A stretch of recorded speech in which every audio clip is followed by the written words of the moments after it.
hide away. Tomorrow will never be the same. There is so much hope in our hearts.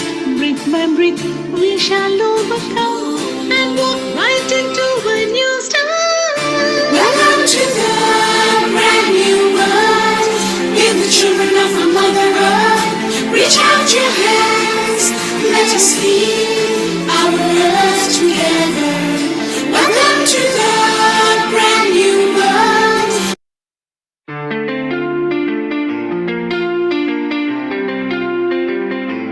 Global Namaste. Please join us this Sunday on a free global online episode post 10th World Ayurveda Congress, Digital Health and Ayurveda Perspective.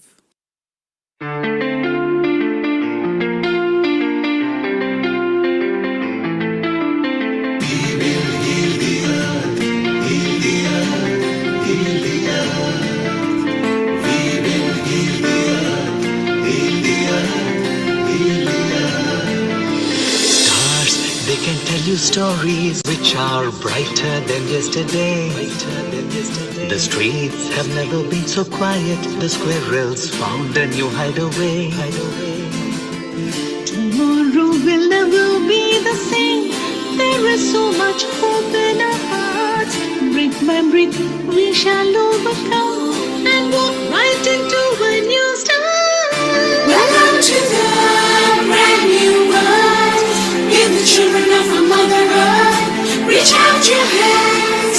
Let us heal our earth together. Welcome to the brand new world.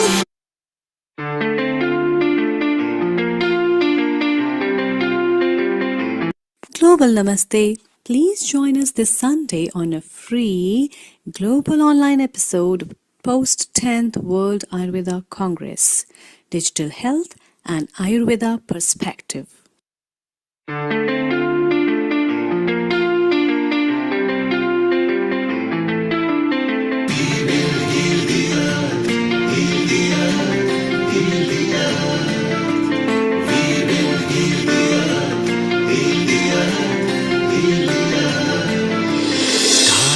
They can tell you stories which are brighter than yesterday. The streets have never been so quiet. The squirrels found a new hideaway. Tomorrow will never be the same.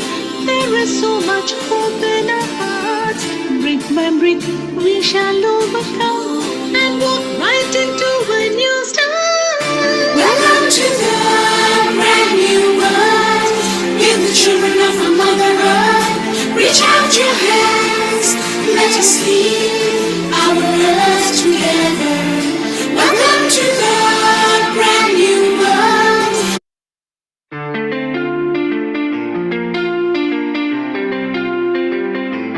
Global Namaste. Please join us this Sunday on a free global online episode post 10th World Ayurveda Congress, Digital Health and Ayurveda Perspective.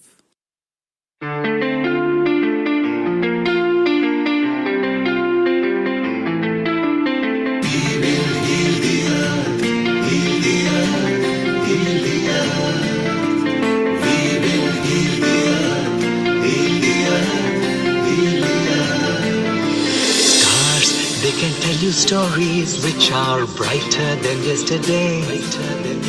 The streets have never been so quiet. The squirrels found a new hideaway. Tomorrow will never be the same. There is so much hope in our hearts. Brick by brick we shall overcome and walk right into a new start. Welcome to the brand new world. Give the children of our Mother Earth. Reach out your hands.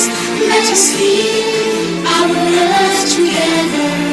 Welcome to the brand new world.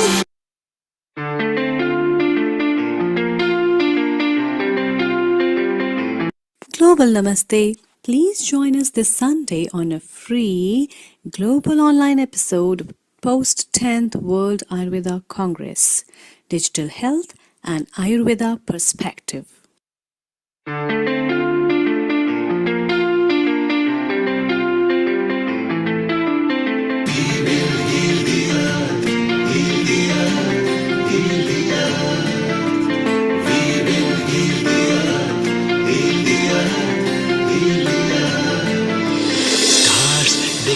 you stories which are brighter than yesterday. The streets have never been so quiet. The squirrels found a new hideaway. Tomorrow will never be the same. There is so much hope in our hearts. Brick by brick, we shall overcome and walk right into a new start. Welcome to the brand new world. Give the children of our Mother Earth. Reach out your hands. Let us heal our earth together. Welcome to the brand new world.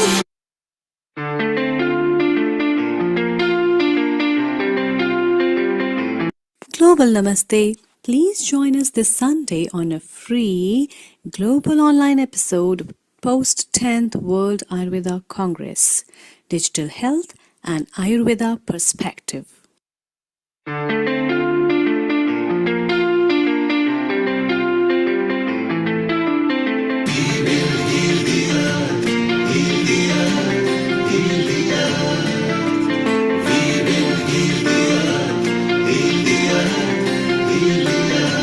Stars, they can tell you stories which are brighter than yesterday.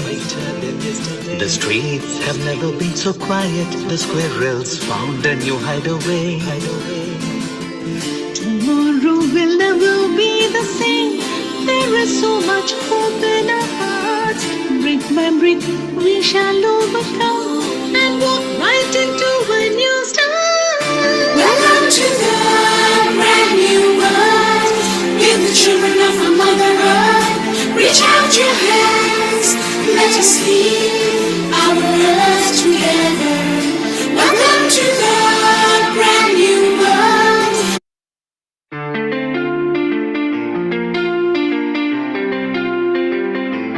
Global Namaste. Please join us this Sunday on a free global online episode post 10th World Ayurveda Congress, Digital Health and Ayurveda Perspective.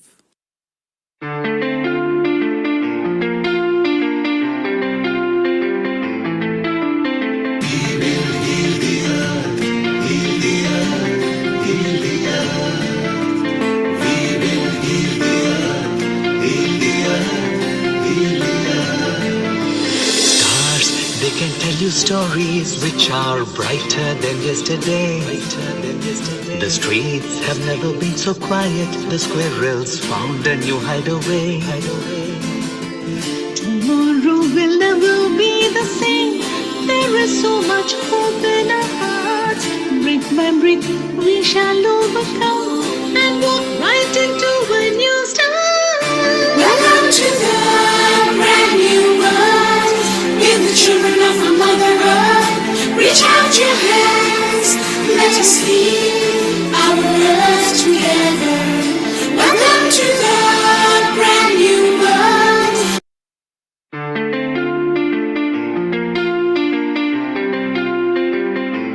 Global Namaste. Please join us this Sunday on a free global online episode post 10th World Ayurveda Congress, Digital Health and Ayurveda Perspective.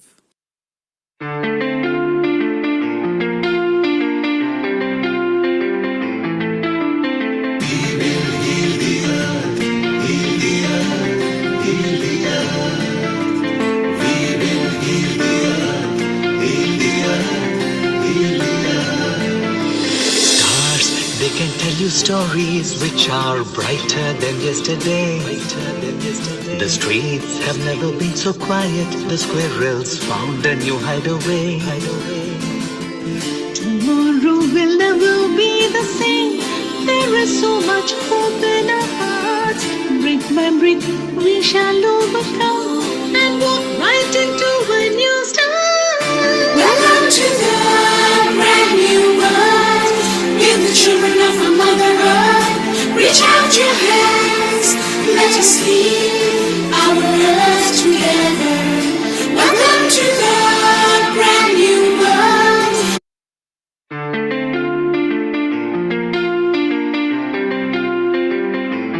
Global Namaste. Please join us this Sunday on a free global online episode post 10th World Ayurveda Congress, Digital Health and Ayurveda Perspective.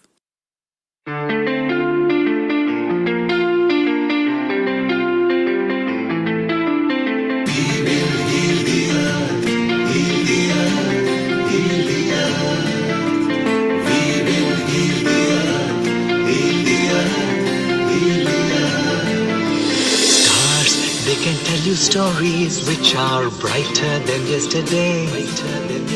The streets have never been so quiet. The squirrels found a new hideaway.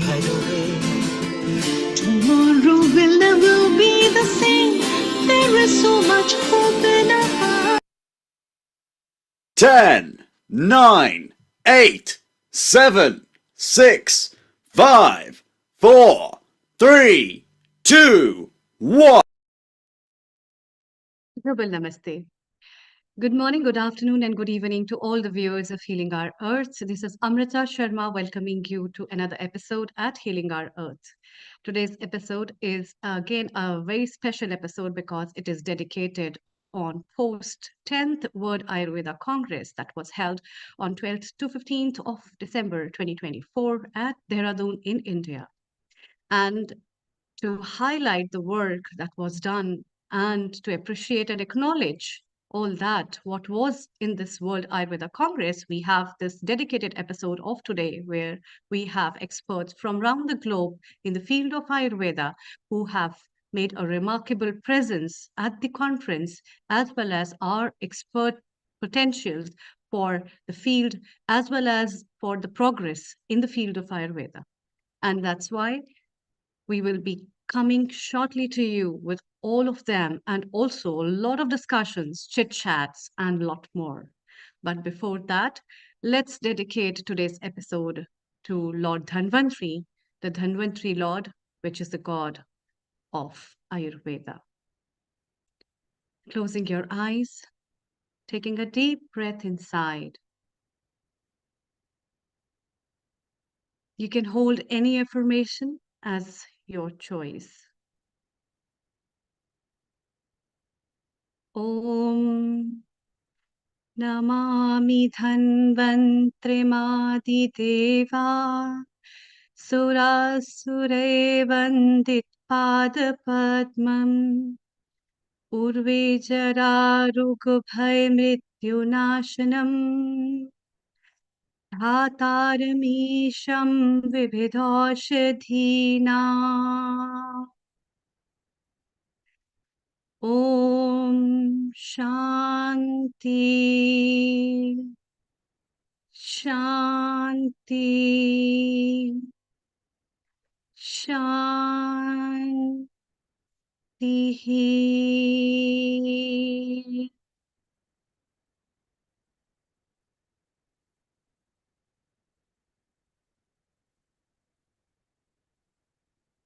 Welcome.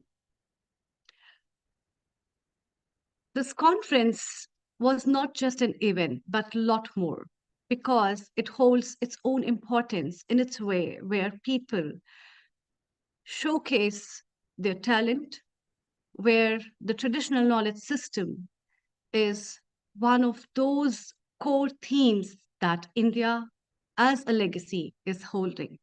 And that's why World Ayurveda Congress that was held at Dehradun itself was one of a breathtaking event where a lot of people showed what the talent India holds and what a remarkable progress India has made in the field of Ayurveda and traditional knowledge system. This event was not just a simple event, as it holded thousands of delegates that participated in this event with over 60 countries, as well as 221 number of companies who had joined hands at this event. And free checkup was given to more than 4,000 patients with a conclave on various topics that ranged from wellness, well-being, environmental science in relation to health, digitalization, as well as much more that is yet to come and to be seen in Ayurveda. It was not just a conference, but as also an opportunity for a lot of people to communicate and have a mutual understanding and build relationships and collaboration for working and the progress of Ayurveda. And therefore, there was an expo and the fair where a lot of B2B, B2C entrepreneur programs, startups showcased themselves and presented what the wealth of knowledge India holds and what a potential. And with this, I really am honored to have all our guests today at Healing Our Earth. And on behalf of whole Healing Our Earth family, I'd like to welcome them. But foremost, the special guest of honor today is Dr. Venkat Joshi ji. Dr. Venkat Joshi ji is one of those eminent persons in the field of Ayurveda who have brought laurels to Ayurveda, not only in India, but in many countries.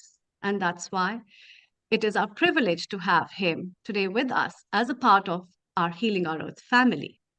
Before I invite him to say more, Dr. Venkat Joshi is PhD in herbal pharmacology and he is MD in Ayurveda. He currently is a director of Association of Ayurveda Academy, as well as European Ayurveda Association in France, Croatia, and is also a prominent personality as well as a very good human being in himself. And I would not say much more than that, but let's hear from him. Global Namaste, a very good evening to you, Dr. Venkat Joshi ji. Namaskar. Global Namaste. Welcome to you all with this wonderful post World Ayurveda Congress meet. And it is for true from UK, the first ever Ayurveda degree programs have been started long ago, 2 decades ago. And that was so fascinating to see. Wonderful programs of BA Honors Degree Ayurveda program in Thames Valley University under the auspices of the noble guidance from Dr. Manipal Akanda Higher Education BM Hegde, none other than the biggest cardiologist who used to come UK and USA. And his support and his continuous efforts for Ayurveda have reached out and reaching into Middlesex University later as well. Our efforts did not fail. From 2005 and 6 onwards, BSc Honors Degree, Ayurveda program, MSc programs, we outnumbered at one stage traditional Chinese medicine students even.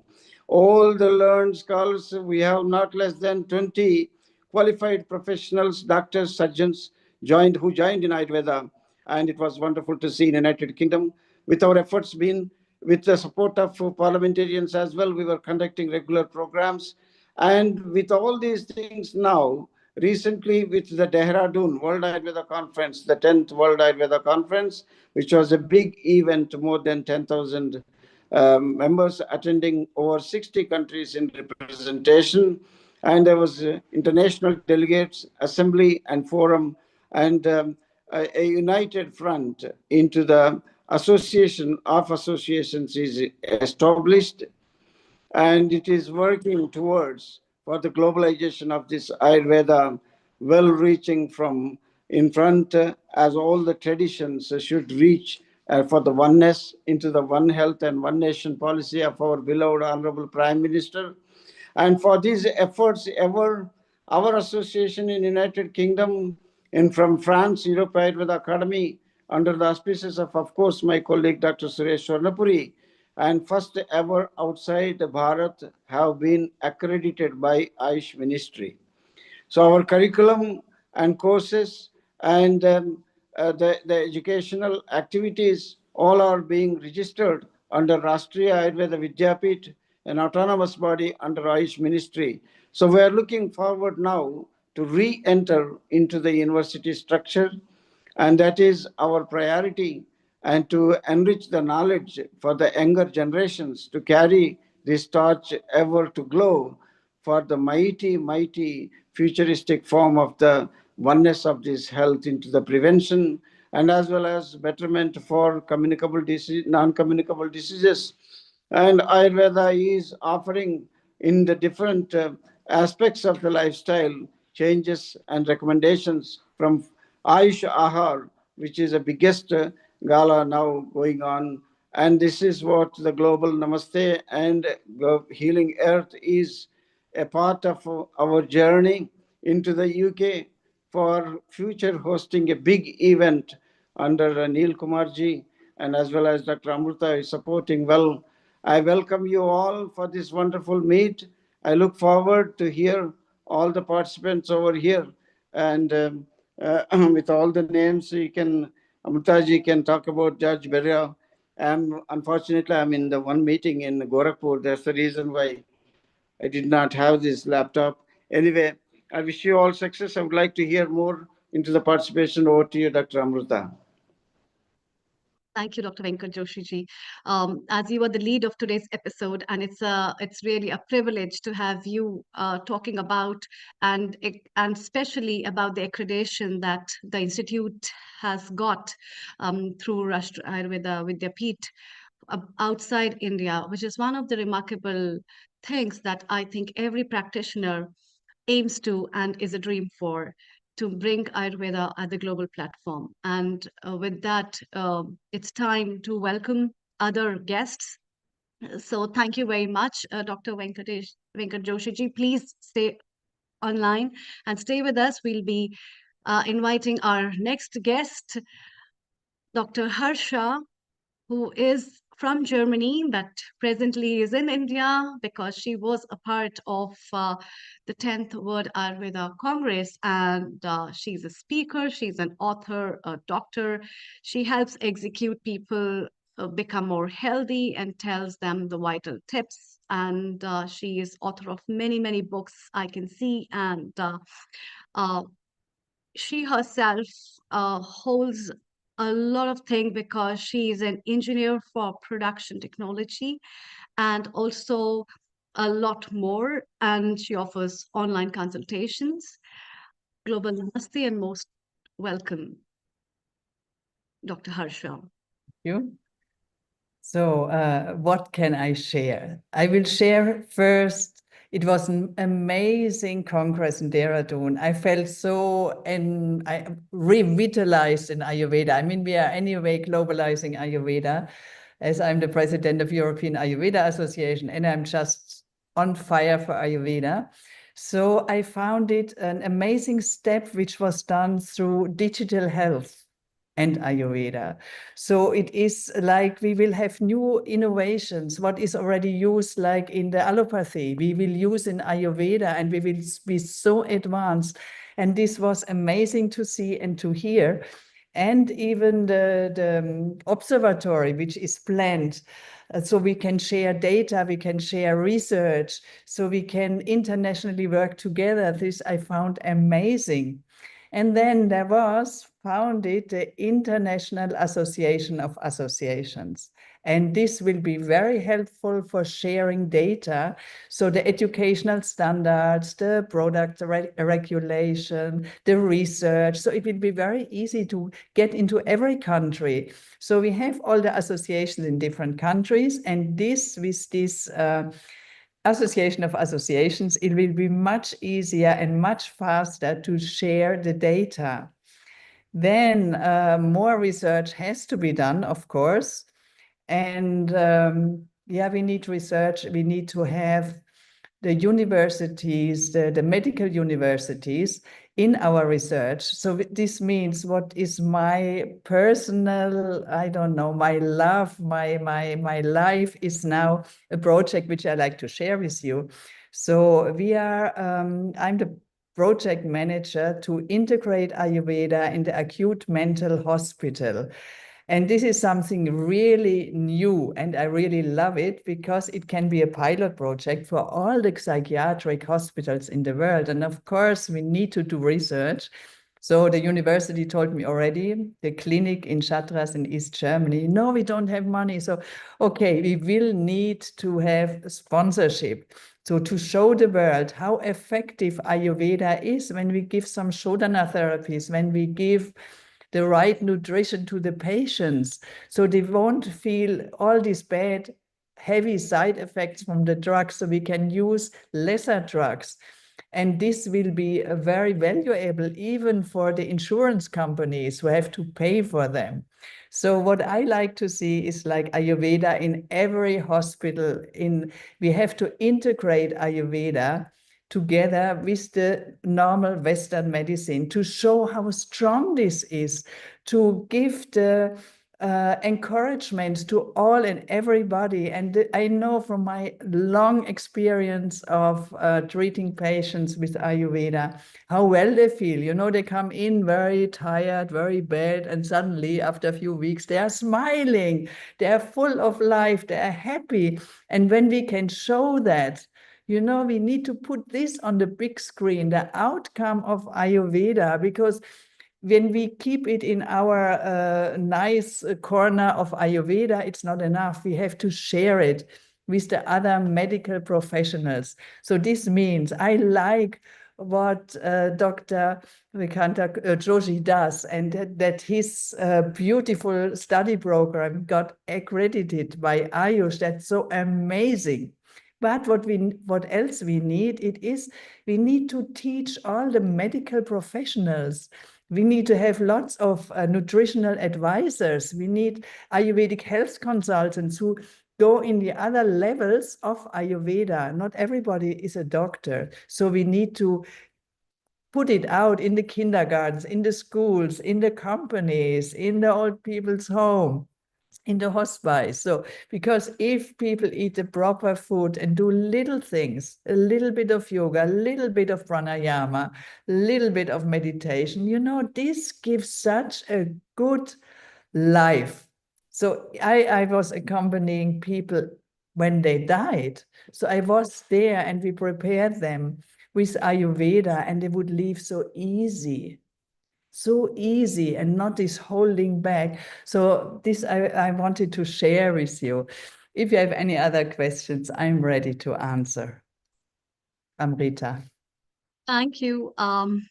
Thank you, Dr. Harsha. So, you have been talking about a lot of very important things which already are in like the light of discussions that we need in the field of Ayurveda. And when you talk about that, um, it should be brought to the schools, it should be brought to the ground level, which is one of the beautiful concepts which our founder and director Neil Kumar also shares, because basically our future lies with children. And therefore, once we ingrain in children about the lifestyle and the healthy habits that we all grow with, and what Ayurveda has taught, it might bring a lot of change in the society, as well as helping people to know more about them and to balance themselves. And so, can you tell our viewers about, you've been an author as well, and you have been a professional as well. What all things do you do in your setup of clinic, and what kind of patients do you approach your place?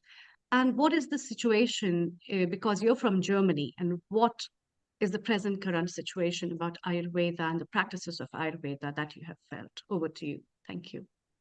So at the moment, I was leading a Panchakarma clinic in Germany for 25 years.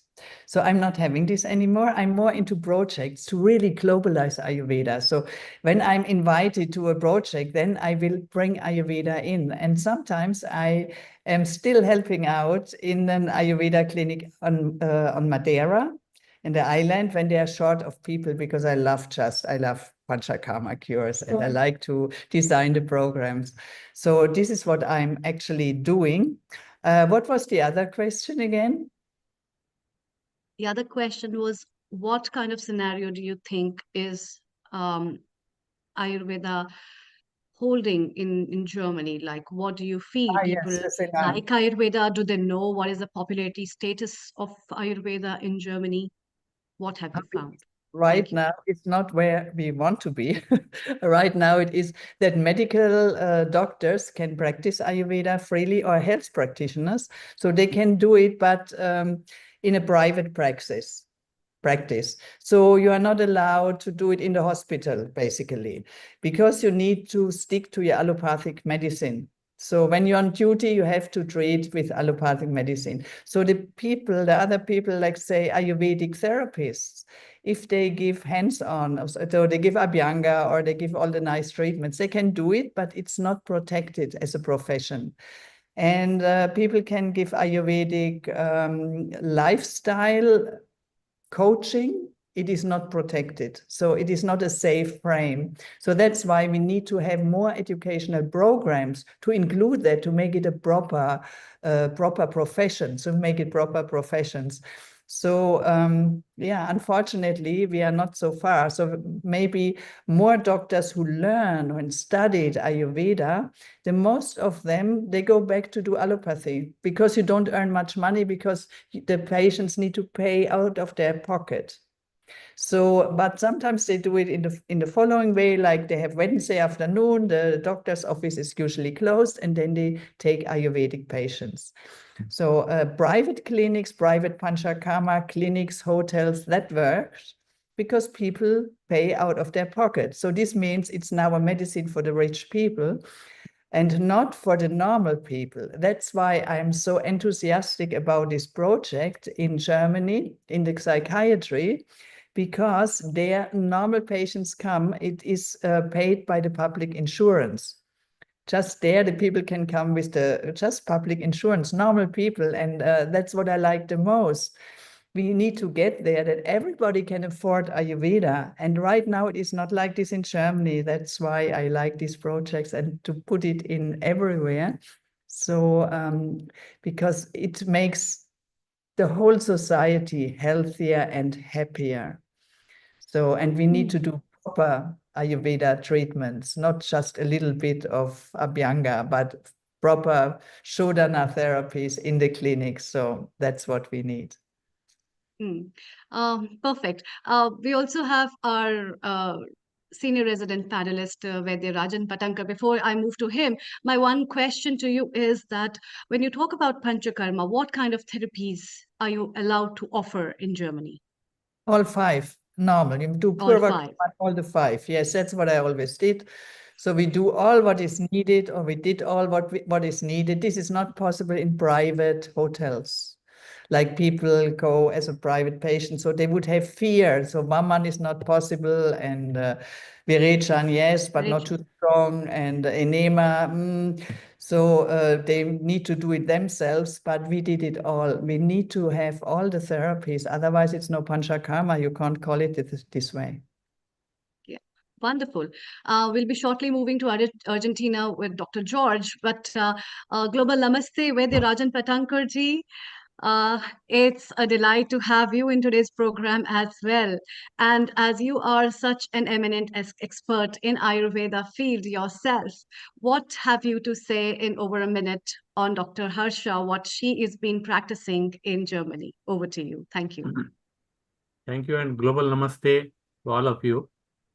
I would like to share that the authentic and the specified Ayurveda should be taught or should be percolate all over the world is, I think, so need of the hour. And in my opinion, integration should be, we know all the strengths and weakness of each pathy, and that is what integration is, in my opinion. It might be different from others, but this is my opinion. So documented and authentic Ayurveda should be taught or should be facilitated to all the people, not only in Germany or in Europe, but all over the world. That is my opinion. So thank you very much. Wonderful, wonderful. Great efforts, Dr. Harsha. Please stay around. And Vaidya Rajan Patankaji, it's time to move to Argentina, where we have our guest, Dr. George Vera. So let's together welcome him. Global Namaste to you.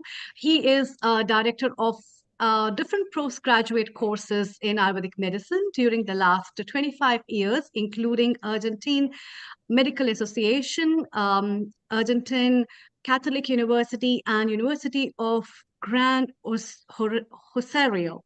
He is an honorary professor from Great Rosario University and director of Prema Ayurveda Health Foundation of Argentina, which has a relationship with MOU signed in collaboration with Gujarat Ayurveda University, MOU signed with Rashtriya Ayurveda Vidyapeeth in 2022, and also MOU by which it was recognized as a collaborating center of the Institute of Training and Research in Ayurveda in 2022, and also an MOU by which it was chosen as an academic headquarter of future chair of Ayurveda in Argentina by Ministry of Ayush, and also an MOU with SR Rajasthan Ayurveda University. Wow, that's very, very remarkable.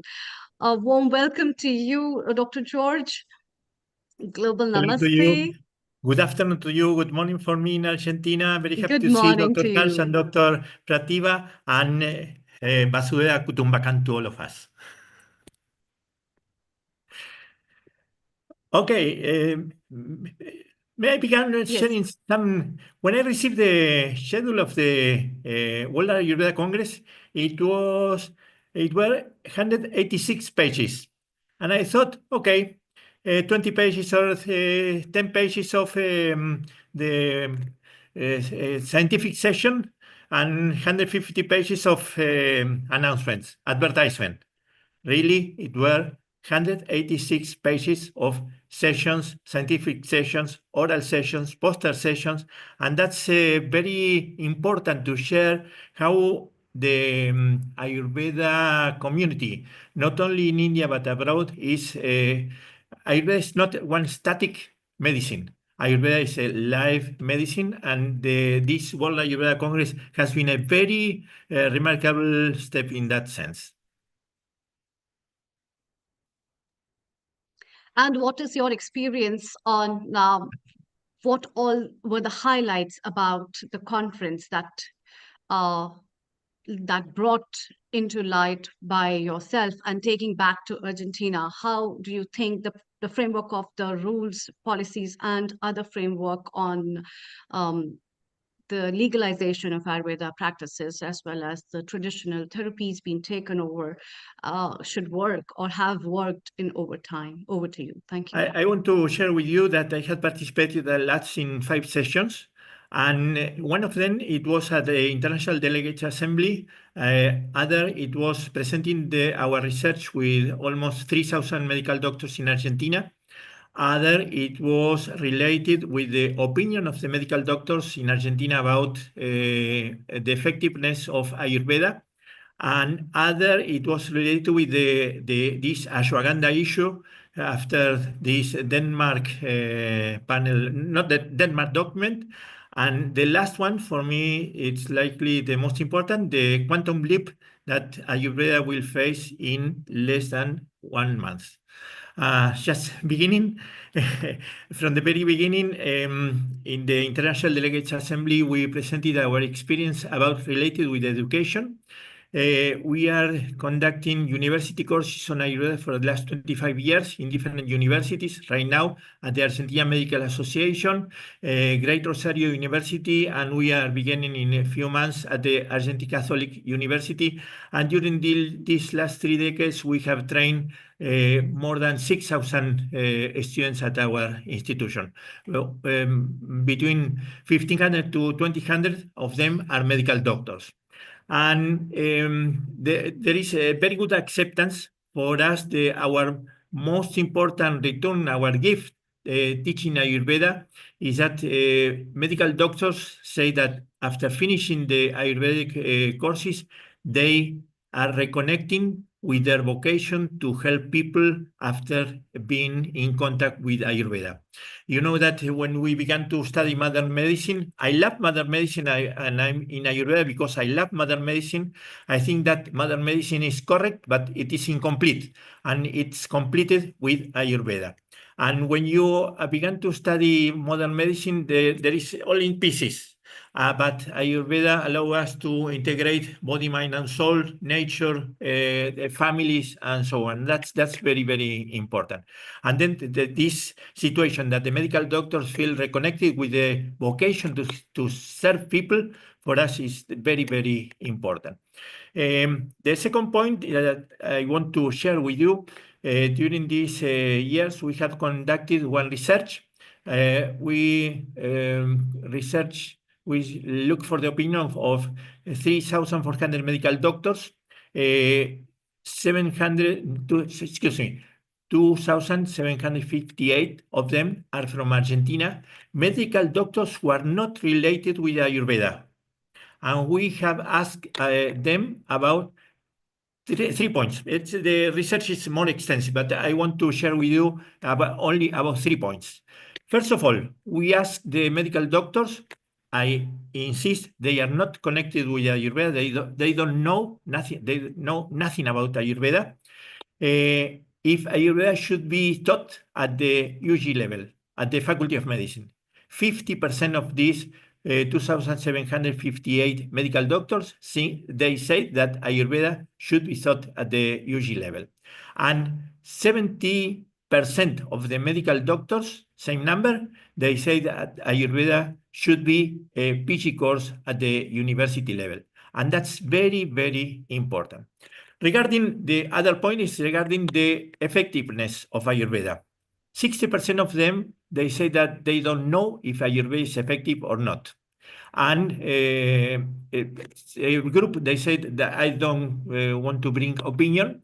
And the other group, they said almost more than 30%, they say that Ayurveda is effectiveness. A group of them, they said that Ayurveda is effective, but they don't lack scientific evidence. And the other group, they said that Ayurveda has scientific evidence.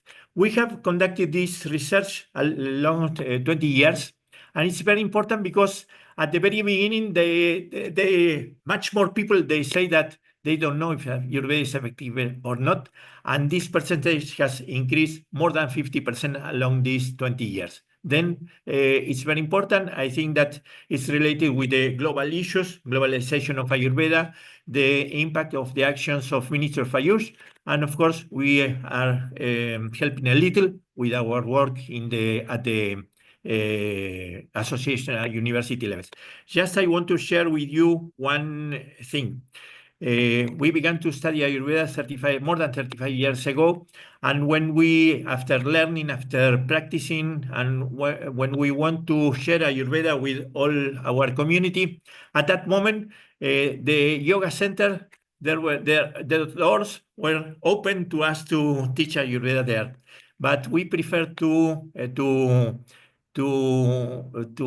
the path, difficult path, but we think much more useful to put Ayurveda in the best place possible. And for us, the best possible place are the universities.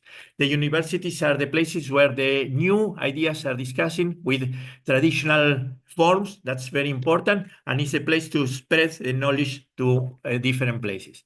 And okay, I don't know how I reached this place. Sorry. If you want to ask me a question.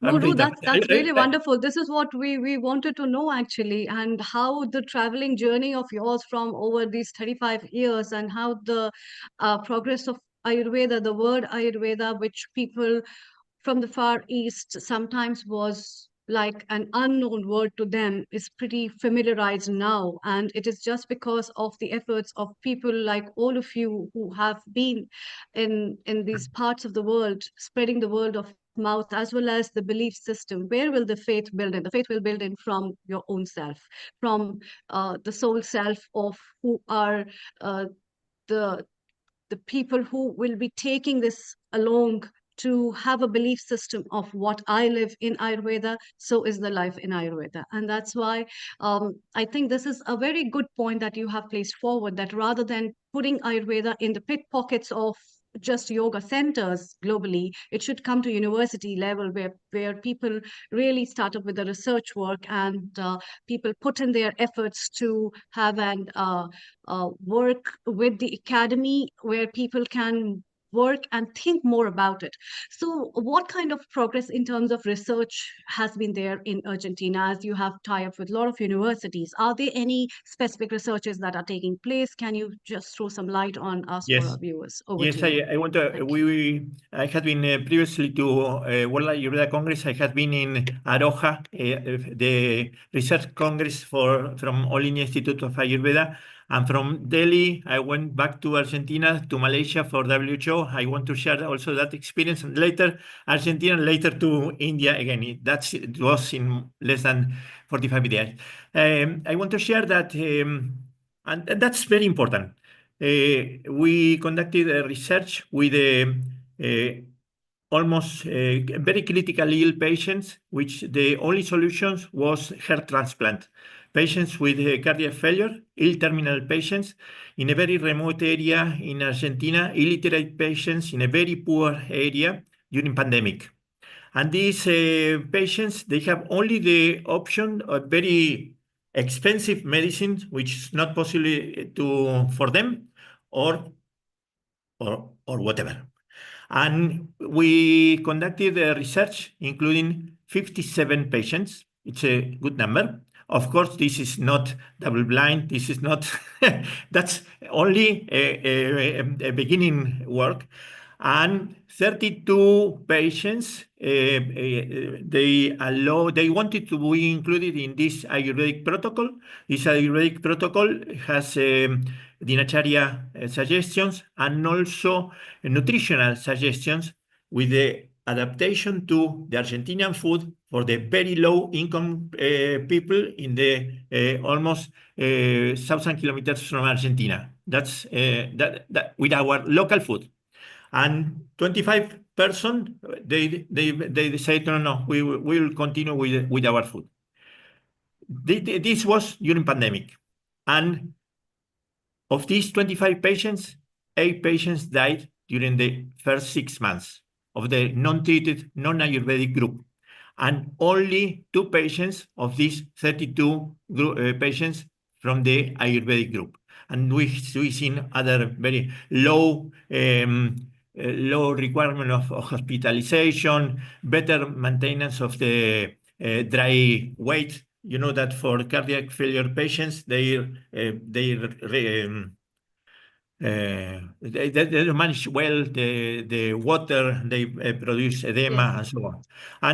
And we are conducting also one other research with 500 patients in other province which have lost hearing, and we are looking which are the prakriti and vikriti in this situation, and we are producing with that. That's some of our work, and I want to share with you, I don't know if now or if you want to Yes, progress please. to other, about Ayurveda and Danish report, and also the quantum leap that I want to share with this Please Ayurveda share. community. Please share, as we shortly will be moving with Vaidya Tapanji. But yes, Okay. please share. Yeah. Okay, I'm certainly sure that almost us know about the Danish report and the effects that they are having in the European community. And All Institute of Ayurveda require us to produce a opinion about that. And I presented that. They invited me at the panel session on ashwagandha at the World Ayurveda Congress. And I began that session saying that I will speak about facts, not about opinion. And the facts that I want to share with you, that this work has been published in Journal of Ayurveda Research. You could find it in different portals. There are 69 references from Danish report. 4 of them are from the Predatory Journal. Ayurvedic Pharmacopoeia of India being available in internet and different very well known and good reference are not mentioned in that book. 17 references of these 69 references are scientific works conducted not with ashwagandha root, but with ashwagandha flowers, seeds, or leaves, which are not appropriate following the monography of Ayurveda Pharmacopoeia of India. other scientific works presented at the Danish report, they are conducted with excerpts, but excerpts that had not been followed. The two monographies that are available in Ayurvedic Pharmacopoeia, Volume 8, about hydroalcoholic or alcoholic extracts monographies. Then, of course, they are not also valid. And there are 12 references, including 20 different projects regarding the use of ashwagandha and conducting toxicological research. Every one of us should take between 1.5 liters or 2 liters during the day. That's normal. Some research have been given to the poor animals, the equivalent to humans, 60 liters per day. Of course, we know that Ayurveda says that every single product in the universe could be food, could be medicine, or could be poison. Of course, if every one of us took 60 liters of water, we will be mad, crazy, and in the hospital. That's a very important, and there are documents in the Ayush Ministry that I suggest you to go to there, and you will have very important information about this Danish report that should be considered seriously. And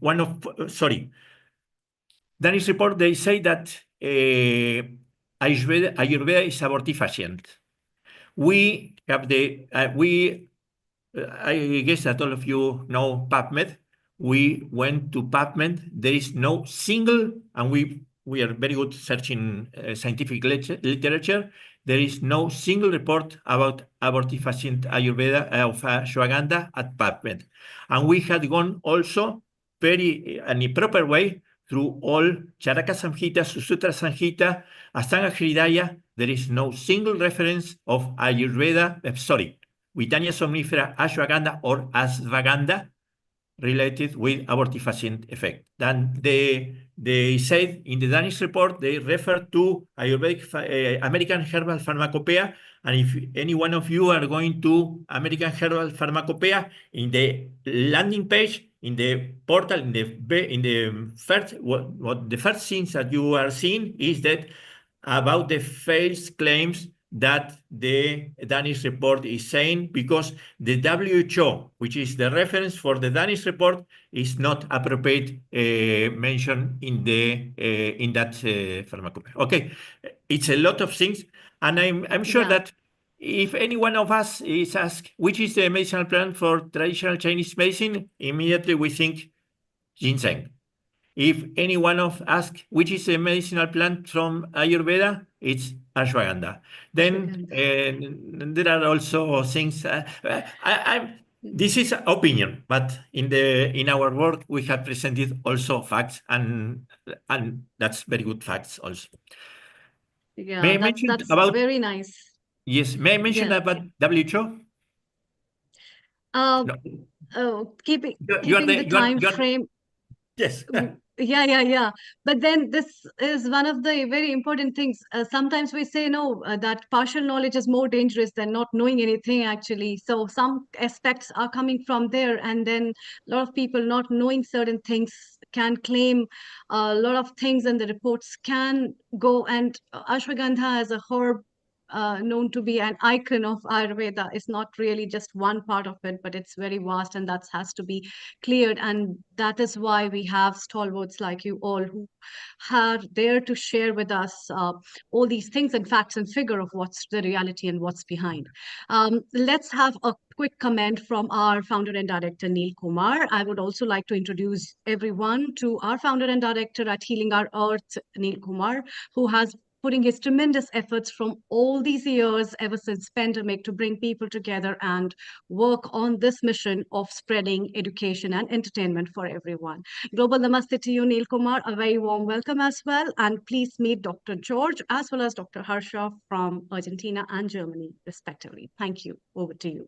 A global namaste to you, Dr. Amrita, and A big greetings to Dr. Harsha and Dr. Georgia. I want to ask a quick question to both of you in Argentina. And although Dr. Harsha is in India at the moment, for Germany, in a quick question before we go to Vaidya Tapan Kumar in India, is the import of Ayurveda products restricted in the country of Argentina, and are there any regulations? Ladies first, Harsha. So he asked Argentina, but I can start if you wish so. Sure. Yes, it is restricted in Germany. So sometimes one plant is not possible to import than one other plant. So right now we can import still ashwagandha, but we can't import neem. So I think our way out is to go for registrations in the future. So we have Ayurveda as a traditional medicine, which is impossible right now because of the European legislation from EMA, European Medical Agency. So they see that we can't have compound products registered because it is impossible to make the lab tests what they want. So one would need to change the legislation. But I think in the long run, we need it as medicines, not as food supplements. So we are on the safer side so that we can do proper research at the universities and get more respected with Ayurveda, because when we say, okay, we give some food supplements right now, we are all happy we got it as food supplements and we are using whatever we can use.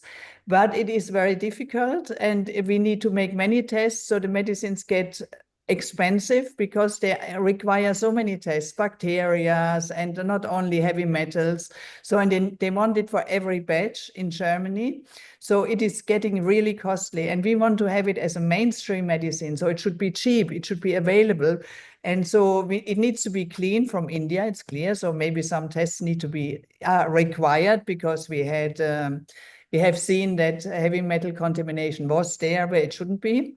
So it needs to be safe, that's clear, but we need to find a new way. And it will be not only for Ayurveda, but for every traditional medicine, because Ayurveda doesn't get treated in a different way than other traditional medicine. Even traditional German herbal medicine is in the same boat. So they try to cut it off, to cut it out. Even homeopathy, they want to get rid of it. So because they want to favor allopathy only, allopathic drugs. So you see, we are doing a continuous dance in Ayurveda to use this, what we have available. We are careful, we need to check it, we need to test it. So that's from the German side. Thank you, Dr. Harsha. So Dr. Harsha in Germany says that, yes, they need to be regulated. We need to work towards there. Dr. Georgia in Argentina, what is the situation in Argentina? Are they more relaxed or is it very tight over there too? I want to share with you more than 25 years ago when we approached the chief of our ANMAT, this is our local FDA, she said, you will walk upon my dead body before Ayurvedic medicines will be registered into Argentina. Yes, that's true.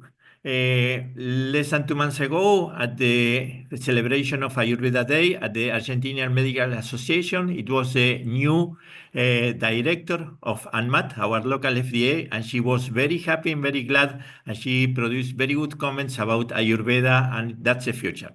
Right now, we have 28 Ayurvedic extracts legally imported from India. We are not happy with the things that are sold into internet because we are not sure what is what is they are selling, the concentration and so on.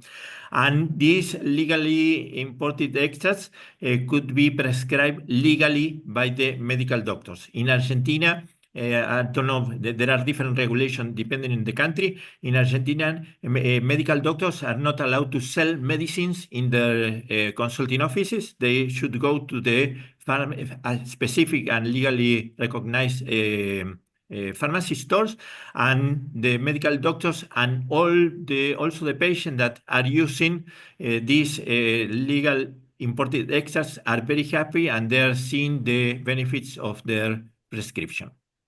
Thank you, Dr. George. We'll be back with you in a multi-chit chat. Over to you, Dr. Amrita. Let's call Dr. Vaidya Tapan Kumar in India. Over to you. If you could unmute yourself, please. Thank you. Yes, thank you, Nil Kumar. Thank you so much. Global Namaste Vaidya Tapan ji. Can you make your camera landscape? Agar aapka screen, can you change? This? Yeah. Is it one fine? more time. No, one more time, please. One more time. No, once again. So Ek bar aur. No. So you are doing landscape, then you just flip the camera. Filhal, it's looking like a phone. So you did the landscape, it was correct. Just flip the camera. Perfect. And now just turn the camera so you are landscape, just like Amrita. It is landscape, but it's upside down. Just camera ko ghuma Are di. you on mobile? That's Yes, it. Perfect. perfect. Oh, fine. Yes, I would like to read few words, his short biography. Vaidya Tapanji is a fourth successor of Ayurveda practicing family of renowned stalwarts of Ayurveda, graduated from JS Ayurveda Mahavidyalaya in 1983 with post-graduation from Jamnagar and started his practice in 1987 and has served at various reputed academic institutions in various capacities from a lecturer to an emeritus professor since 2002 till the date as a teacher, a guide, a PG as well as PhD guide, and his special areas of academic interests is Kai Chikitsa, which is internal medicine of Ayurveda, nurtured a number of graduates and postgraduates spreading across the countries, humbly holds various posts at various trusts, professional houses, charitable organizations. He's a founder member, trustee, director, as well as managing director, and is a team leader. He manages up successfully a lot of things, as well as he has established a Samhita, addressed public in various scientific gatherings at national and international conferences, visited various countries for the promotion of Ayurveda and academician, as well as designed courses for Vaidya, especially in Nari Pariksha, and advancement of Ayurvedic practice, clinical nutrition, and as an innovative academician, he has nurtured more than 550 Vaidyas in his field. He is a member board of management at Maha Gujarat University. Okay, Global it's Namaste enough. and most Namaste, welcome. namaste. Yes, Good evening. I am very happy to be in the midst of this global crowd. I am Vaidya Tapan Kumar and greetings from Gujarat, Ahmedabad, India, Bharat. And we, at the eve of this wonderful gathering, on the behalf of India, I welcome all you to the wonderful global, rather cosmic event called Maha Kumbh, starting from tomorrow. So please enjoy the spirituality and wisdom of Ayurveda and India, Bharat, starting from tomorrow. Let us come to the topic. I have been engaged in designing treatment protocols for acute myocardial conditions and malignancies since last 3 decades of my tenure as a consulting physician of Ayurveda. I initially for 10-15 years tried to help the AMI patients and thrombolize them with Ayurvedic protocols, and even I had to reach to the home to treat the patients of acute myocardial infarction, and I managed it with Ayurveda principles and Ayurvedic medicines. That was my first tenure of career for 15 years altogether. Since 1998, I am at the feet of my Sadguru Mahanandanam Tirth.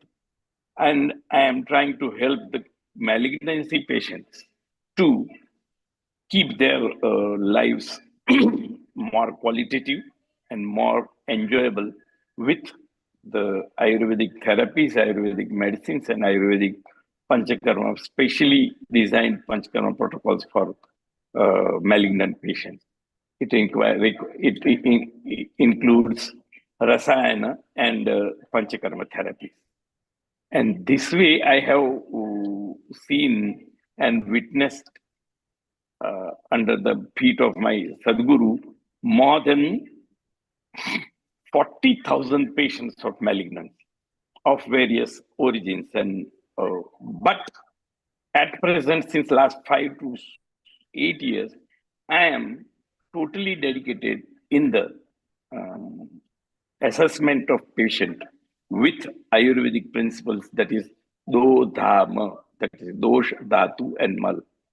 I try to find them through Nadi Pariksha, and I assess each and every patient on Dosha, Dhatu, and Mal, Agni. These are 4 components which can be assessed anywhere in the world for any global person who may be Indian, who may be Chinese, or maybe Negro, maybe European. But he will be having Dosha, Dhatu, and Mal, Agni. So these 4 components, if we assess in any patient or any person, then irrespective of his diagnosis, maybe malignancy, maybe Paget disease, maybe Jordan syndrome, maybe XYZ, we assess the patient on the base of Nadi, that is Dosha, Dhatu, Mal, and Agni. And we try to balance them. And when we balance them, what we Ayurveda say, call it as a Dhatu Samya, means restoring the equilibrium of Dosha, Dhatu, Mal, and Agni. That most of the people know Sama Dosha, Sama Agnischa, Sama Dhatu, Mala Kriya, Prasannatmendriya Mana Swasthiti Vajite. So these 4 components, Sama Dosha, Sama Agni, Sama Mala, and Sama Kriya. These 4 components, if they are balanced, then any damn disease under the sky can be demolished very easily. So I am now today to interact with this, or what I should say, exposed to this audience, that Nadi is the easiest source of global diagnosis of Ayurveda. You can diagnose anyone's dosha.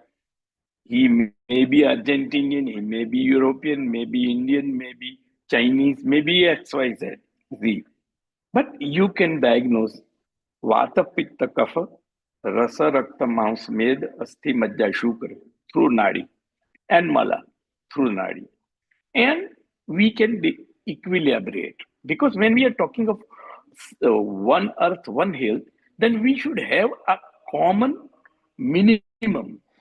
Earth is composed of Panchamahabhuta, and we also are composed of Panchamahabhuta. Then, and Panchamahabhuta, when is entered into the body, then they become dosha, dhatu, and mala.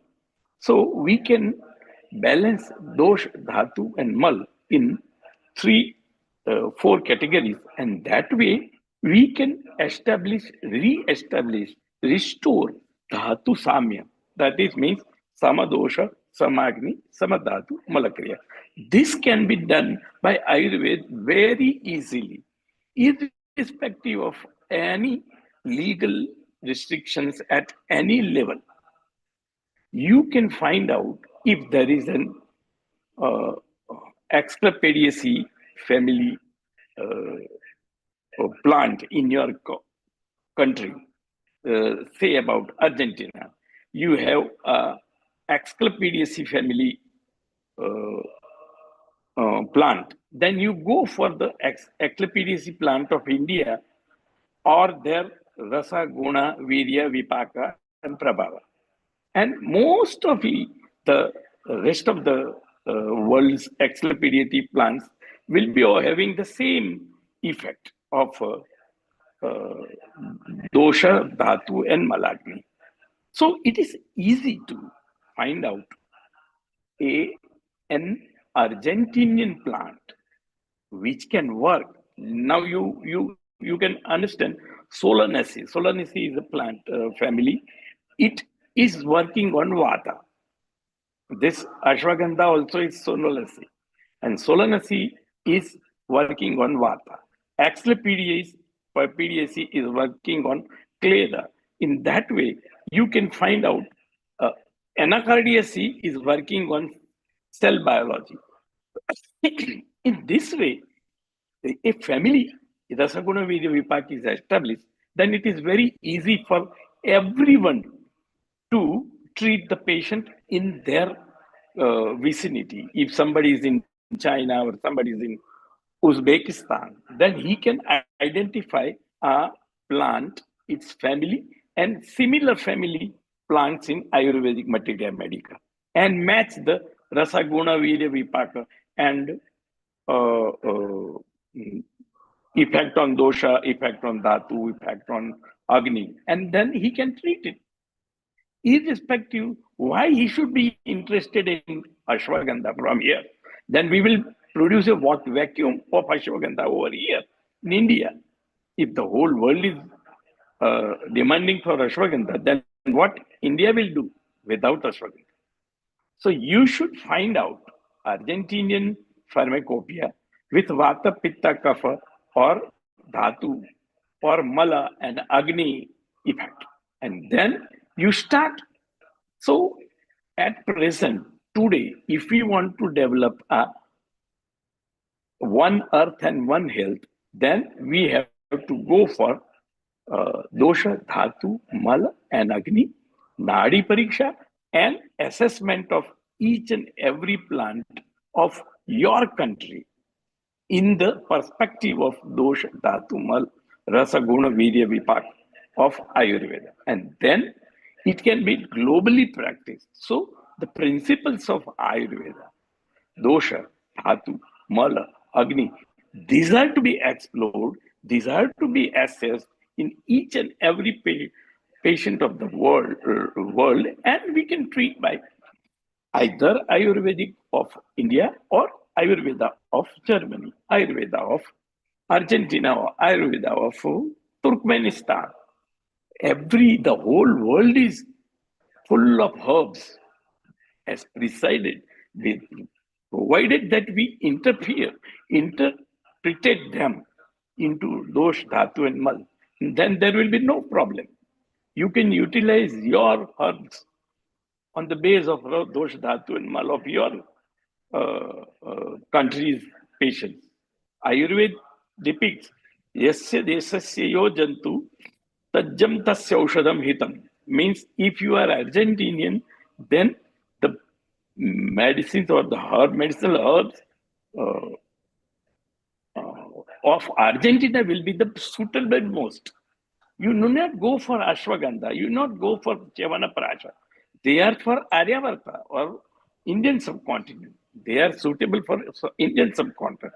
European herbs can be interpreted in vata, pitta, and kapha, dhatu, and mala, and agni, and then can be utilized in their country. So, thank you. Irrespective, in that way. Vaidya Tapan Kumar, you have made a very good statement here. Shortly, we'll be going to Dr. Mangesh. But before we do that, George in Argentina and Harsha, he has made a very good point that you stick to the principles of Ayurveda, but you can source the products from the country of origin. So you can be in Kenya, Madagascar, Argentina, Germany. Correct. And he is saying that maybe the local or the country of destination products or herbs or material will be even better, because Ayurveda also teaches about season, that you should eat fruits and vegetables of a season that you are in. So Dr. Tapan, that's a very good point. It's one of the salient points we should bring in international conferences, that, okay, fine, you may not trust the Indian herbs or products, or maybe because of what you find in them. How about products or herbs or material of your country? So a quick comment for 30 seconds, Dr. George and Dr. Harsha, Yes. before we move to Mangesh Kumar. Yes, just I want to share with you that we have checked all the Ayurvedic Pharmacopoeia of India regarding Rasayana activities of the 665 monographies of the Ayurvedic Pharmacopoeia of India. 53 monographies are related with Rasayana activities. Of these 53 monographies, 20 of these medicinal plants are available in Argentina. And also we had gone through all the Ayurvedic Pharmacopoeia of India and checked all the medicinal plants of Latin America, and 121 medicinal plants from Ayurvedic Pharmacopoeia of India are naturally growing, not with the seeds coming in one baggage from India, are naturally growing in our country. And that will be a good step for the legalization of Ayurvedic remedies also in our region, because it's much more easier to legalize plants that are legal in our region. And so very thanks, Professor Tapan Kumar, for your comments. Thank you, George. And Dr. Harsha, same question to you. Yes, so of course, it's already done that Ayurveda specialists already look into the herbs, Rasa, Virya, Vipak, Prabhav. It's normal. The point is that in Germany, the legislation is for German phytotherapeutics the same like for Ayurveda. So it doesn't mean it is easier for German herbs or European herbs to make products out of it. So we look at the same restrictions, because basically the medicine is led by allopathic medicines. And so it's a good idea. It's a beautiful idea. And I think we should enrich it to Ayurveda, to use herbs which grow in our areas. But right now, we don't get a big step further in that because of the restrictions. Thank you, Dr. Harsha. So Tapan Kumarji, even Harsha and George both recommends that, yes, it's a very good idea and it's something we should pursue. Stay around, Vaidya Tapan Kumar. You got a lot of wisdom, and shortly, after 10, 15 minutes, maybe we can take this question again. Thank you very much. Yeah. Well, Amrita, let's go to Vaidya Mangesh Deshpande. Again, we go to India and see what he has got lined up for us. Over to you, Amrita. Thank you. Thank you, Neil Kumar. Thank you, Vedya Tapan Kumar ji, for your insight and light. I think this is really very important for us to know and to work on things. It is a really nice insight to know about how does the dhatus, the malas, as well as the doshas work together through the Nari system. We'll have a more chit-chat and discussion on that, but for time frames, let's move on. And it's time to welcome our next guest, Vedya Mangesh Deshpande.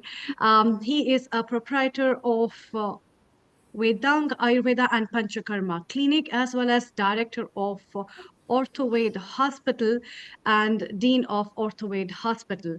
He has an academic profile of being an MD from Sharir Rachna, as well as he has a fellowship in sports rehabilitation, as well as orthopedic rehabilitation. And he has awards and recognitions and has many, many laurels to that. He has authored 2 beautiful books called as Neology, as well as has a chapter in therapeutic nutrition and clinical orthopedics, and has experience of plus 20 years of his practice in bone, joint, and spine disorders. He conducts various workshops which is related to orthopedic works, and a lot more has been added to his credits. He has a lot of contribution in the conference, where he has conducted a workshop, launched a book, and has been a chairperson in the X-ray session at World Ayurveda Congress. Not adding much, it's time to welcome him. Global Namaste, very good evening. Namaste. Thank you, Vaidya So, Amrita ji. Vaidya Mangesh, yes, it's time for you, what all you have to add on after what I have added. Thank you. And then we move shortly to Dr. Pratibha for quick comments. Thank you. Yeah, immediately we can go to a post-WAC session. There were 3 days related to me. So I would like to comment on all these 3 days. First was 12th December, 10th World Ayurveda Congress, and it was mainly related to Chaya Evam Vikruti Vignan department. It was related to that. It was in the afternoon and shaping Ayurvedic diagnosis through X-ray insights. That was my subject related to workshop. It was a 4 hours workshop related to that. uh, and delegates from across India, ranging from senior practitioner to enthusiastic students, were gathered there. They participated in that session. The workshop was delivered by me at that time. It was 3.5 or 4 hours workshop. It was related to mainly blending traditional wisdom with modern diagnostic approaches. See, radiology is basically physics, and it was related to Ayurvedic Nidan Paddhati. The seamless flow of the program was conducted by Dr. Hema Sarang, uh, and presiding over the session, Dr. Sanjeev Sharma. He is Dean of NIA Jaipur. He was chairperson, and he is having illustrious figure in the field of Ayurveda. uh, he gave some insightful thoughts and engaged the event. Related to journey of workshop, there were 6 to 7 subjects which were tackled at that time. First was unlocking posture related mysteries. It was mainly examination techniques related to lumbar disc syndrome, then correlating postural imbalances with radiological findings, hetu finding out hetus with the help of radiology, with the help of vertebral bodies, shapes or different shapes of vertebral bodies, and say the hetus are vyama, dapatarpanat, prapatanat, bhangat, kshayat, jagarat, veganam cha vidharanat. These are hetus of say vata prakop, and these hetus can be find out with the help of shapes of vertebral bodies. We can find it out with the help of x-rays of LS spine, lumbosacral spine, AP and lateral views. Then Nasya Karma, Griva Basti were presented as powerful interventions for cervical spine disorders. Hands-on demonstrations of palpation and mobility tests were followed, where participants eagerly honed their skills. Session was concluded with lively question and answers. The second session was related to cervical spine. In this cervical spine, along with say Griva Basti, along with Nasya, Vaman was incorporated. Vaman is told by Acharya Sushrut in Trik, Bahu, and Prushtha Shul, Prusthagata Vat. So it was the experiences were shared related to that also. The third session was related to hip related stories. Hip related x-rays were shown, and osteoarthritis, mainly osteoarthritis of hip joint, sandhigata vat of say Vangshangata Sandhi, and the second was avascular necrosis, that is Urustamba, was explained in detail. It was explained with some with some case studies also. Faber test, other radiological evidences were given at that time, and Ayurvedic solutions, particularly Panchakarma therapies like Vangshana Basti, were presented at that particular moment. Fourth one was knee related problems, meniscus injuries, ligament injuries, all functional components related injuries were demonstrated at that session, and there were x-rays were shared at that time. X-rays, panchabhautikatva of that particular osteophyte, and according to that we have to give pinpoint Ayurvedic treatment. So there were 6 7 different x-rays of knee joint, mainly related to osteoarthritis, but there are stages of osteoarthritis: degree 1 2 3 4 5. And all the degrees, according to the degree of osteoarthritis, Ayurvedic Nidan was changing. First was Asthigata then Asthavritta Asthi Manjagata Sandhigata with Asthikshay. All the Nidan were different. Every time it is not osteoarthritis, is not Sandhigat it was told in that session. Fifth was shoulder mystery, frozen shoulder, impingement syndrome were taught at that session.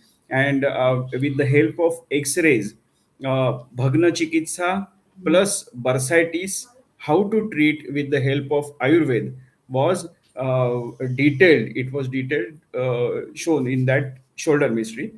Sixth session was related to wrist and ankle chronicles, say Decker vein syndrome, carpal tunnel syndrome, ankle sprain, different ankle sprains were told in that a particular session. Murmur therapy, a demonstration of murmur therapy was given by me at that time, and uh, prognosis was told in that particular session. Take what were the takeaways, key takeaways.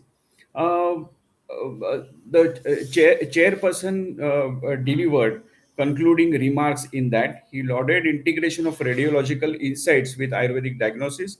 He emphasizing the importance of such initiatives in advancing the practice of Ayurveda. Dr. Hema Sarang collected feedback from participants, and the response was really overwhelming. Many delegates expressed how the workshop had broadened their practice and equipped them with practical skills. That was the first day. Second day was related to my book launch. It was a really unforgettable moment. The book is, you all must be knowing this. It is From Shadows to Diagnosis, a clinician's comprehensive guide to X-ray interpretation through Ayurvedic principles. And there are some clinical cases insights. There are 39 clinical cases were there, and I think this is the book. This is the book, and uh,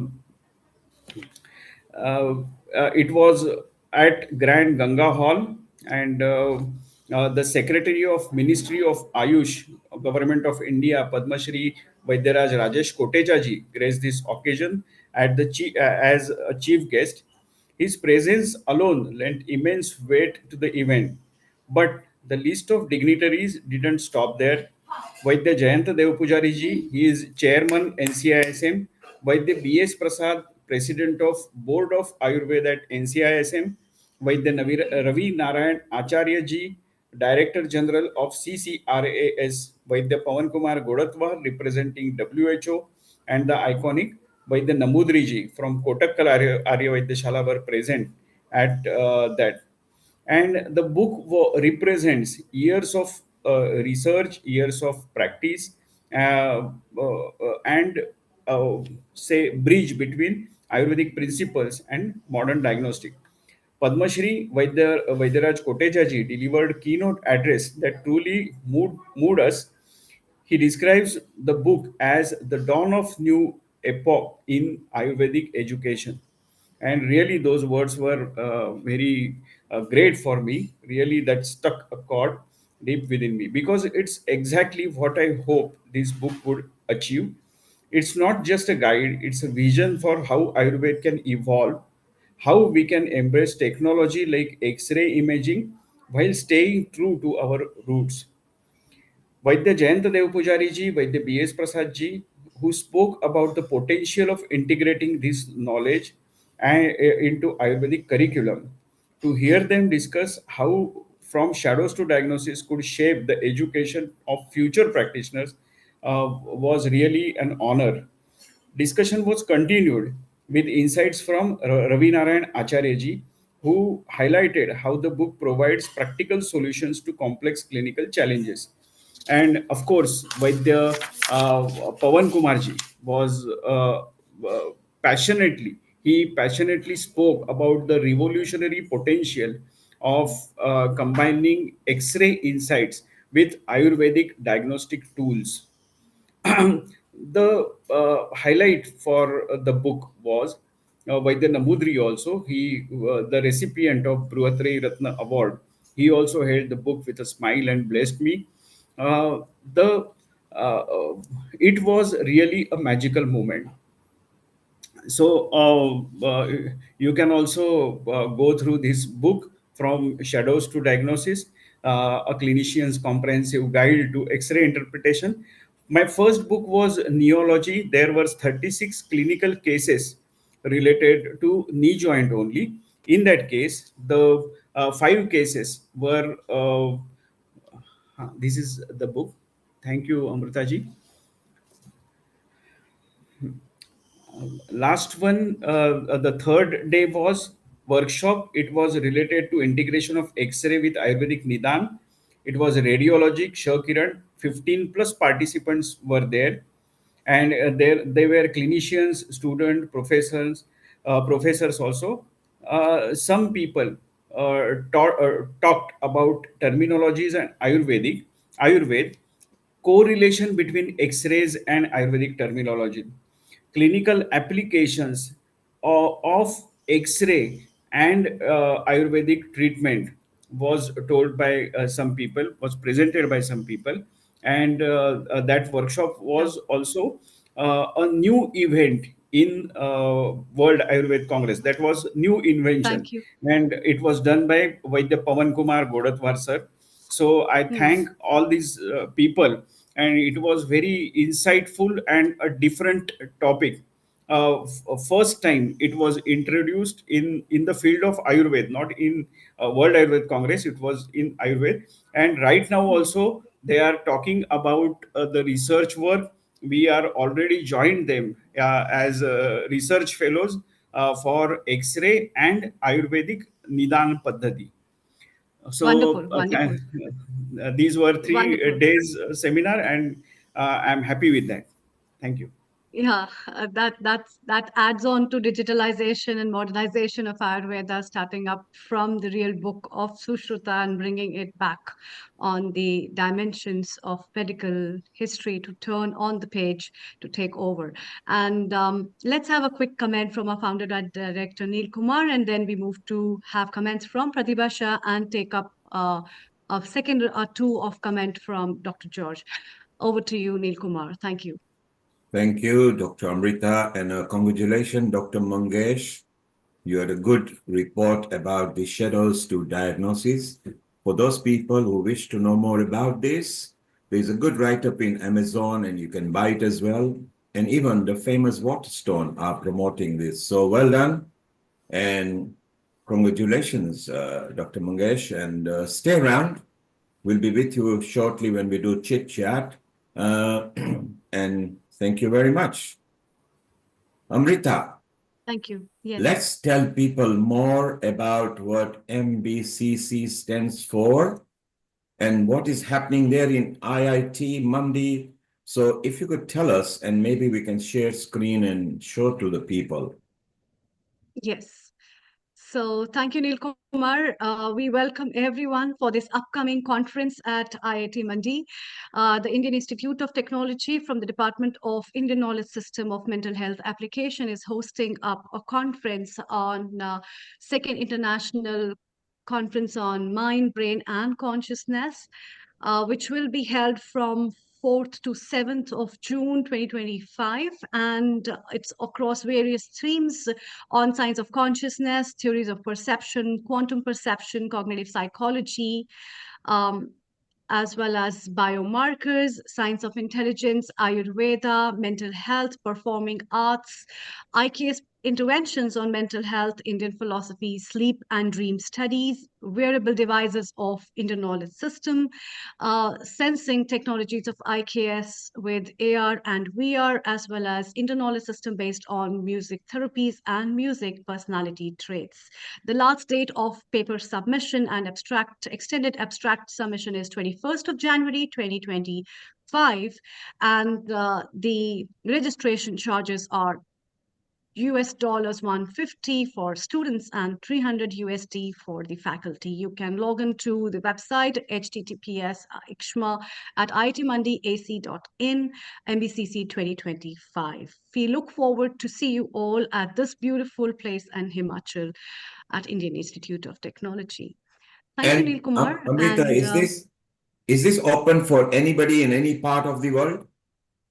yes, it is open to anybody in any part of the world, and we have our general chairs with our director, Dr. Lakshmi Dhar Behera, with Professor Ganpat Ramanath and Dr. Anirban Bandyopadhyay, and scientific advisory members and technical committee members from the IIT and other institutions who would So be you've the got a part lot of of this. prominent members there, and of course, IIT is Institute of Indian Technology. Is that right? Yes. So that's again a very prominent organizations for Yes, those and who a want to. branch on to head on for this, Neil Kumar, I'd like to let everybody know. So the research and development perspective, where we have been talking about the institution and the academic institutions taking up edge, a lot of IITs have joined hands to take Ayurveda traditional knowledge and especially the Indian knowledge system therapies forward for working on research and development with the collaboration of technology as well as bioresources further. Thank you, Neil Kumar. So it seems like what does MBCC stand for? Mind Brain Consciousness Conference. Wow, so what a good subject. And I noticed that you had so many themes. For those people who want to know more about it, later we'll show it once again. And it's a wonderful outreach, which will be taking place in the middle of next year. You still have got a time to apply. Even if you're going by the deadline, still apply for it. You never know. They can always be flexible, maybe. So before we go to Dr. Shishir in a moment, let's take a comment from a couple of people. There is Pratibha here. She actually also attended, and she's from United States of America. So let's welcome her to Healing Our Earth. Global namaste to you, Pratibha, as well. Unmute yourself, and you had a comment. Global Namaste, Dr. Pratibha. A very Global warm welcome. namaste to everybody.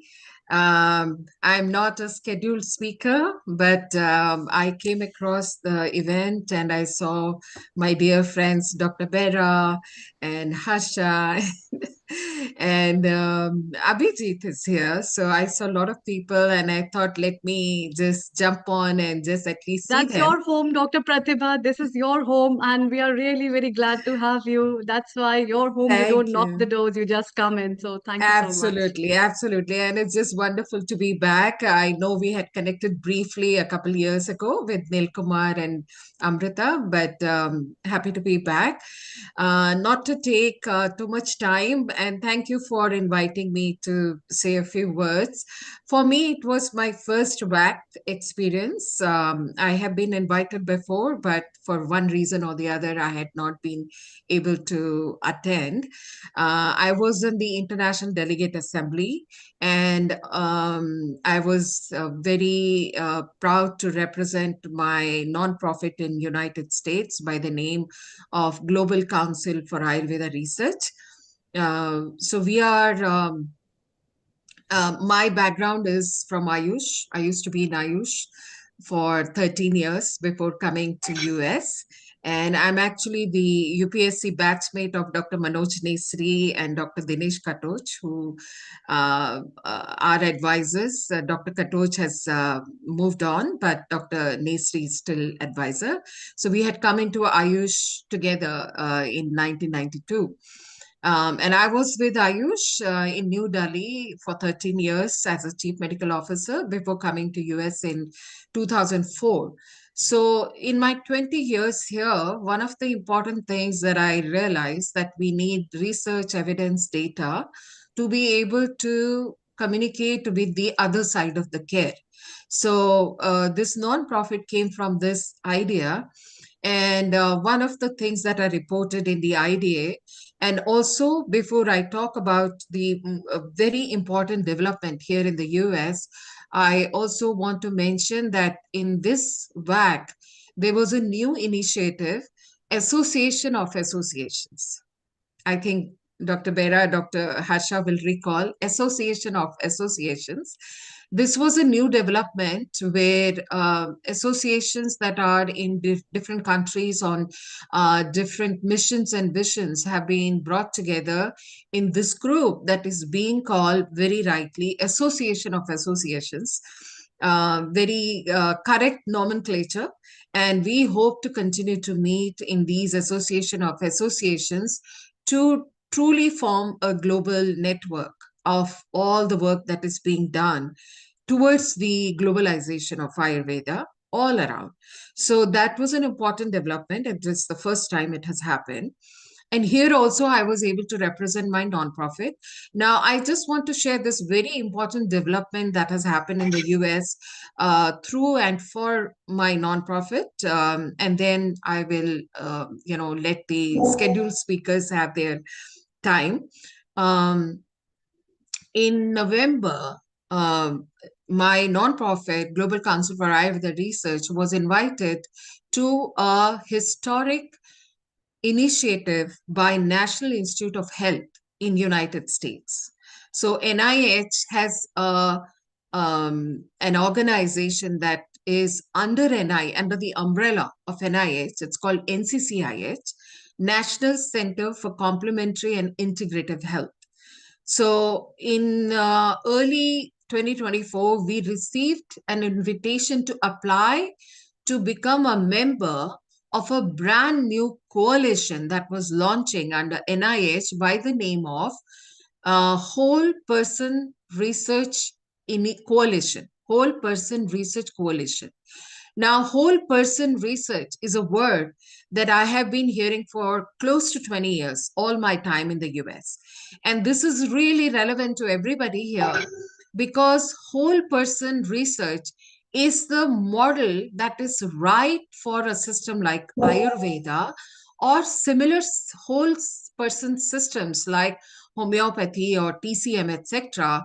And I have been a strong advocate of this, that RCTs are not the gold standard for us. They do not do justice to a system like Ayurveda, which is a whole person system, right? So we have been trying all these years to put a square in a circle. And finally, with all the deliberations of so many years, NCCIH finally launched formally the concept of whole person research coalition, and it is now institutionalized. I'm very proud to say that we did get accepted as a member of this coalition. We are the only Ayurveda organization that is represented in this 80-member organization, members in this coalition. And I was able to present and participate in person at the Bethesda NIH campus for this very important first meeting of the coalition on November 1st in 2024. This is a massive development because NIH is very conservative. I think Dr. Harsha, Dr. Bera know how on a federal level, on a central government level, there is resistance to accept, even acknowledge anything like this. So to get this institutionalized is a huge step. Now we are in a federal organization formally and properly as a member. So this is the big development that I shared at WAC. And there were so many other things that we are hearing from all the speakers. So I will let you carry on, and I appreciate the opportunity to share this one bit from Boston, United States. Thank you. Thank you, Dr. Pratibha. Thank you. Stay around, and I know you've got a meeting in a while, and then you can come back even after the meeting. Very good point you mentioned, organization for the organization. That's what we do at Healing Our Earth. So we will help you out over there. Stay around. George, your comment quickly, and Harsha, your comment, and then we move to Dr. Shishir. Over to you. Yes, I want to mention that WHO has, all of you know, that has produced WHO benchmarks on training on Ayurveda and practice of Ayurveda, and also Ayurveda terminology. In a few weeks, WHO will launch International Classification of Diseases version 11 version, TM2 chapter, which will include Ayurveda officially. And this international classification of diseases is being used for all the medical health, medical digital records, insurance companies. And I'm very glad to share with you that Vata, Pitta, Kapha, Prakriti, Sattvas, Rajas, Tamas, Gunas are included in these international classifications of diseases. And it's really a quantum leap for Ayurveda within the modern medical community. It's very, very important, and it will open new possibilities. Very, very important. That's all my comment that I want to share with you. Thank you, Dr. George.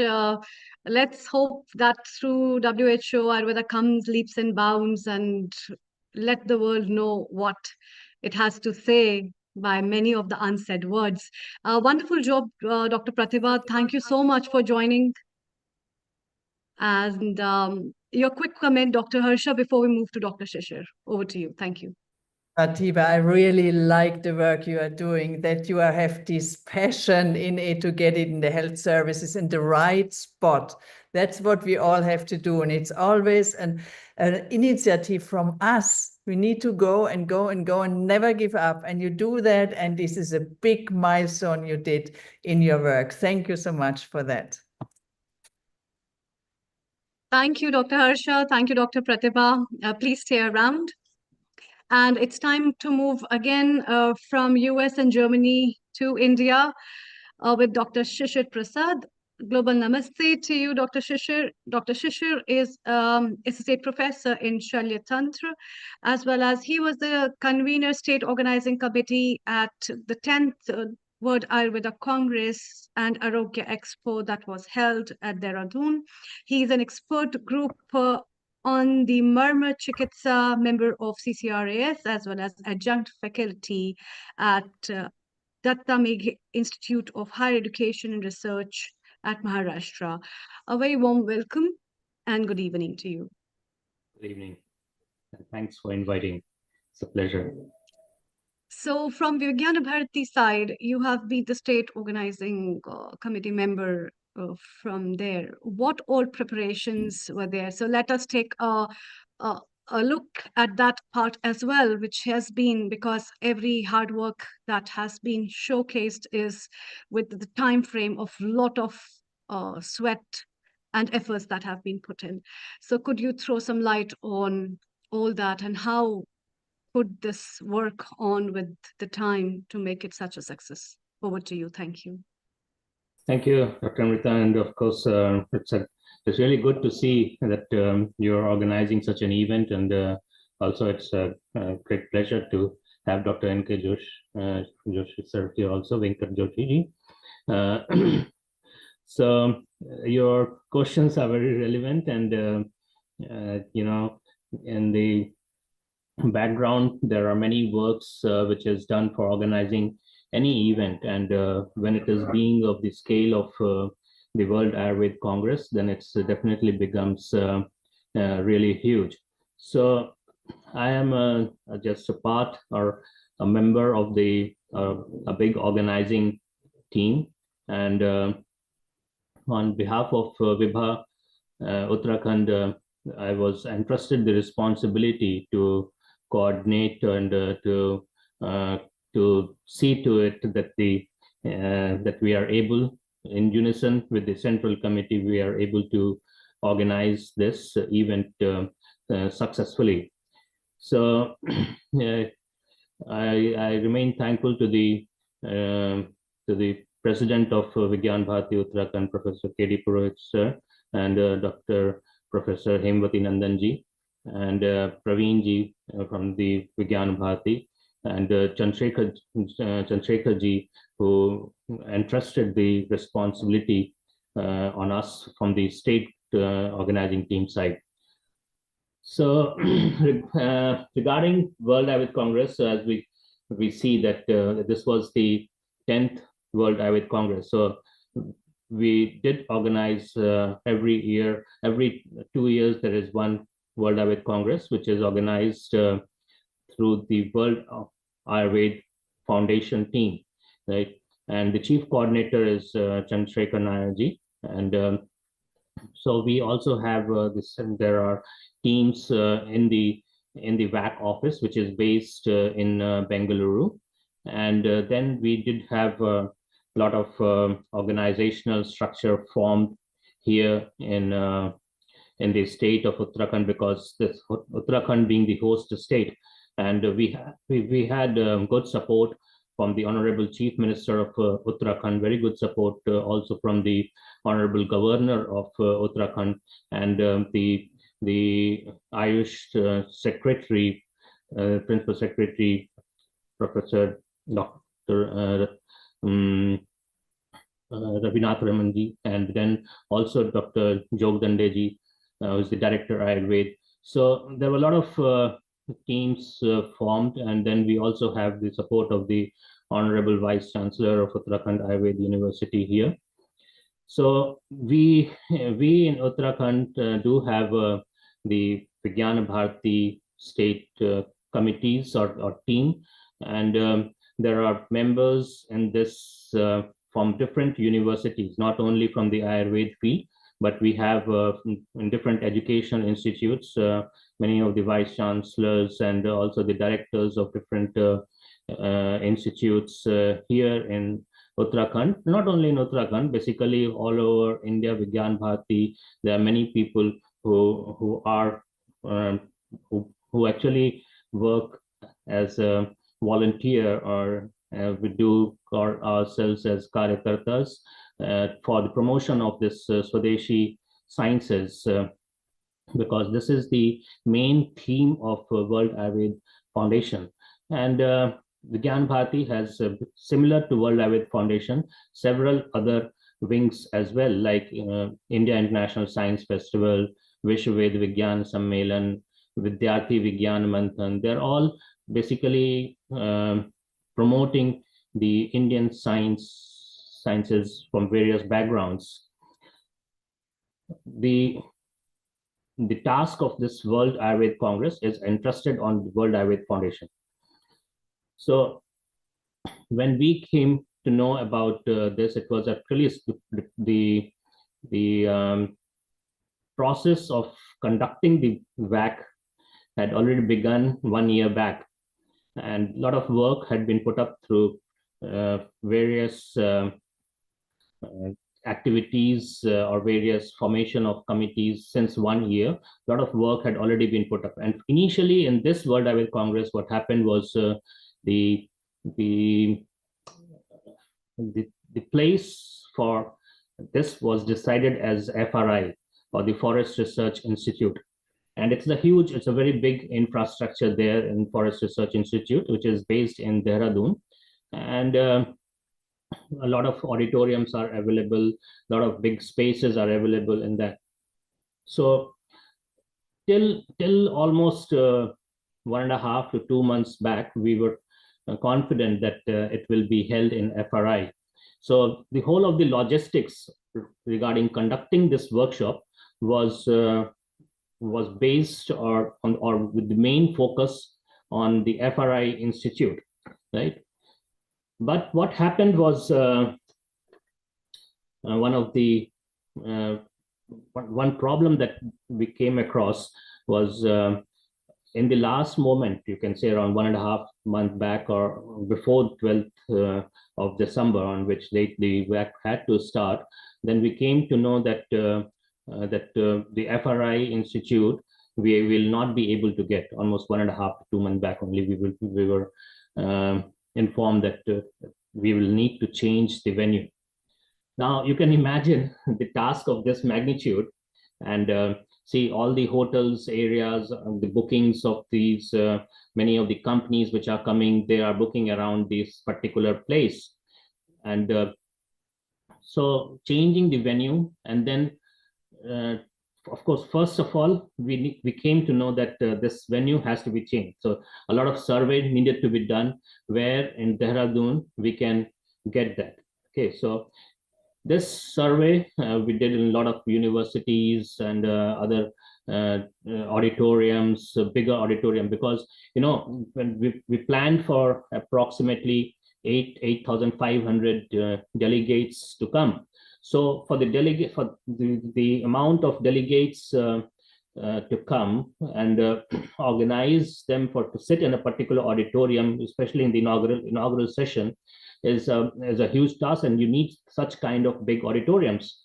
So then we ultimately also had to think about the besides the auditorium for inaugural, we also have to think about the different scientific sessions that needed to be held, because you'll be surprised to know that we received more than 4,000 scientific papers. Of course, it went through scientific committee deliberations, and it went through a process, and then the papers selected out of those 14,000, they were presented as oral presentations as well as in poster presentations. So that is one major aspect, the scientific deliberations. And then another major aspect was the conduct of the expo. So in the expo, it is considered as one of the largest, basically, and with around 222 companies participating in this expo. So we had to think of a large area and also of the footfall for the expo, because naturally when the companies come, they would like to have a public participation. So ultimately, we came across Dr. Sunil and Ranjit Puranik ji from Dudpapeshwar, Chandrasekhar ji, they all came and surveyed.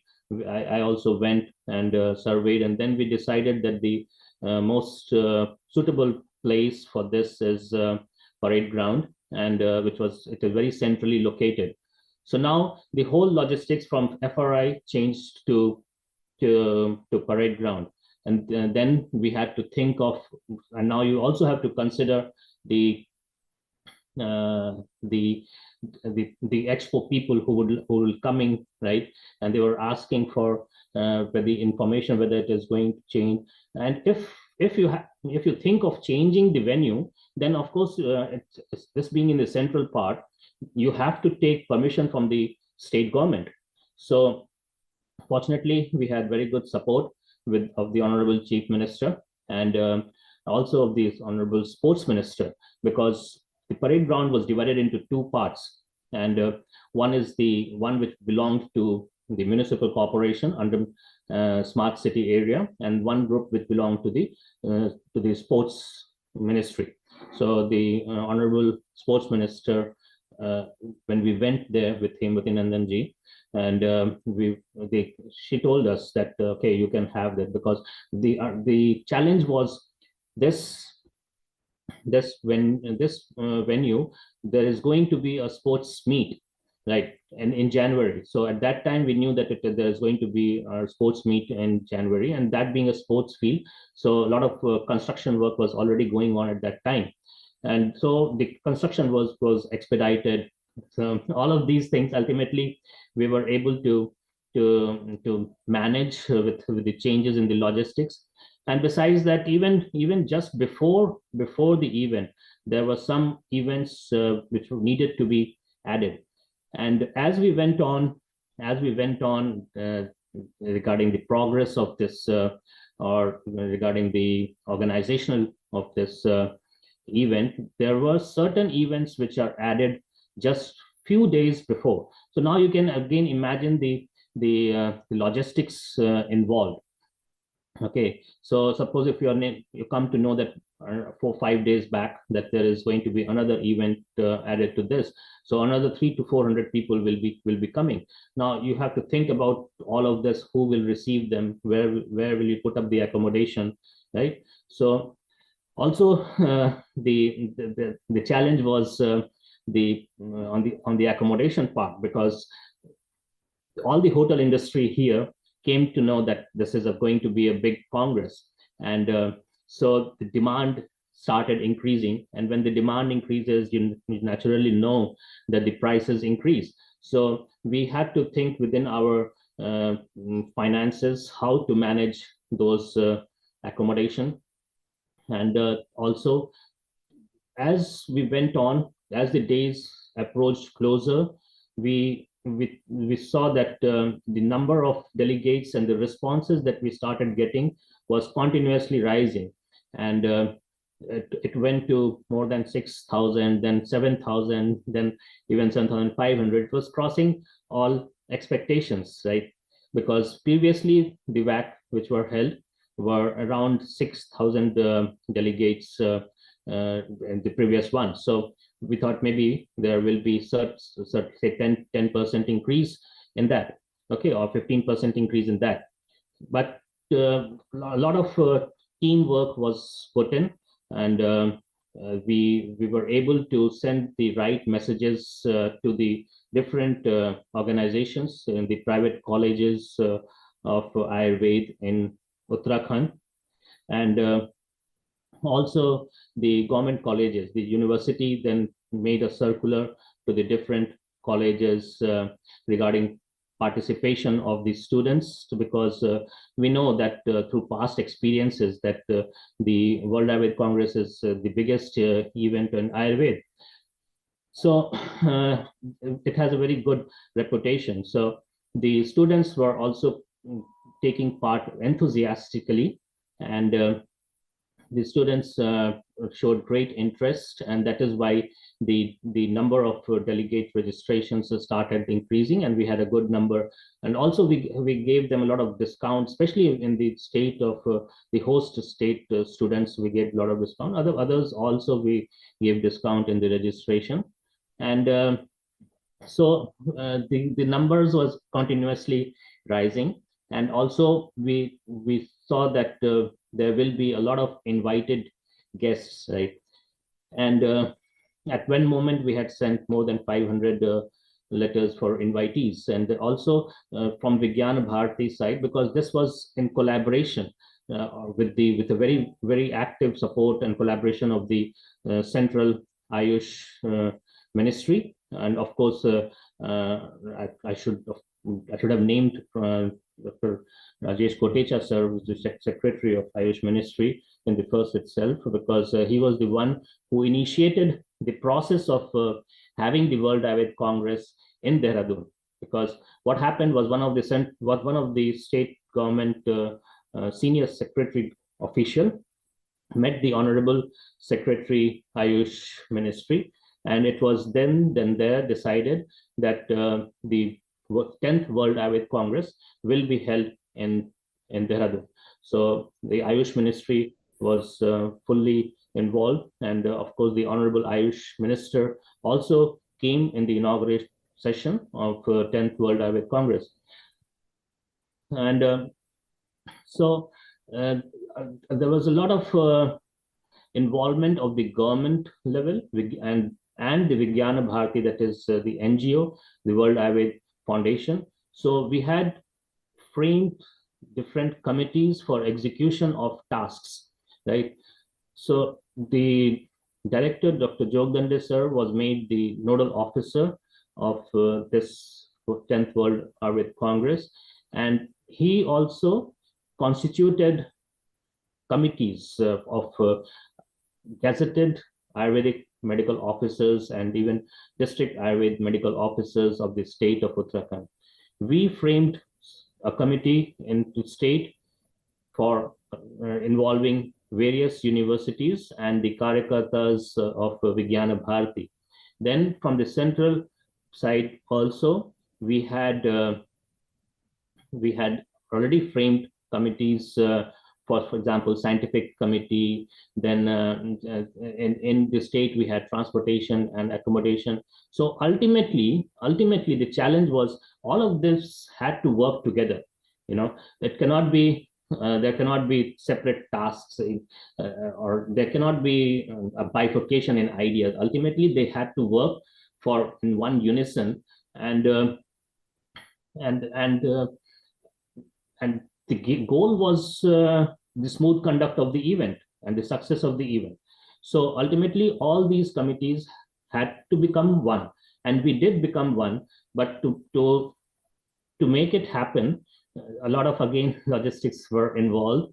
We shared our thought processes amongst each others, then framed common groups of the different committees, made ultimately into one, so that each person knows whose task is whose task is what. So the task has to be well defined. There were hierarchy of people involved based on their seniority levels. So we knew, suppose if I am the convener, then I knew that I had to take guidance from Dr. Hemwati Nandanji or Chandrasekharanji for what to do as a next step. So similarly, there were other members in different state committees, and they knew what their roles were. But there were a lot of meetings happening in between, online, offline meetings. And again, you can see that the time frame was very short. So once we got the permission of this area of the parade ground, and getting the permission from the state government, you can, although they were very supportive, but the paperwork does take time, right? So although we got the permission, but then there were a lot of people involved. Our team was wholly involved to see that it is actually obtained in the right time. Then there are Dr. Shishir, permissions. Whenever you are conducting any conference, you need to take permission from different aspects of the government, like electricity, water, and all those things, the catering purposes and other things. So all of these had to be monitored, and we had a very good team, Professor Vinesh Gupta, there are many people, Dr. Bhaskar sir, and Dr. Shishir, Dr. Dr. Raghavendra. Shishir, not only did you manage it very well together with the team and the logistic that you explained, which was almost like nightmare before, but the way you guys handled it, because there was tremendous success, it was so successful. I want to ask you one question. Do you feel that it's become international? Do you think this time the World Ayurveda Congress in Ayurveda was international? Do you feel that the outside India people were also impressed when they came there? Yeah, we always knew that there will be a lot of international delegates, because we had a separate event of International Delegate Assembly. So there was a whole team which was following it up with Professor Gunwant Yola and Professor Asmita Vele Madam and Dr. Sukumar and other people. Even I was there in the idea as a convener, although I could not be present during the event when it was happening because of some of the other works which I was involved in. But we knew that there will be a lot of international interest, and ultimately you'll be happy to know that 58 countries took part in this, and so it was a really grand thing. It went beyond our expectations. So ultimately, what we had thought was around 8,500 people will be coming, but it's almost like 12,000 delegates were there. Yes, and more importantly, third of the globe was there, as you say, 58 countries. That's nearly third of the globe. So congratulations, fantastic, and a 10th World Ayurveda Conference was not just a success. I think the 11th is going to be even more bigger and will require more planning and will be more international, I think. Yeah, definitely. I'm sure it will. Yes. But, so you see, can you please convey a big congratulations from Healing Our Earth, which is a free global online community channel which unites people globally. And we would like to associate further with you. So our Dr. Amrita Sharma, which is the chief admin at Healing Our Earth, will be in touch with you and put you in touch with others as well. We got our Professor Naveen Gupta here as well, who is in different parts of Europe. We got other people who are down here that I think we will actually introduce to the organization. It's so nice. And I loved your involvement because, as you said, first it was okay, and suddenly the accommodation started being filling up, and then the prices were increased. So how do you tell the delegates? Those logistic nightmares are part of top event management organizations, and you did wonderful. Amrita, don't you think so that the 10th World Ayurveda Congress was a big success, the way Dr. Shishir narrated to us? And just before we go to Abhijit, who is there, who is going to tell us more about it. He himself is a very good scholar in Sanskrit and a professor and a wonderful dynamic personality.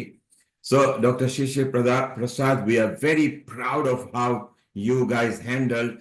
Say a quick hello to Dr. Naveen Gupta, who is part of our senior team over here. Dr. Naveen, say hello to Shishir Prasad, who was actually involved deeply as a convener, state convener. So, hello to Dr. Shishir Prasad. Namaste from London, and namaste from London to one and only Neil Kumar and Amrita Sharma, who is the organizer. And I will take only 2 minutes for Shishir Prasad, for 1 minute for you, and 1 minute for half a minute for Harsha Graminger from Germany, and the other one, also Vekant Joshi. So, first of all, Dr. Neil Kumar, Mr. Neil Kumar. So I say, because in 1983 when I graduated, so all the people who were my friend there, I call them always doctors. So Dr. Neil Kumar then, because everybody was calling me doctor and they were not doctors. So then I thought to call them everybody doctor then. So Dr. Neil Kumar. So he has mentioned about 1/3 of the globe was present at WAC. I was one of the unblessed one who could not visit India for the last 8 years. And I'm really sorry for that. I just wrote to Pratibha Shah from US. She is a very good friend of mine. And I just wrote to her that I was not in India for last 8 years, but perhaps I have to retire now. And I have to retire from Belgium, and I have to retire from Switzerland, I have to retire from London to get my good pension so that I can spend my time in Vrindavan in India. This is my goal. And Dr. Harsha Graminger, I know you for long time. I first time see your face. I've also written you privately. And Dr. Harsha Graminger, I'm in Germany for the last 30 years. I've been working in North Rhine-Westphalia, and because you are here, that's why I will not dare to speak in Deutsch. Maar ik kan spreken goed Deutsch, en ik verstaan good Deutsch, and but I will not speak to you because you are really German, and I will not be speaking German in a dialect which is English-based dialect. But I'm in North Rhine-Westphalia. I was associated with Bad Meinberg in Yoga Vidya, and I'm still having my practice in that mall in Bielefeld. And I will definitely see you sometime. And we are very good friends all over Germany. And for 30 years, I'm there. So this is what Dr. Harsha Graminger with Namaste I can say to you. It was beautiful talk about what you just said. And Dr. Shishir Prasad, I want to say that I came to understand one of my dearest friend, Venkat Joshi in London, who I know only for 5 years because I'm in London for 5 years only. Rest I'm 35 years in Europe.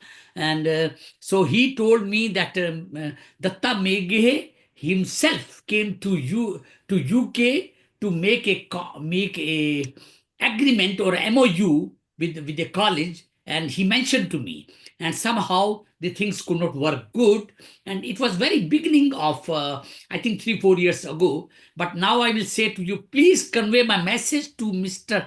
Datta Meghe's son, and from Maharashtra, if I understand correctly, to that we are ready to make any MOU in London here with London School of Ayurveda. And now coming back to Neil Kumar, he's mentioned about 1/3 of the globe was present. And Dr. Shishir Prasad, Dr. Harsha Graminger, Dr. Abhijit Saraf, who are on the screen now, Nishit, our friend, Venkat Joshi, our friend, Rajan Patinkar. Thank you, Dr. So, Thank you, and Dr. all these Naveen. Yes, people, yes, and yes. from Wonderful. Argentina, I must mention one thing, that when Neil Kumar will organize the World Ayurveda Congress for the in London, that will be half of the globe will be present here. I'm assuring you for that, because I worked. I'm sorry, I will not be egoistic now. I'm 65, so and I don't. I have to still have the white hair, but I'm soon waiting for. And but I want to say that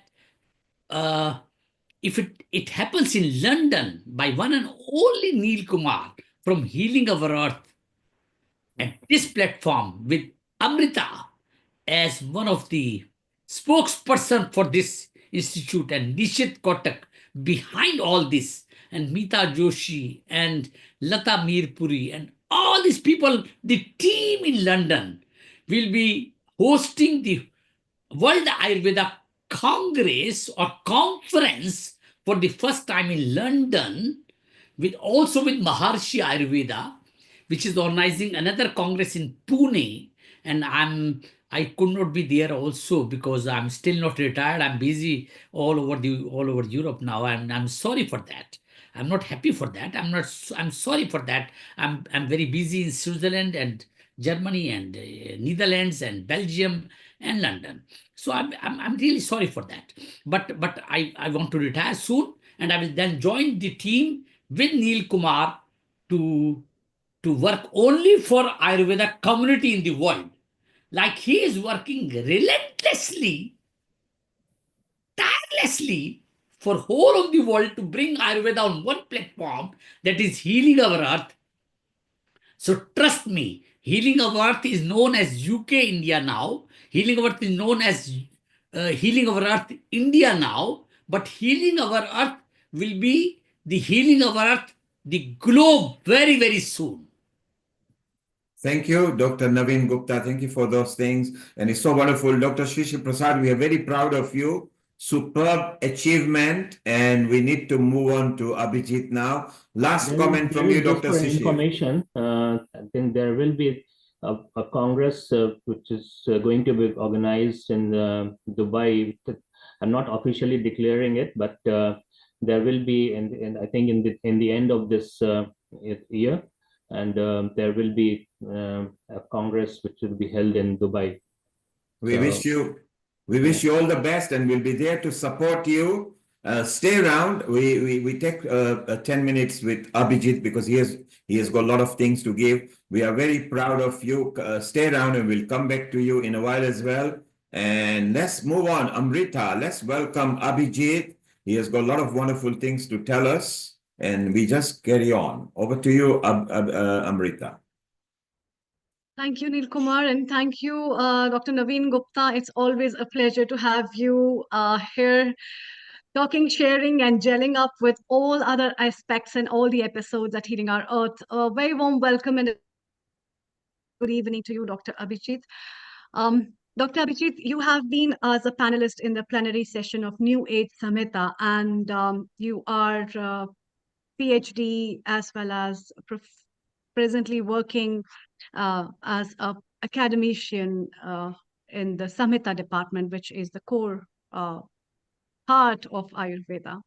And apart from that, what all I know about you, you have done a remarkable job in digging into the history of Ayurveda and looking into what really the facts and figures and what all our history and literature has talked about.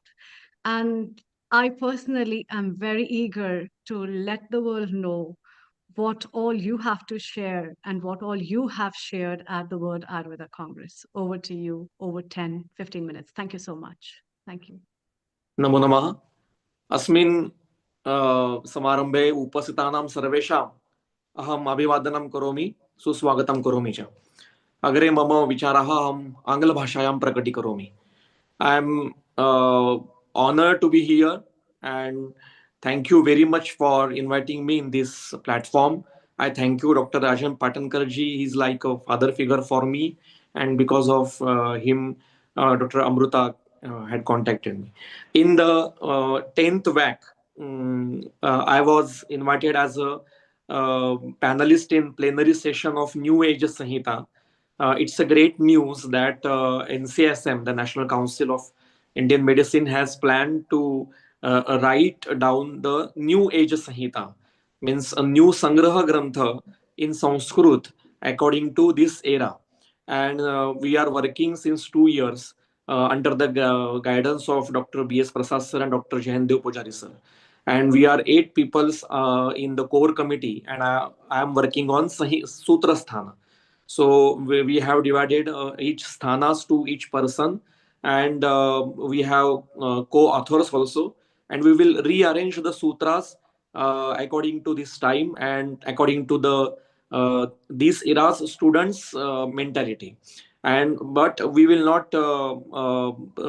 We are thinking that we will plan a new sthan, that is the Anukta sthan, that new diseases like COVID, dengue, malaria, it should be incorporated in the Sanhitas. Also, the new drugs, new hetus like pizza, burger, and new other things. Or also we have to take consider, because we are dealing it daily in our clinical practice. So there will be a Anukta sthan to deal with all these things. The session went well, and Dr. Dev Pujari sir and Dr. B.S. Prasad sir was the head of that session, and Dev Pujari sir explained the concept behind this New Age Sanhita. And we team the Vaidya Bavdekar ji, Vaidya Dikshit ji, myself, and Vaidya Ramanor ji explain the various aspects of that Sanhita. Dr. Ramanor sir from Tamil Nadu, sorry, Kerala, he is actually the leader of our team. So this is a unique thing, and we are working on it.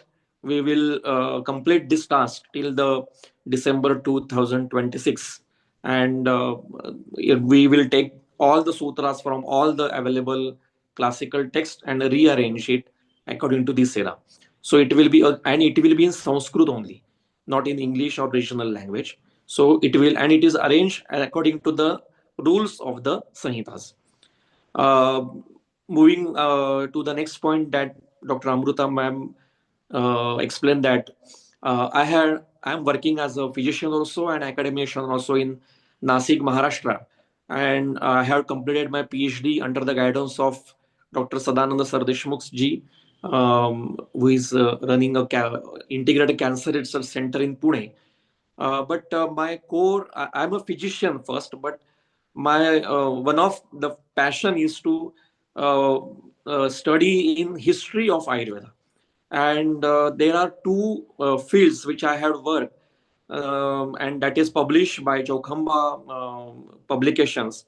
One is the ancient places related to the acharyas, which are explained, or they have the referred in the classical text. Are there any places still there? If there are some places or not. So when I studied, I found that there are more than 800 places all over Southeast Asia. I'm not talking about only India, Southeast Asia, because the Chaitra Ratha Bana explained in Visarpa Chekisadhyay is in Kazakhstan right now, the Pamir's Pradesh. And some places are in Afghanistan, some places are in Pakistan. The Kankayana, which is explained in, which quoted in the Charak Samhita, is from Syria and Iraq, that part of the world. So there are so many places, and they are still there. The Charak ashram is there, where Charak uh, was live and work on the Sanhita. There is a place of demise of Dhanvantari Avatar Kashiraj Divodas, which is in Gujarat. Then Nagarjuna's ashram is in Nepal. Chakrapani's home in Bengal. There are so many places. Sushruta's Chikisale is in Kashi. Kashiraj Divodas place is still there. That Kshatra Vansha is still living in that place that is called as Ramnagar Kila. So there are so many things to explain, but which I am going to present the second thing, that uh, in our India, it is a propaganda that women were not allowed to teach and practice Ayurveda. And there's so many, when I used to teach Sanhitas, so many female students used to ask me, sir, why it's not a single reference of any female Vaidya in any ancient Sanhitas? So that was a very tricky question for me as a teacher. So I worked for 13 years. I started working as a academician in 2010. Now it is I'm working as a professor, and I found 27 references, means 27 females, references of 27 females who were great physicians of that ancient era. And I published a book from Chaukhamba Publications, Varanasi. I want to show some glimpses of those ancient female physicians, and the references found in around 300 Sanskrit ancient classical texts. So I will share my screen and I will complete my talk on sharing in just 5 to 10 minutes. Is it visible? My screen is visible? Yes. So these are the ancient female physicians. This is my book. I will read the names: Parvati, Paratitheyi, Malavati, Itara, Aditi, Lolakshi, Murasa, Ulupi, Shakuntala, Karkati, Jara, Madalasa, Anasuya, Devasena. Devasena means the Shati. We perform the puja in the 6th day after the birth of a child. Then Tara, Minjika, Bhadali, Marisha, Siniwali, Kuhu. Siniwali and Kuhu were the daughters of Sage Vasishta, and they were the ancient gynecologists of that era who were working in the infertility part of the gynecology. Saraswati, Rasankushi, Tara, Yogini, Bahugati Yogini, Mahayogini, Sita, and the wife of Vyadi Rushi. So they were the Chikisika from Rasashastra branch of Ayurveda. So Mata Parvati, you can see the picture some rishis were asking some question to Mata Parvati, and she's explaining them. So the females were used to Acharya, the head of the institute at that time, and they were teaching and practicing the medicine. Once what happened? It is a reference in Ravana Samhita. Mandodari fell ill, and when she was pregnant, and Ravan treated her with medicine. And so she asked him, "You are a fighter, or you are a research, but how you got to know these medicines?" So he tell her that Mata Parvati taught me whole Ayurveda. Means Ravan is a disciple of Mata Parvati, and she taught him whole Ayurveda medicines or all basic principles. Even in Kashyap Samhita, there is a whole chapter dedicated to the treatment done by Mata Parvati. It is called as the Rasonadhyay. So we have to collect all the references. I'm not going into detail. There is one reference that in the ancient period, female used to perform the yajna also, all alone. There no need of any yajman or any male companion. So there is a reference in Kumara Sambhava of Kalidas. So we know that Mata Parvati had given birth the Ganpati, and reference is like that she just put all the mala bhaga from her body and made a child. But that is a Rupakatmak story. She gave birth from her one cell from her body. That is IVF, or we can say now the treatment is working in all over the globe. So there are a lot of references regarding a treatment done by Parvati. She had performed gender transplant operation also. It is referred into Ramayana. There is a princess called as Ila. So Parvati had surgery of gender transplant on that Princess Princess Ila, and converted him into the Prince Il. And now then he became the king. So the ancient reference of gender transplant surgery, female to male, is done by Mata Parvati. There's so many kalpas are created by Mata Parvati, and they are still in use, like Pratap Lankeshwar and all these things. So these are the kalpas prepared by Mata Parvati. So she was a great physician of that era. Still, her temples are everywhere in the India. Next is a Minshika. She was an ancient pediatrician, and she is a daughter of Shiva and Parvati. Then Daksha, mother of Daksha, she called as a Marisha.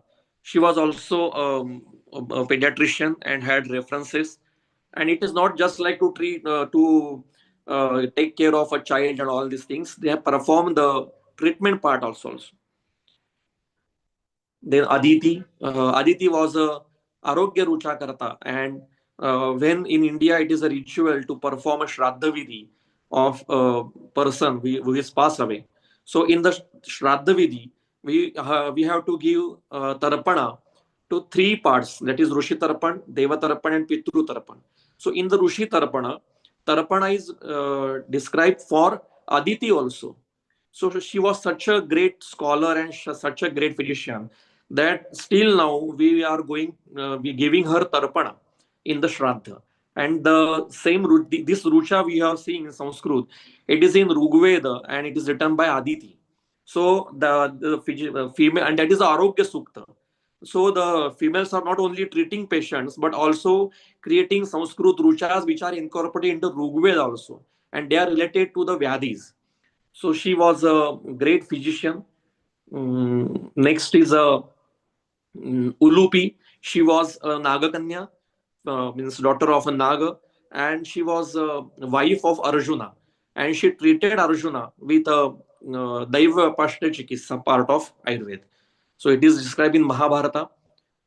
Still in Cambodia and Vietnam, she is referred as a goddess, Ulupi.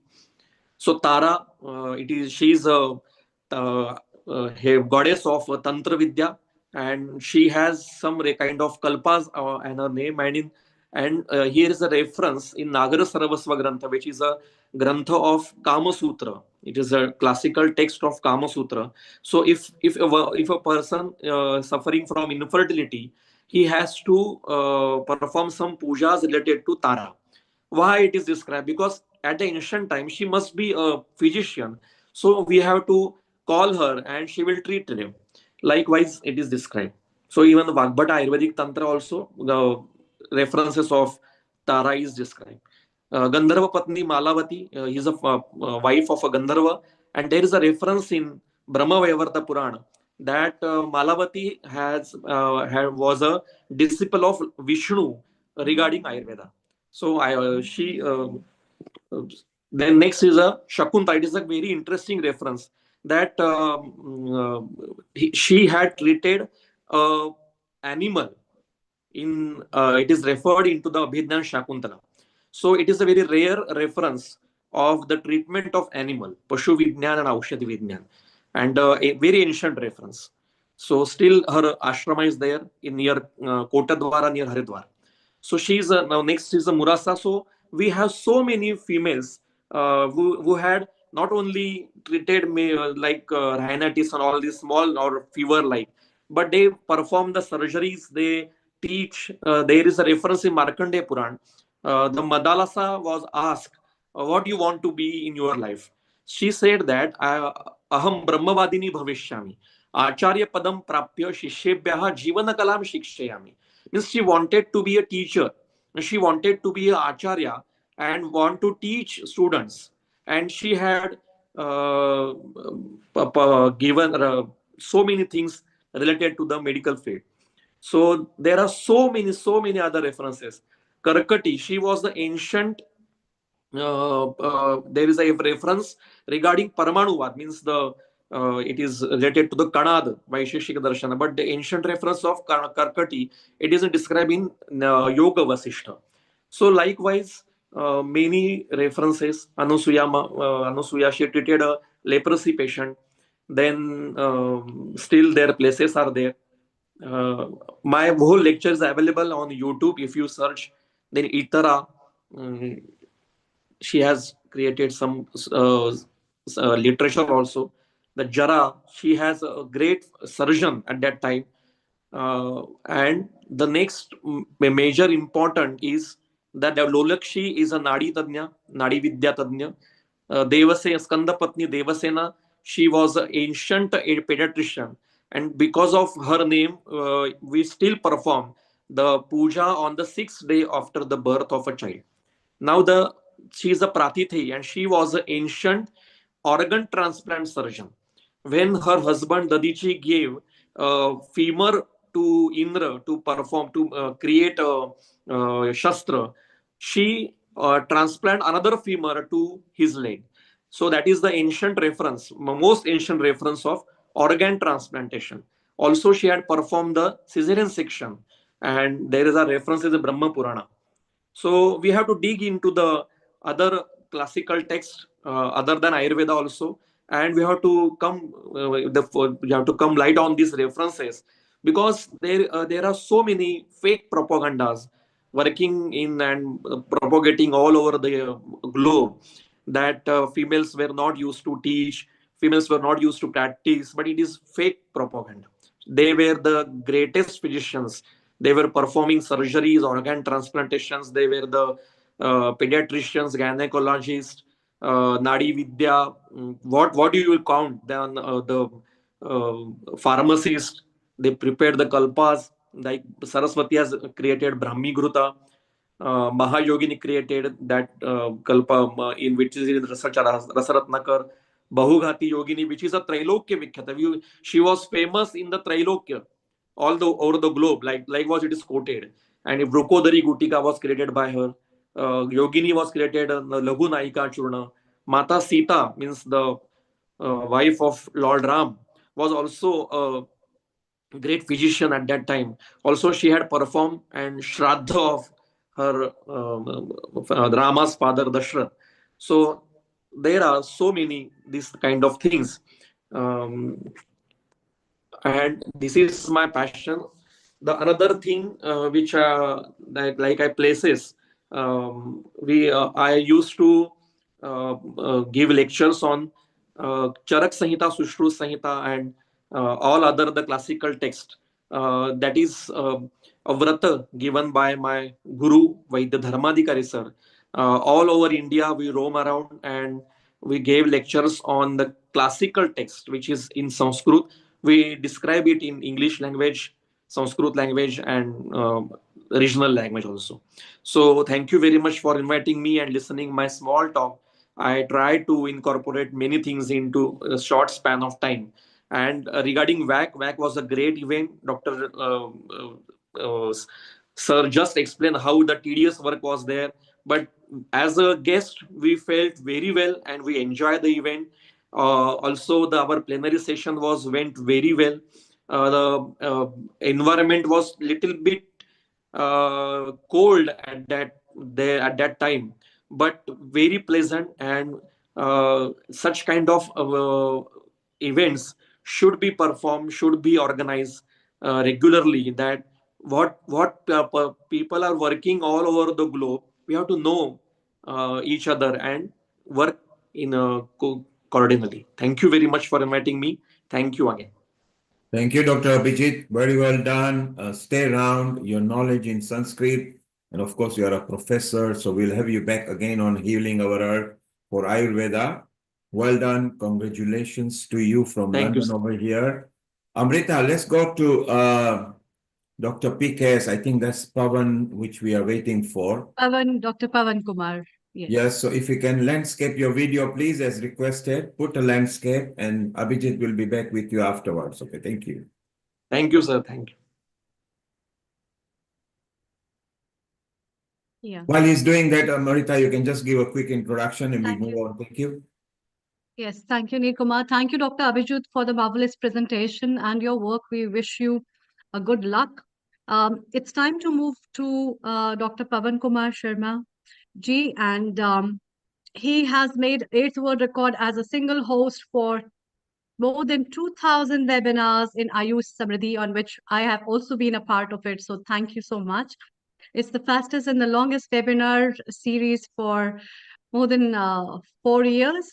and he is conducted this more than 200 episodes, 2000 episodes at Ayush Samriddhi webinars, more than 200 of health awareness videos he has established Med Pharma in Kolkata for clinical researchers and established Independent Ethic Committee India, CDSCO, and also conferred more than 100 awards to Ayush experts in over 15 years, developed more than 200 products and packs in Ayurveda, classical, ethical, and ODC medicines, and developed SOP and standardization for quality control and established GMP manufacturing units and Ayush Gram, as well as he has headed the R&D and medical marketing side of Himani, Imami, Zandu, and Ayur Care, the famous products, with and conducted a lot of researches and training sessions, and has been awarded with Arogya Award, Indian Icon Award of the Year,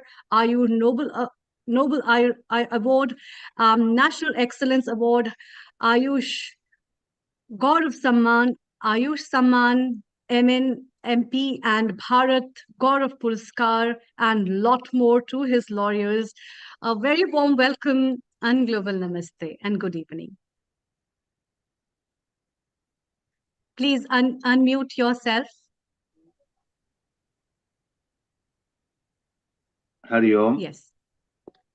Am I audible? Namaskar. Ji. Yes. Namaskar. Namaskar. Thank you for invitation. Thank you very much for organizing committee to invite me. Really a great experience was there. What I observed in the World Ayurveda Congress, Dehradun, though it was a Gagar and Sagar concept, that means too many subjects have been accommodated in a very short span of the time. That is a one minus point. Otherwise, great experience right from the first session. First session was related to artificial intelligence, and we need that in our Ayurveda, and Western countries should develop some models for this artificial intelligence, digitalization, and digital health. We have also developed, government has also developed National Ayush Mission, Digital Ayush Mission. So excellent session was there. I'm first focusing on WAC only. Then Sanhita principles are also very necessary in our life to change our mind and views according to the principles of Ayurveda, because in general practice, Ayurvedic principles are not being followed as per my observation. We are based on the treatment of patent medicine nowadays, but our classical medicine and classical principles are really greater than this patentization of the Ayurveda. And then one important session was there, Ahar. Ahar means, I am unable to understand. I was vice president of Imami and took over Jhandu, and we have also launched so many nutraceuticals in that range. Nutraceuticals also, food range also. Imami Healthy Tasty, Imami Agrotech is launching now a range of products, nutraceuticals with herbal active principles. So Ahar is also a new venue for Ayurveda if it is not marketed unwantedly, because with less active principles, if we are claiming for so many benefits, this will be defamation of Ayurveda, definitely. Then evidence-based Ayurveda is now evidence. So many crores of evidences are available. I am unable to understand what evidence-based Ayurveda we are talking about. But as per my observation, now everybody is cautious about this, and they are creating evidences on behalf of their regular practices also. In last 4.9 years, I have been taught, and I am disciple of 6,000 plus speakers from 40 countries. of Ayurveda, of Ayush, of relevant sciences. So I am well aware that now Ayush, Ayurveda, or any fraternity is focusing on evidences, because without evidences, nobody is going to understand the clinical efficacy or pharmacokinetics or pharmacodynamics. Then Garuda's flight. Garuda's flight was also an interesting session. That was session based on startups, innovations, and entrepreneurs. So many entrepreneurs have launched their products. Nadi Tarangani, Sanaya, Veda Pulse. So many digital innovations are there, and so many innovations in Panchkarma equipments or pathology equipments have been done by Ayurvedic experts to modify them on the basis of Ayurvedic principles. And then I am really overwhelmed that policy are now being changed, have been changed. Now NCISM is there, Digital Ayush Mission is there, National Ayurvedic Mission, Ayurveda Ayush Mission is there, who is focusing right from just you can visit any college of the India, any Ayurvedic college of India, and you will find there nice infrastructure, well disciplined staff, well means hygiene is maintained, and patients are there to have treatment from Ayurveda. Now the need of time is there that it should also be included in Ayushman Bharat or any other schemes in your countries also, like our insurance agencies. So insurance agencies have been kind enough to include Ayush or Ayurveda treatment on this Mediclaim or health policy. So these policies are definitely informed by experts. All experts were there. And pharmacovigilance. This is the era of false claims anywhere in the world, not only in India, but it is the tradition of any marketing company or any manufacturer company to highlight their indications more in comparison to their actual content they have.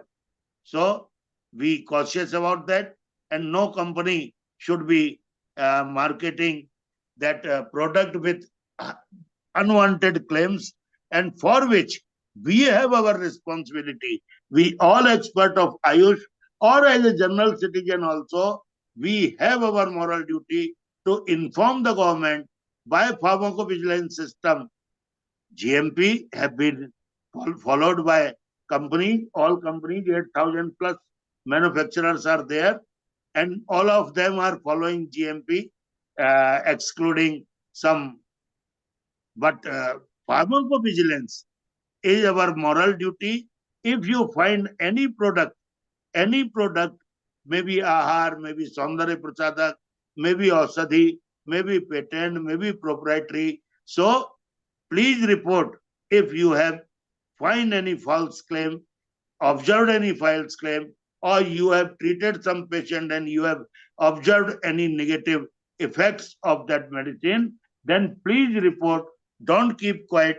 This is the government desire. And by that only, we will be able to block those channels who are creating unwanted nuisance in our science. Science and spirituality. This was also an excellent subject, madam. Spirituality is the unique feature of our Ayurveda. Samdosa Savagnesha Samdhatu Malakriya Prasannatmendriya Mana Swastitra Padiyate. You can treat your body in first line Samdosa, Samagnesha, Samdhatu and Malakriya, but for Prasanna Atma Indriya and Mana, spirituality is very much needed. Davyapastra Chikitsa, it is called in our Ayurveda, and we should practice it. I have observed in my practice of 4 decades in Calcutta that if a patient is seriously ill from last so many months, please put Mahamrityunjaya mantra continuously, mantra dhara or some any equipments, So its recitation near the patient will be for 24/7. Just see the result. You can see the result because now digital technology is there. Previously, pundits were called and the anusthans were there. So now it is less needed because digital technology has helped us. So this was also a great session. I'm first focusing and Chaya evam Vikiran Vigyan, radiation. Just see, our Ayurveda, our Ayush is most beneficial in post-operative cases of cancer or pre-operative cancer cases of cancer, both. In radiation, we have supportive treatment in our Ayush. So Chaya radiation and their imaging definitely should be improved for Ayush also. And Ayush person should take care of these reports for their patients. So this was the message given during WAC. Then insurance is the matter, digitalization is the matter, marketing is the matter. Just we are conducting webinars on different topics from last 4.9 years, from March 20. When this was announced, I was in Ahmedabad and conducting photo shoots of renowned Vaidyas, March 20, that please guide me for the effect of Ayush medicine on Corona, COVID-19. When respected Modi ji announced Janata Curfew, I had at that time of 8 cities, approximately 70 raw videos. And when I reached Calcutta after forcing from my house, I had only raw digital collection. So I made respected YouTube sir as my Guru Granth Sahib and understood the streaming, live streaming, deleting, and this editing, and then started this YouTube channel. Please, this is my humble request to you all. Please do join every day, non-commercial, no aim of any commerce or promotion of any company. Initially, we started with COVID, topics were less. Then we started with our lifestyle disorders, topics were less. So we decided before 4 years, we decided to conduct webinar on every celebrated day. Today, Daughter's Day is there. So we are celebrating daughter's health with Ayush. Today, Insurance Day is there. So we are celebrating Insurance Day. Today was Road Safety Week. We have conducted just now road safety rules and our moral duty. So we are creating awareness. We are creating clinical communications. We are creating our desire to create a saga of videos because approximately 6,000 plus speakers have been have blessed us on the platform, and now onwards we have changed our pathy on every day. Every day, WAC was for 3 days, but I'm requesting my all country friends that please do join because we are conducting today. Suppose Sunday is there. Just now we are going to conduct youth health. Today is Swami Vivekananda Jayanti, and this is our National Youth Day. So we are conducting youth health, and just now my webinar is running there. So that is on positive development of youth by Ayush. Just see, this webinar is in progress. So we are conducting on different topics without fail. Our university means WhatsApp University. I am not WhatsApp University. Our Vishwavidyalaya, because 40 countries are associated with us. Our Vishwavidyalaya have no leave. If any function is there, if any occasion is there, we are relating our Ayush to that particular. Now Lohri is there. Now Makar Sankranti is there. So Lohri, healthy traditions. What are our traditional traditions? And that is healthy for health development of any person. So now WAC is needed, no doubt. But in that, my feedback is there. that time should be adjusted, time should be accommodated, and proper time should be given to speakers, which is very necessary. In short time, nobody can understand, nobody can communicate, and chaos, only exhibitions and chaos will not serve our purpose. In my opinion, these World Ayurvedic Congresses should happen in each and every district of the world, not only in India, but at lower level, not at so higher level that nobody can understand. The communication by speakers and audience will be not so interested. That's why World Ayurveda Congress is a great phenomena there, and great phenomena should be continued in each and every district. 680 district we have in India, and if it will be there, definitely it will create awareness. And again, I am requesting yourself, I will be circulating to Amritaji. We don't have any commercial use, and we are celebrating daily from 8 p.m. IST to 11:30 IST, 3 webinars daily. In last 365 days, we have conducted 830 webinars. So today, this year's target is 1,000 webinar, and with your kind blessings, we are having desire to reach to 150 countries. So please help us. Please help us to reach 150 countries. We can make a plan with you. Platform is yours. We are yours for Ayush. So please support us, our holy mission, and this endless journey. Our legend speakers, Ved Kamlesh Sharma, C.V. Jha sir, every legend speaker is on our platform, and they are ready to bless as per our request and as per our desire. So, suggest us any topic.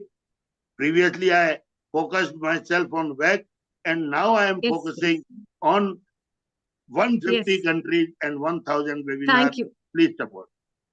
Thank you so much, Dr. Thank you.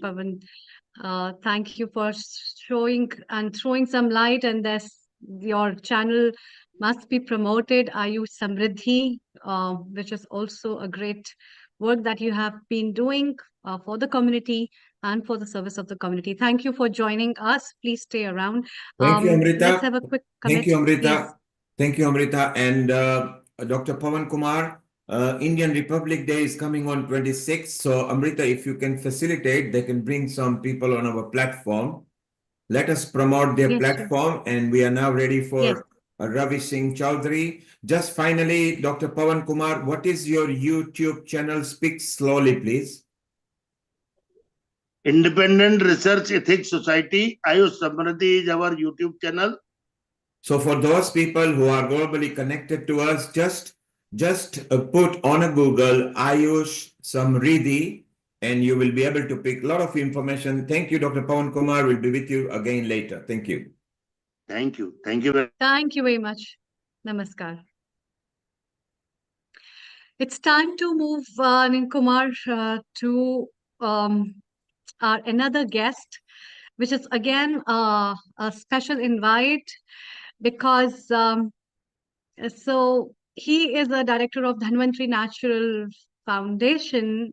Being an engineer, he has transformed his journey to service of community, and I would like to welcome Mr. Ravi Singh Chaudhary, who has changed and has been a path breaker. And today he was invited by the Prime Minister, our Honorable Prime Minister, Mr. Modi, to have a special talk and a meeting with these path breakers, among which one of them was he. So many congratulations, first of all, for being invited as a special guest by our Honorable Prime Minister. And you have made a difference in World Ayurveda Congress, as well as in the lives of a lot of farmers and people, breaking up the path to take up the words to know people how strong Ayurveda is. So the first question to you is, being an engineer, And by coming from the field of engineering, you have shifted and transcended yourself towards Ayurveda, and especially Vriksha Ayurveda, organic farming. What has made this change? Over to you. Thank you. So first of all, I would like to thank you, Amrita ma'am, for inviting me here. So the transition from engineering to farming is due to the irrigation and drip irrigation technology.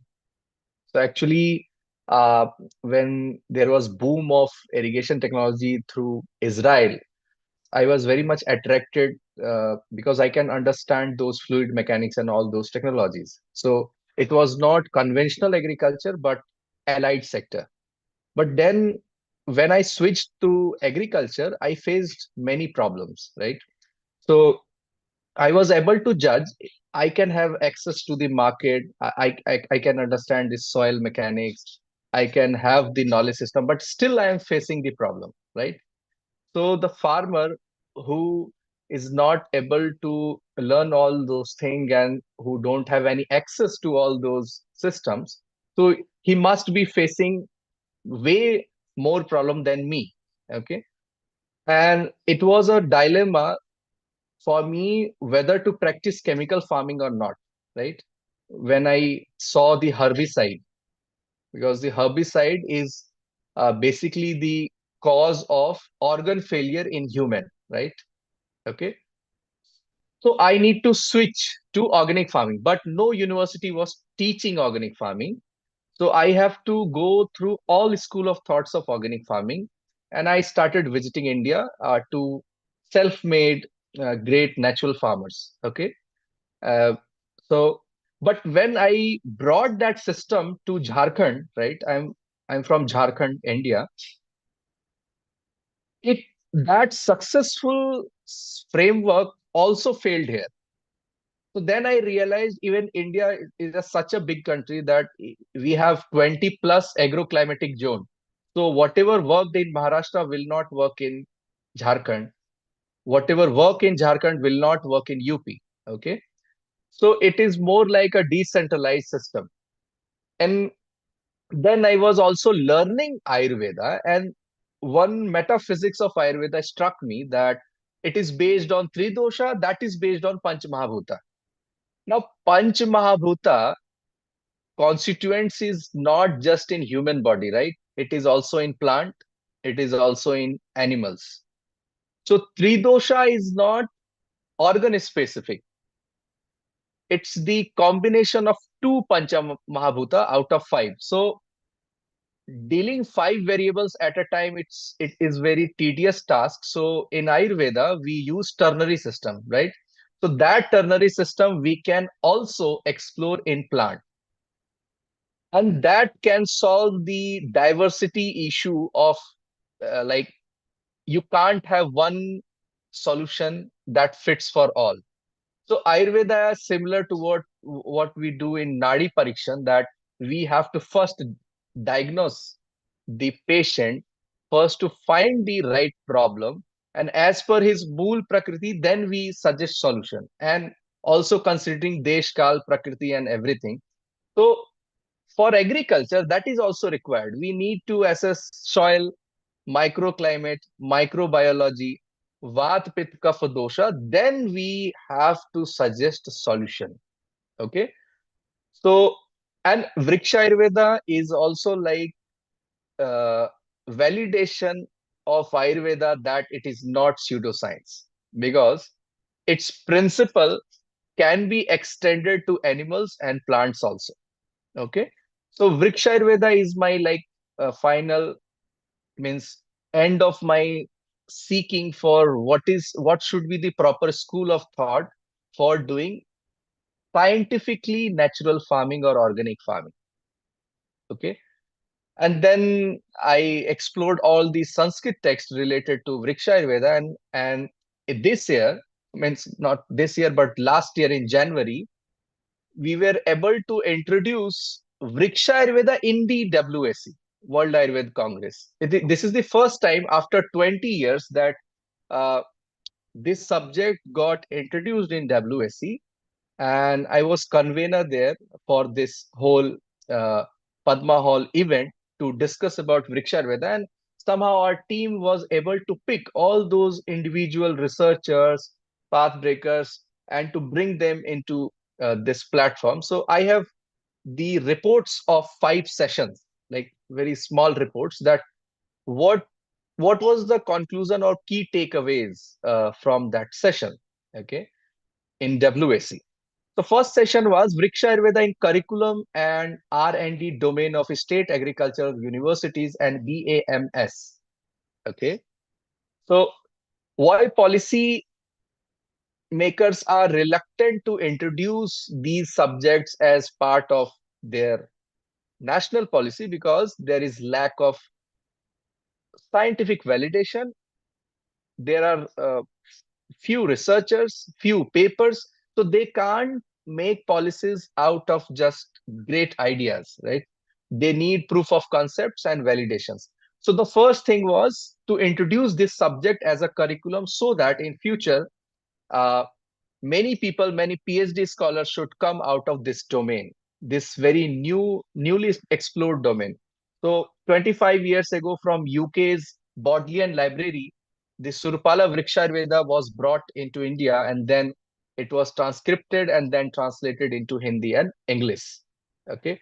The first session was more like we need to emphasize the integrated approach, like research, like replicating all India coordinated research project, AICRP, for nationwide uniform data.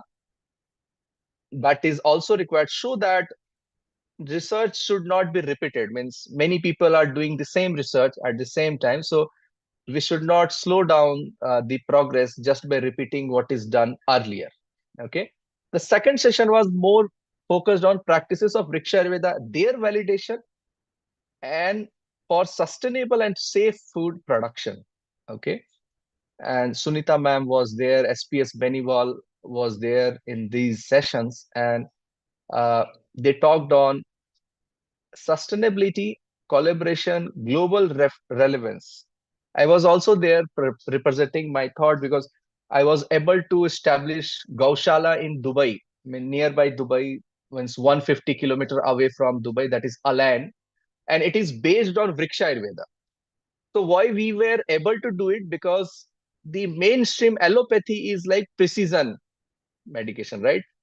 And Ayurveda is more like system approach. But in today's time, we are also making Ayurveda similar to allopathy. So even in desert, if we can able to create a microclimate that is feasible, or that is means supportive to microbiology, microbial growth, then we can be able to do farming there also. So we introduced cow there, then cow dung was there, and through Vriksha Ayurveda, we were able to cultivate vegetables in the desert. It was not possible just by using chemicals, because before chemicals, soil need biology, and biology, chemistry, and physics, three domains are required for the soil, then fertility will be there. So cow dung was able to change the biology of the soil, that changed the permeability and texture of the soil, that supported the chemistry for the root growth. Okay. So Vriksha Ayurveda can be another domain that can be from India for the world. Like yoga and Ayurveda is already established as a global domain or global product, global service. Vriksha Ayurveda can solve, because Vriksha Ayurveda is not uh, region specific, because USA can have different microclimates, so we can understand Vata, Pitta, Kapha for that climate, and then we can curate or design SOPs for their agriculture. So Vriksha Ayurveda supports diversity. It is decentralized model, and it can be used to design farms to solve all those problems of like productivity of natural farming and organic farming. So these heat and trial methods going all around the world, that we should do homa farming or natural farming or biodynamic farming or dozens of different kind of farming. So people are learning Ayurveda is directly targeting Panch Mahabhuta, the very cosmology of our universe. So it is tackling the root cause of the problem. That's why it is more viable, and it can be the direct solution for all those problems. Third Wonderful. session was, That's yeah, yes, yes. yeah, yeah. Yeah, Maybe I yeah. can take only 3 or 4 minutes. Okay, I Yes, will wrap please, up. please go ahead. Yeah, Yes, yeah, yes. yeah. Third session was more like a documentation of all manuscripts related to agriculture throughout the world. Okay, so that to extract knowledge from the wisdom, the old wisdom, because we can have lack of knowledge in industrial economy, because industrial revolution was not the genesis of industrial revolution is not India, right? But the agriculture, but the forest, but the Ayurveda, the genesis is here only. So we have lots of manuscripts. So third session was more on documentation, how to extract those data, how to collaborate with Sanskrit researchers and all. My session was on entrepreneurship, how this domain can support entrepreneurship, and the case study of Dubai farm I showed there. And also uh, subsequent session was on in Darjeeling, the tea gardens. Vriksha Ayurveda helped to help the tea gardeners for their survival, because chemical farming is not right now not feasible for them because of high rise of the input cost of the fertilizer.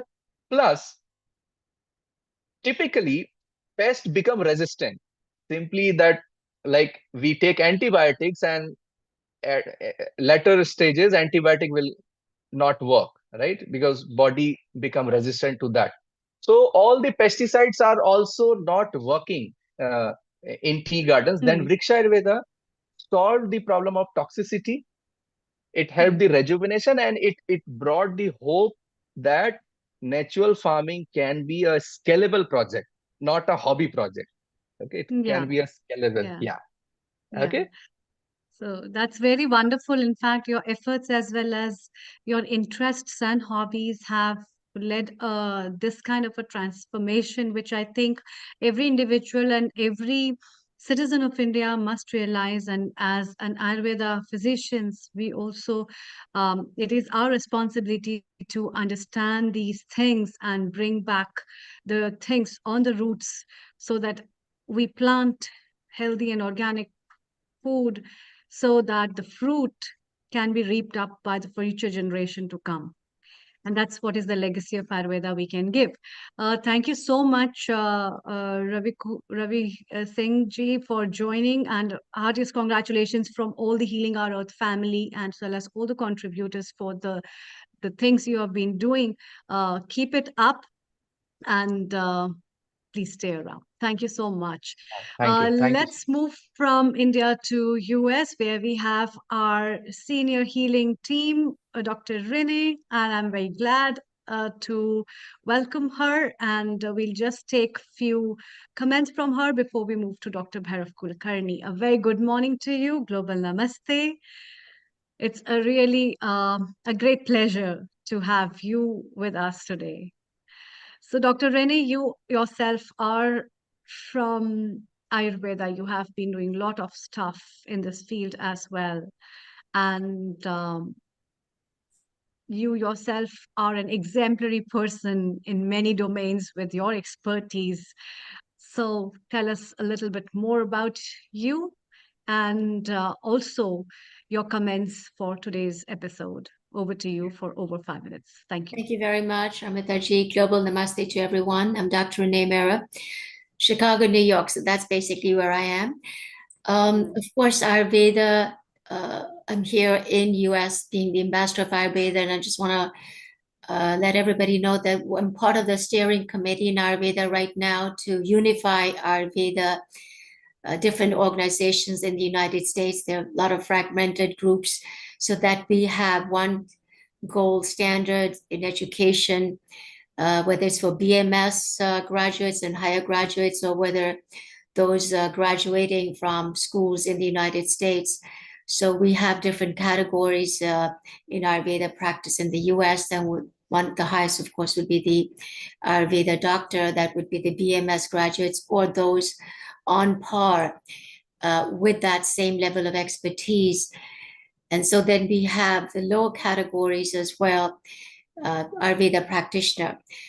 So we are trying to find one syllabus for all the schools in the United States, and at the same time have grandfathering of BMS graduates in the United States so that when they come, they are acculturated with the different practices, how they can practice Ayurveda lawfully or unlawfully in different states, because freedom states, there are about 11 freedom states in the United States where Ayurveda can be practiced as a holistic healthcare discipline. It is not licensed in the United States.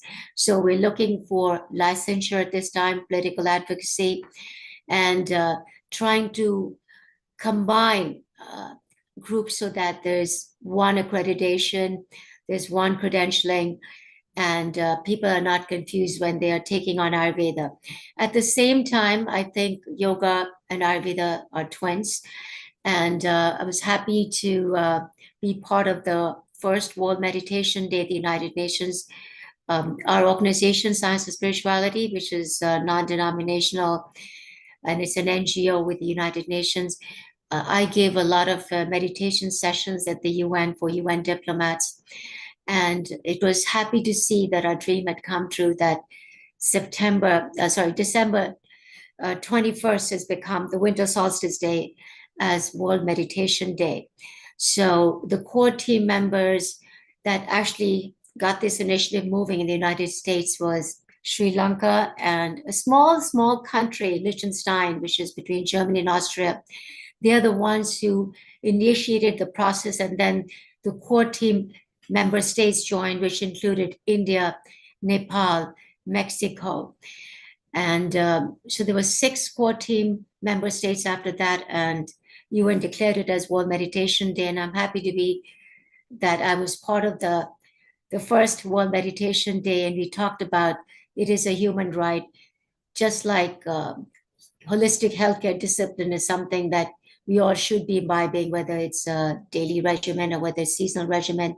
So I think now that yoga was declared by Prime Minister Modi, International Yoga Day at the United Nations some years ago, right after that, that was summer solstice, June 21st. Now winter solstice, we have Meditation Day, and we have Peace Day in the United Nations on September 19th.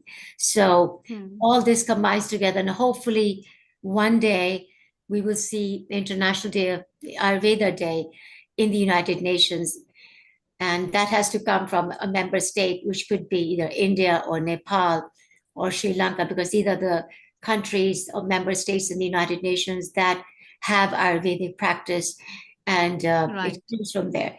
So thank you so very much, allowing me to share these views with you, and hope to see you soon again. Global Namaste. Have a blessed Sunday.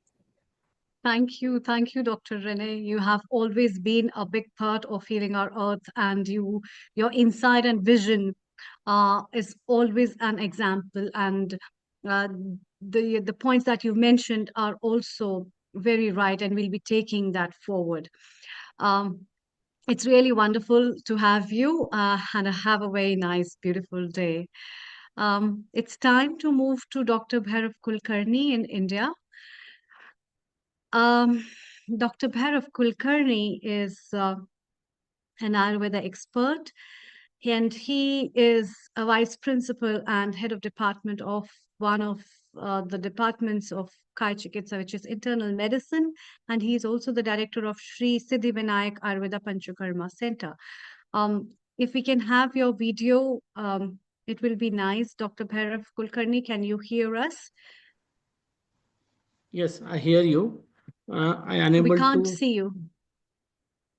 Yeah. We can't see you. You have been as a chairman for the Scientific Advisory Committee at World Ayurveda Congress. Can you turn on your video, or is there any issue?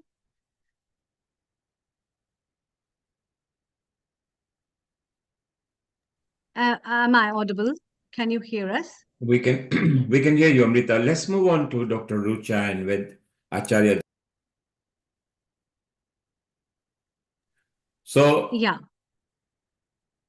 Dr. Bhairav Kulkarni, Amrita, once you we are can hear ready, you. We can hear yes, you. He can hear yes. you. He's struggling maybe with his video or something. Let's Yes. maybe call on Rucha right now if she's there, and Danada. Dr. So, Yes, Dr. Danada. and then if Yes. Bhairav is okay with his video, we'll call him later, okay? So let's go to Rucha. If you can put your video on, Danada, if you can put your video on. Let's welcome you because you are also there and it's Dr. important. Bhairav, can we So, see you again? Yeah, I think your other screen is showcased. Yes. Can you make it landscape, please? Turn. Yes, perfect. Perfect. Please stay on. Kindly unmute yourself. Yes. Please share your experience of World Ayurveda Congress, and you have been a chairman of the Scientific Advisory Committee at World Ayurveda Congress. How has been your experience from the field of Ayurveda? Um, share some insights. Over to you in over 10 Yes. minutes. Thank you. Thank you very much to inviting me. And it's such a great platform. All the international Ayurveda stalwarts are there. So I would like to share my experience. For World Ayurveda Congress was held in Dehradun. Though full of knowledge and full of excitement, I was the part of this particular great event.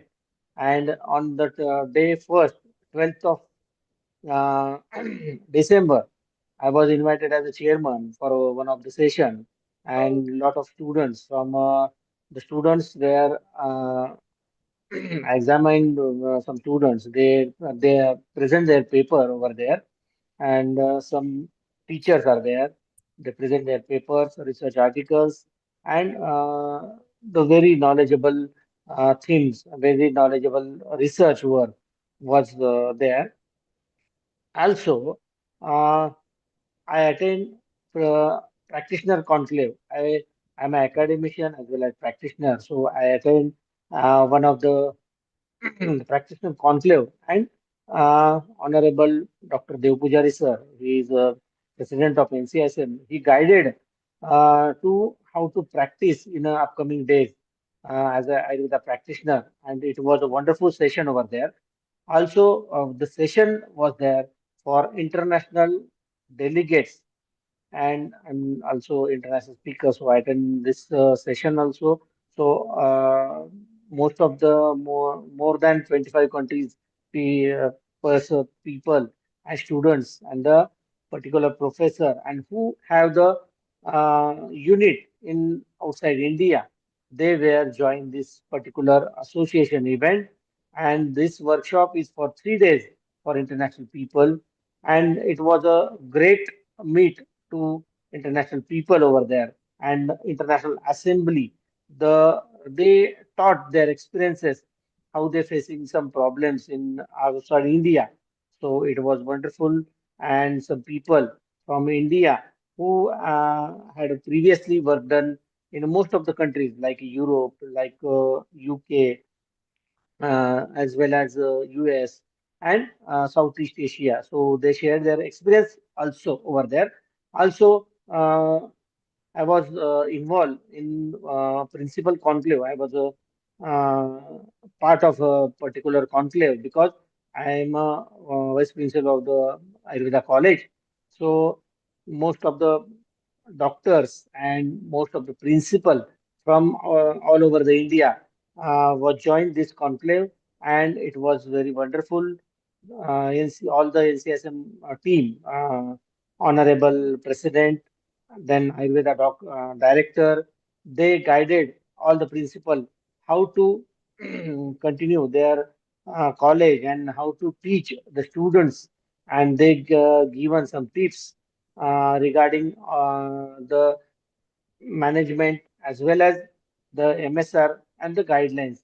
So it was a nice experience in World Ayurveda Congress, and I thank you. I enjoyed the food of particular because uh, knowledge as well as food, both our combination was very wonderful in such a great state. So thank you very much.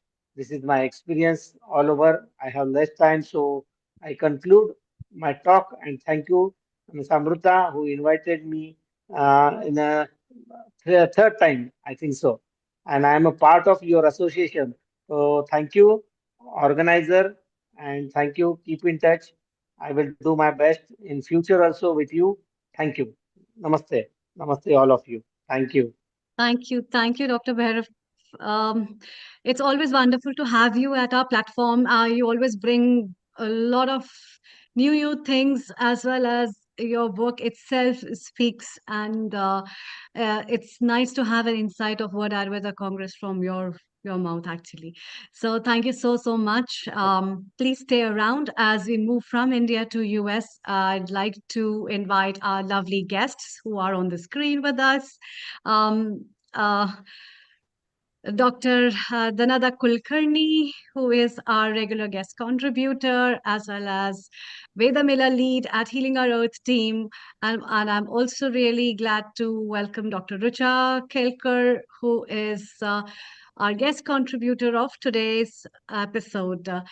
Before I take up with Dr. Rucha, Dr. Dhanada, your quick comments as well as hello and hi to Dr. Richa, as you've just come from India back, and then we move over to Dr. Richa because you both know each other. Thank you so much. Global Namaste to all HOE family and a very happy new year. What's the best way to kickstart Ayurveda with the World Ayurveda Congress post experiences and many more to come through the whole 2025 on our platform, Amrita. You're doing, as usual, an excellent job, looking beautiful. Namaste, Same to you. Lakshmi, and of course, Neil, very happy new year, face to face, everyone. I totally enjoyed and immersed myself in India. It was very life transforming, although I couldn't be there at the WAC, but all my good vibes, and I could see all my friends were enjoying, following them on the Facebook, especially Rucha, Anu, and Manju, and so many other people were enjoying.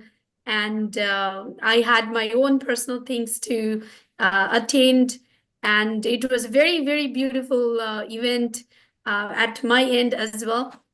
The new year started with a great force and great emphasis on how Ayurveda should lead your life. The small nuggets that they practice in India feed so much more here, and we appreciate every single word. Like Dr. Saurabhji just explained all the physician females, and I was astonished to know many names from Rigvedas and others. We have such a great hidden knowledge and wisdom to offer, and we are celebrating so much in every country, especially on HOE platform. Amrita, we have seen almost 150 countries coming and going last few years. And I'm so excited that we have started our January month with the Ayurveda, and it will be such a great event. I welcome Dr. Rucha here in HOE family with her insight, and very good luck to all for Ayurveda. Thank you so much, Amrita. Thank you, Dr. Dhanada. Let's have a quick talk with Dr. Rucha. Dr. Rucha is a founder and director of Ayurbliss Wellness Center, and she's the chair of Mount Madonna Institute College of Ayurveda, and also the president-elect of NAMA, National Ayurvedic Medical Association. And you have been a part of World Ayurveda Congress, Dr. Rucha. How had been your experience? And we had been moving around the globe to take experiences of people from Argentina, Germany, India, and many other countries. Being a part of and a president of NAMA and working in US, how did you feel was the World Ayurveda Congress this time, and what all things have you taken back home with? Over to you. Thank you. Thank you very much, Dr. Sharma. First of all, Namaste to everybody, a global namaste to everybody. And thank you very much for having me here today, sharing my experiences from the World Ayurveda Congress. So my representation at the World Ayurveda Congress was as president-elect of NAMA, as well as chair of Ayurveda, the Mount Madonna College of Ayurveda. So I represented both these institutions there. And I personally thought that the World Ayurveda Congress was a remarkable event with more than 10,300 attendees from across the globe. Representatives from 58 countries participated, and 27 country reports were presented, making it one of the largest Ayurveda Congress conferences ever held. The event also welcomed 130 traditional healers from 24 Indian states, showcasing the diversity and depth of traditional healing practices. So I was primarily involved and participated in the country report panel discussion, which was held at the International Delegate Assembly, which was part of the World Ayurveda Congress. And I also participated in the International Association of Associations meeting. So these two were the primary things that I participated in. The country report session primarily focused on education, practice, research, products, networking, and regulations in different countries around the world. I was representing the United States of America, and I shared my views, what we are doing here in this country, and how things work in this country at the panel discussion. So, so that as part of International Association of Associations meeting, it was essentially, representative of an association. Since I represent two different associations, one as chair of College of Ayurveda at Mount Madonna Institute, and second was president-elect of NAMA, National Ayurvedic Medical Association, the oldest association in the United States. So that is what I represented at the other meeting. Of course, I do have my center, which I've been running for the past 22 years, the Ayurveda and Panchakarma Center in California. So coming back to the country report session, my primary focus there was talking about what we offer, as part of NAMA for education here in the United States. So we do have different levels of training that we currently offer here. And we have the health counselor program, we have the practitioner program, we have the advanced Ayurvedic practitioner program. All these programs are at the level of a certification level. We are working towards licensure eventually, but we have things in place and eventually that will happen. There is a certification board that helps to make sure that the competencies at all these levels of these programs are met, making sure that the students who graduate from these programs have met those competencies. And we also have the accreditation board, which basically oversees the institutions, making sure that appropriate levels of education are being offered. So these are the three primary agencies here. The membership association, which is NAMA. Then we have the NAMA CB, which is the credentialing board, which oversees the students and competencies. And then we have the accreditation board, which essentially oversees the institutions and makes sure that they stay in candidacy for these programs. So that was this is what I shared at the country report session at the World Ayurveda Congress. As along with that, how many hours of training we offer at each level, what are the prerequisites to get into these courses, etc., etc. Now, beyond these formal sessions, I absolutely cherished meeting new people. I cherished reconnecting with friends from different parts of the world. I enjoyed and really appreciated all people who came from all over the world to this conference, bringing their own experiences from their own countries. And I absolutely enjoyed, connecting with new people. The conference was definitely inspiring and an enriching experience for me, highlighting the global relevance and unity within the Ayurveda community all over the world. So that's in a nutshell about, how I felt about the conference.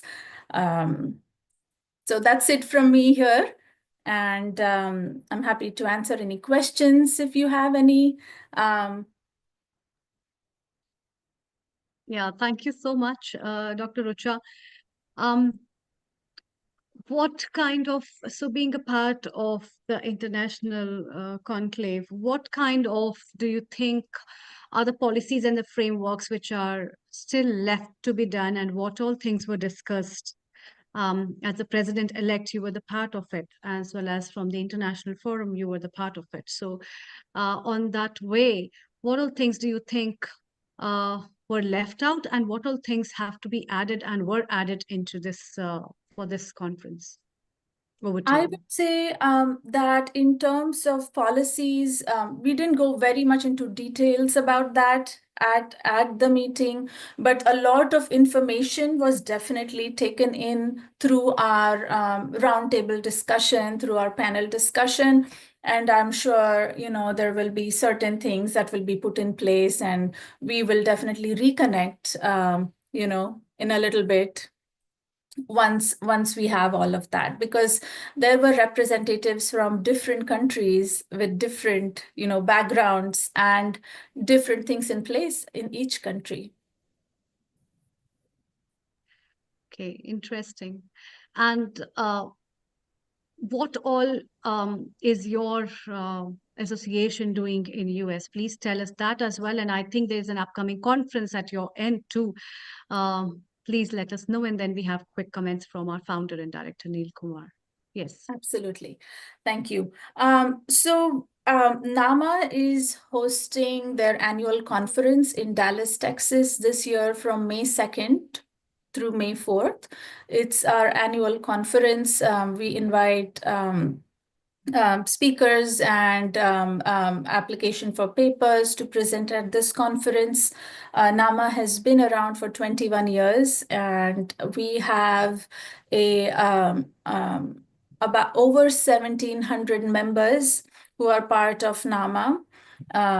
We have a staff and a lot of volunteers that also help to see all of this through. Our main focus is membership and continuing education and keeping abreast of what is happening in the Ayurveda world in this country. We also make sure that alongside the credentialing board and the accreditation commission, we make sure that the institutions that are offering courses, as well as our members, are getting appropriate information about, where they should be heading, what they should be doing, and as well as, the amount of coursework that they should take to complete those certain levels of education. So we offer that kind of membership. Our members wholeheartedly and very enjoy coming to our conference every year, for continuing education, for learning more, as well as for connecting with other people. as far as our education levels go, for the health council, we have, at these conferences, we have different speakers which can cater to all these different levels of education that are provided in the United States. So for example, to give you an example, we have Ayurvedic health counselors training that requires 4 credits of college level anatomy and physiology to even enroll in that course, followed by 600 hours of training and 75 clinical hours of training. So, for somebody who is trained like that, which essentially is more swasthavritta type of training, diet and lifestyle, they are not allowed to recommend herbs or anything like that because they are not trained to do that. So there are speakers for that level of training. Then we have the AP course, which is the Ayurvedic practitioner course, which requires at least 6 credits of college level anatomy to even enroll in the course. And that is 1,500 hours of training and 175 clinical hours of training. So that's the second level of training. These students are more equipped in their Ayurveda knowledge. The following level is the advanced Ayurvedic practitioner. That is 4,000 hours of training and 525 clinical hours of training. So, this conference is basically catered to all these levels. Eventually, our hope is to have a level of training which matches the basic entry level BAMS level of training in India. Yeah. It may be called something different here because we have to run with how the country functions in terms of their Department of Education and other governmental policies. But our hope and vision is to have a level of training which will be compatible with that level of training. Thank you. Thank you, Dr. Richa. Dr. Dhanada, you are always a part of this and have been an integral part of this. We'll be taking up a few comments from you. Let's move to our director and founder, Neil Kumar, for quick comments, and then we move over to you. Neil Kumar, your comments, please. Yes, thank you. Global Namaste, Rucha. Thank you very much for coming, and exciting to know that you are president-elect for NAMA. We know lots about NAMA just because of our Dhanada in there in USA, who represents us there at Healing Our Earth. You are in California. So before we carry on further, the Los Angeles fires are still raging on and not going to stop for a while. Let us keep 1 minute silent for all those who have perished and all the buildings which are destroyed. Maybe this will be one of the most historical fire ever. So let's hold a minute silence and then we carry on, continue.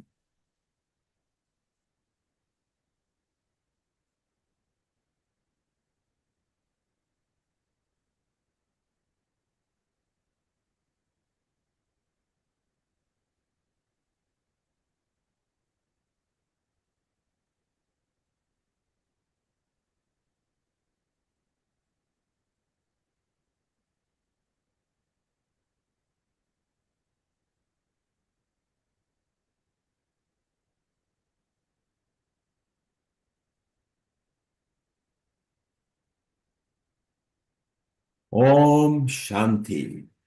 Since we are going live on many channels and some of our partners are USA, YouTube and Facebook channels, we really feel that this is a complete catastrophe and it's unprecedented.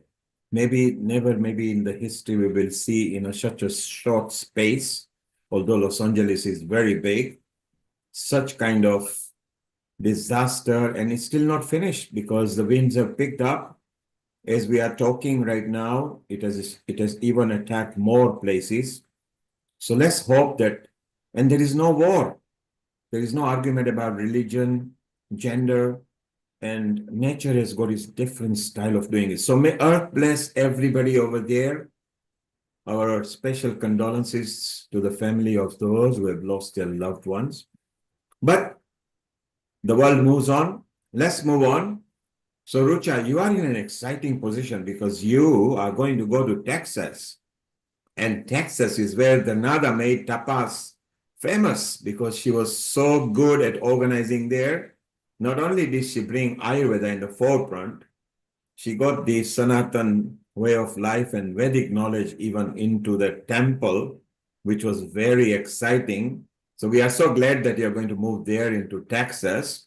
And Rucha, while you're here, thank you for introducing Dr. Vivek in Canada, who will be going to in about 15 minutes to chit-chat more about Ayurveda and the conference. Tell me one thing. Do you feel that the World Ayurveda Congress this year was more international? This was my first time attending the World Ayurveda Congress. Well, not first time, I would say second time, because I did go to the Congress in Bangalore, but it was for a very short time.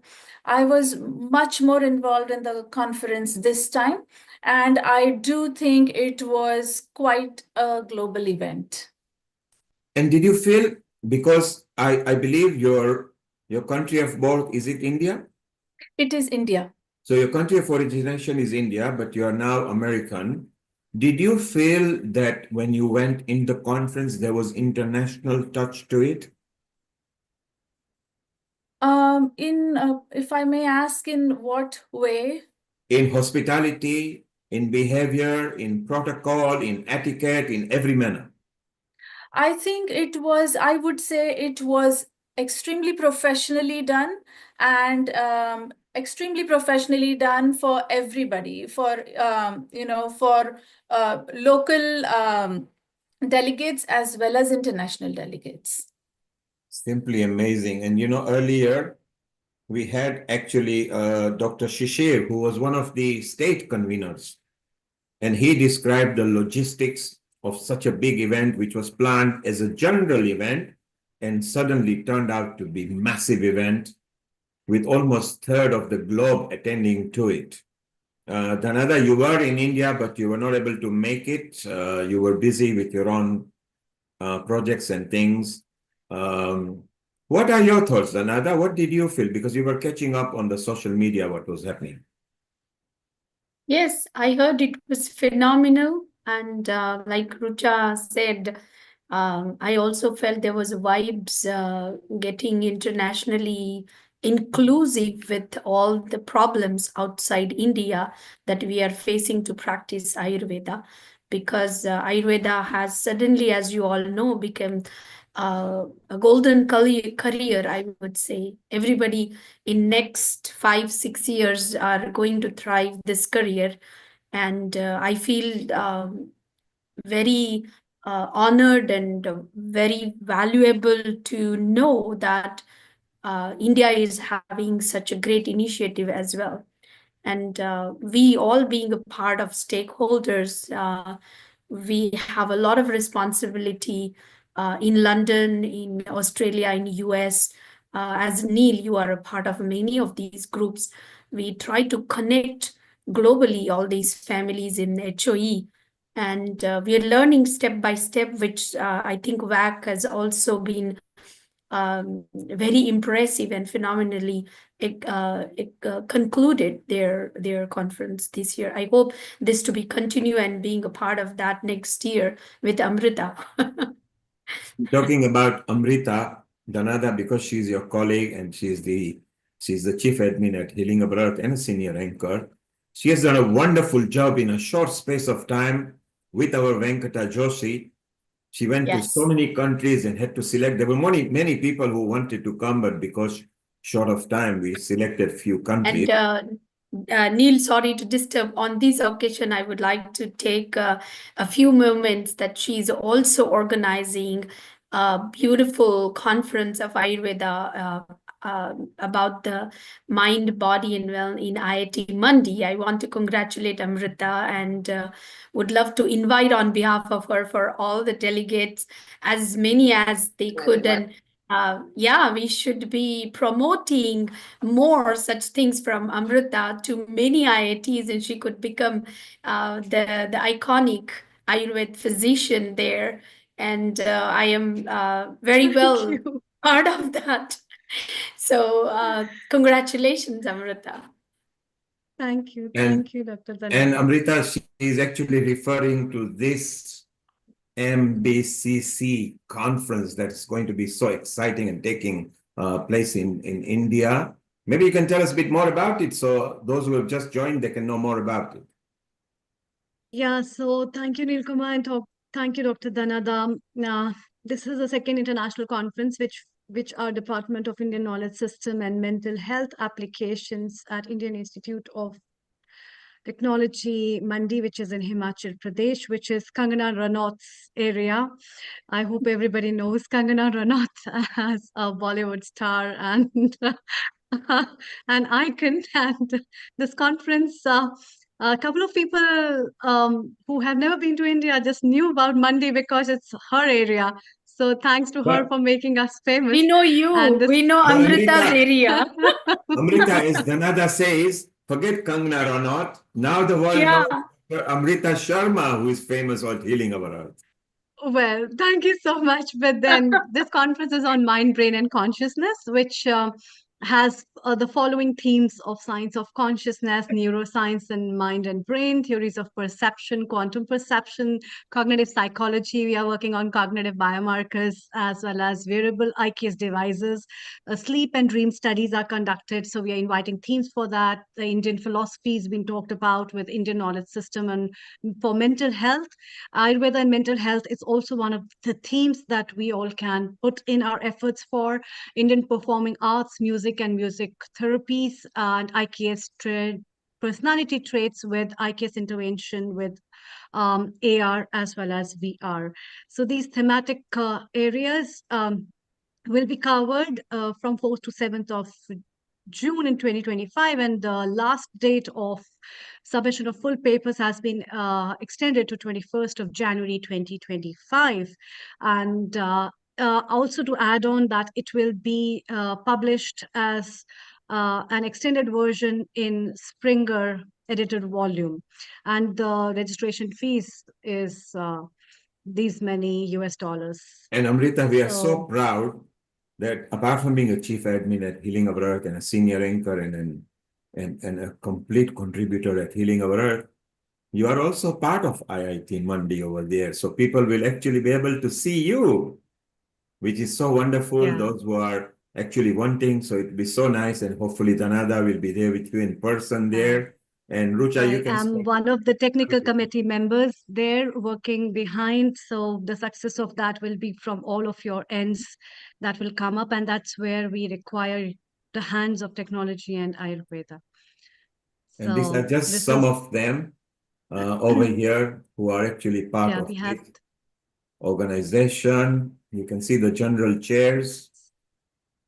Yeah, Professor Ganpati Ramanath himself is one of the eminent personalities from US, and we have one of the great leads from Japan, Dr. Anirban Bandyopadhyay, who has worked a lot on Trigunas and Tridoshas and quantum mechanics. So he is a lead for the quantum study. We have Stuart Hameroff, who's one of the very big leads from University of Arizona, as well as he's an anesthetist. And we have a couple of eminent people, Vice Chancellor from SVIASA University, as well as from IIT's various people, and also our technical committees from IIT Mandi and others. So many personalities over there. So it's such a wonderful thing. MBCC in June. If you want to know more about it, just contact Amrita at Healing Our Earth. She can tell you more. She is one of the person involved in there, assisting and helping. So it's so wonderful. Rucha, so you enjoyed, you had a good experience down there. Nama is progressing very well. Dhanada, we know Nama just because of you at what happened in Colorado. It was you who made it happen, where Sharon and Michael and were also performing there. Are you excited that they are coming to Texas? So that's going to be very exciting there, and it will be so nice. And we want to support you there, Rucha, as well. When you are there, we would want to bring, like how we did for Tapas when we brought them live on the screen here and just promoted, and it's so wonderful. And one question that I want to ask is that all three of you, Amrita, Dhanada, and Rucha, You're all the current younger generation, so complete different style of thinking, less ego and more work and everything. What have we got lined up that you guys will be different to the current people who are all struggling to gain position? And I noticed that each three of you are actually there to bring the knowledge to help the people. So what will be exciting for the generation behind you? Let's go with you, Rucha, first. Well, bringing a certain unity in the community. I can speak currently because I reside here in the United States and I'm more involved in the United States. I would say bringing unity to this small community of Ayurveda that we have here in the United States and perhaps in North America is very, very important. We can, once we are united, we are able to achieve more things.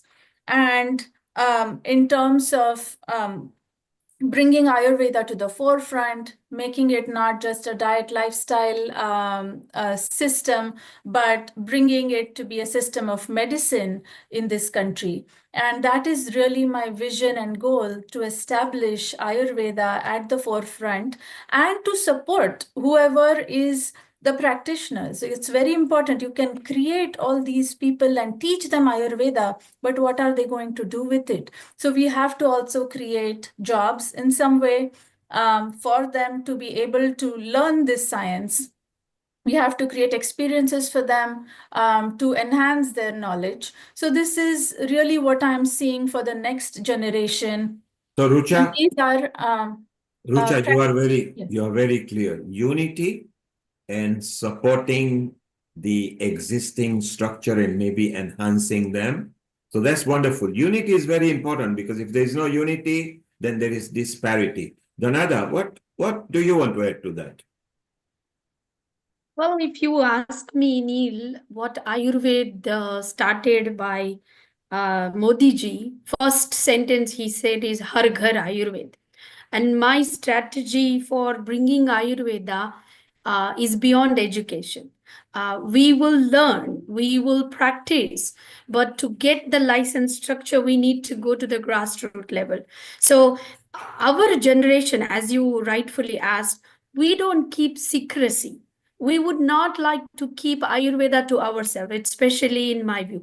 I would like to take the Ayurveda to community, to grassroots levels, to flourish not only in the education style, but entrepreneur, sustainability, understanding Ayurveda and engineering, Ayurveda and what technology is doing. Ayurveda has so many avenues, cooking, Ayurveda can do something for travelers, and there is no foundation for Ayurveda to practice. And that's the whole what you call Ayurveda itself has no a frame to practice in such a right standard manner like a medical system. You know what I mean? It has got his infinite things. So how do we address all these inclusive people together once we get licensees?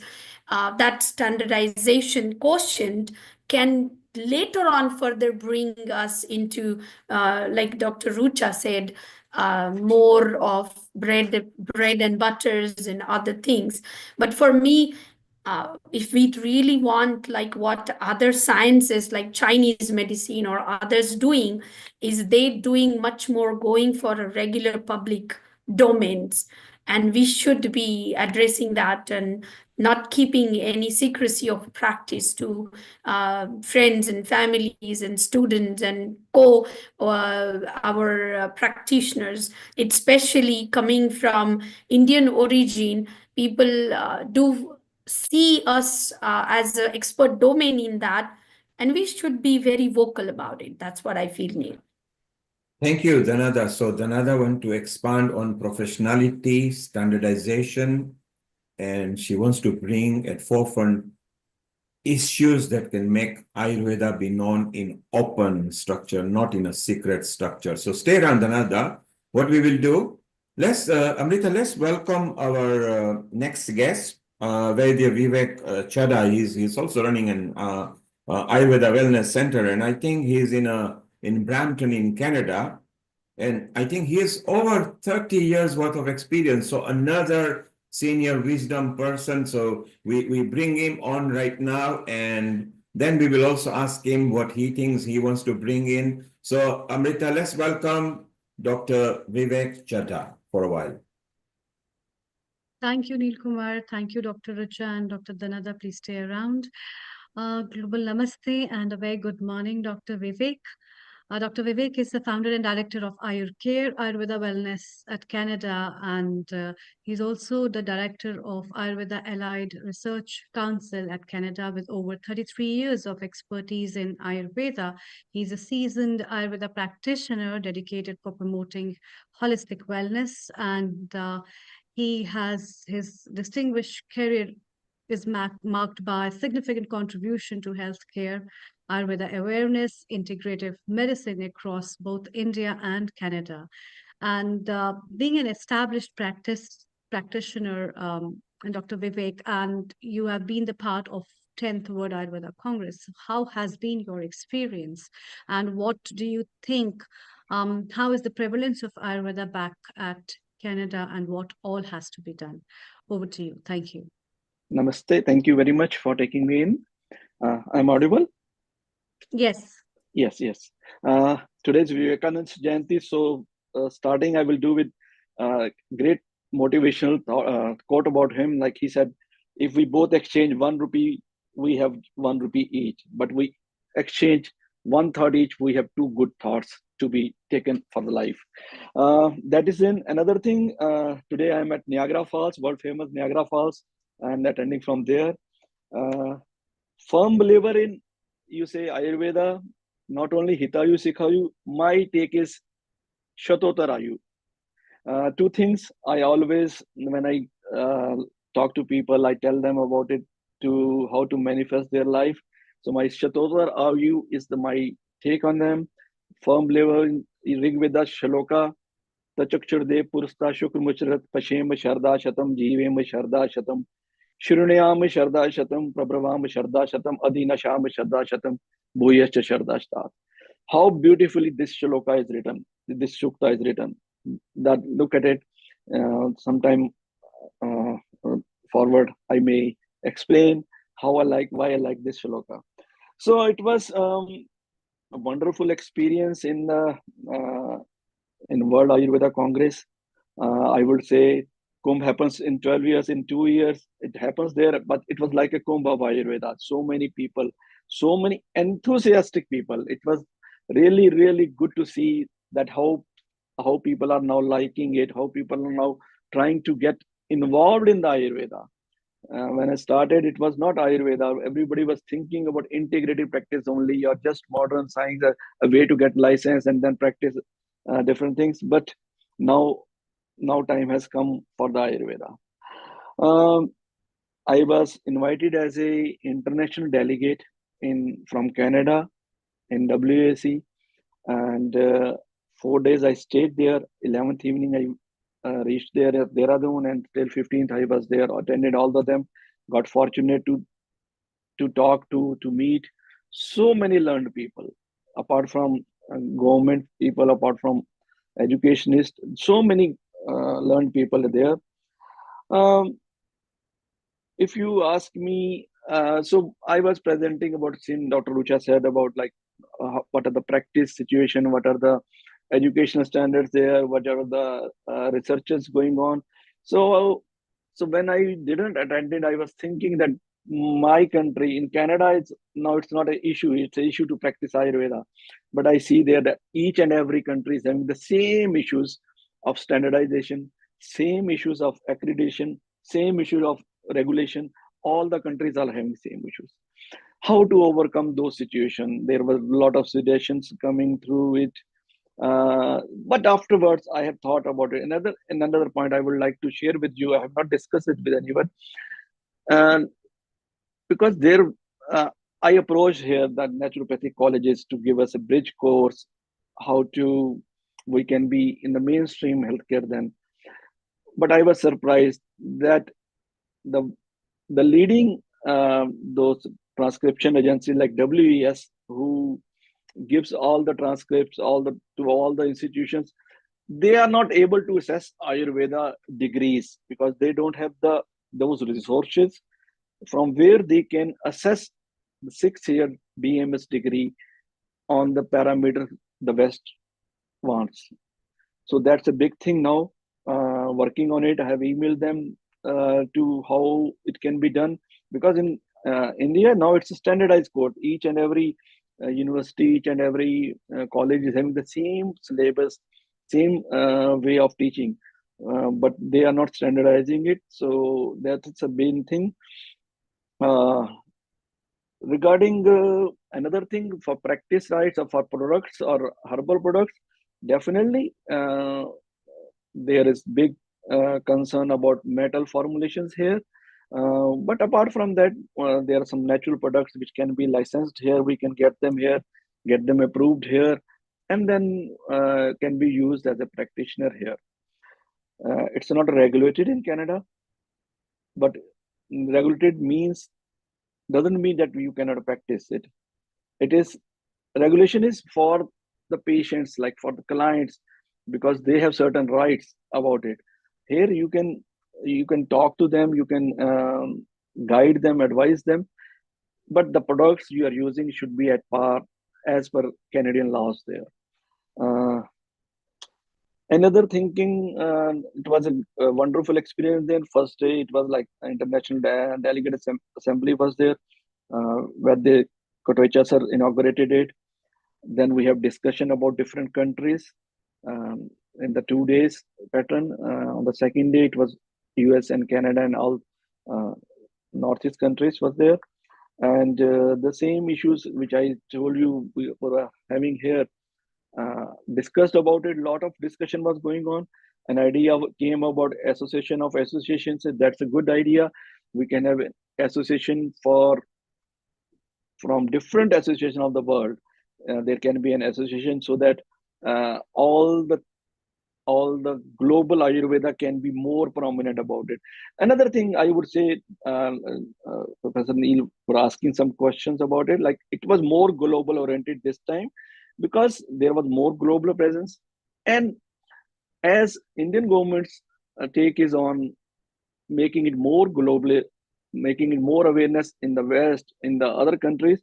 So I think it was more global. There were more discussions going on, but still, it in Canada it's in very nascent stage. I can say there are maybe 300 to 500 practitioners here, now qualified graduates here, but they are not practicing here because of the limitations, because of the hard life here, because of struggles. Not able to practice it. Usually, I try to motivate all of them. So come in the field. More you come in the field, more you will be aware about the issues, and more people will be aware about the things. Another thing I have done in Canada is when I moved here, there was an issue about herbs, about products. So I tried to get them approved here from Canada. That is NNHPD is there. That is Natural and Non-Prescription Health Directorate, which approves your all the formulations. And what I did was to promote Ayurveda. There was a clause that if something is practiced for last 50 years in any traditional system, we can claim it as a beneficiary here. So I tried to put on all the labels like traditional used in Ayurveda as a Medhya for Brahmi, as a Mutral for Punarnava, so that people know about that this is an Ayurveda plant here. As an association of Ayurveda and Allied Research Council here, our vision is to bring evidence-based Ayurveda in North America, to dispel myths and misconceptions surrounding Ayurveda. This is the big thing, because here the mindset is like the Ayurveda medicines are going to create some issues with the kidneys, going to create issues with the thing. So we have to dispel those myths so that we can bring Ayurveda more forward about it. And the foster collaborations about different organizations. I'm trying to approach different organizations from US and other countries so that we can have a formal talk, formal understanding about different issues so that we can collectively address those issues. This is all about the WAC. Any questions? I would be glad to answer those ones. Thank you, Dr. Vivek. Already a lot of things you have mentioned about the common problems that Ayurveda faces globally, about the policies, the framework, the practices, as well as the implementation of the laws for practicing and the use of medicines of Ayurveda.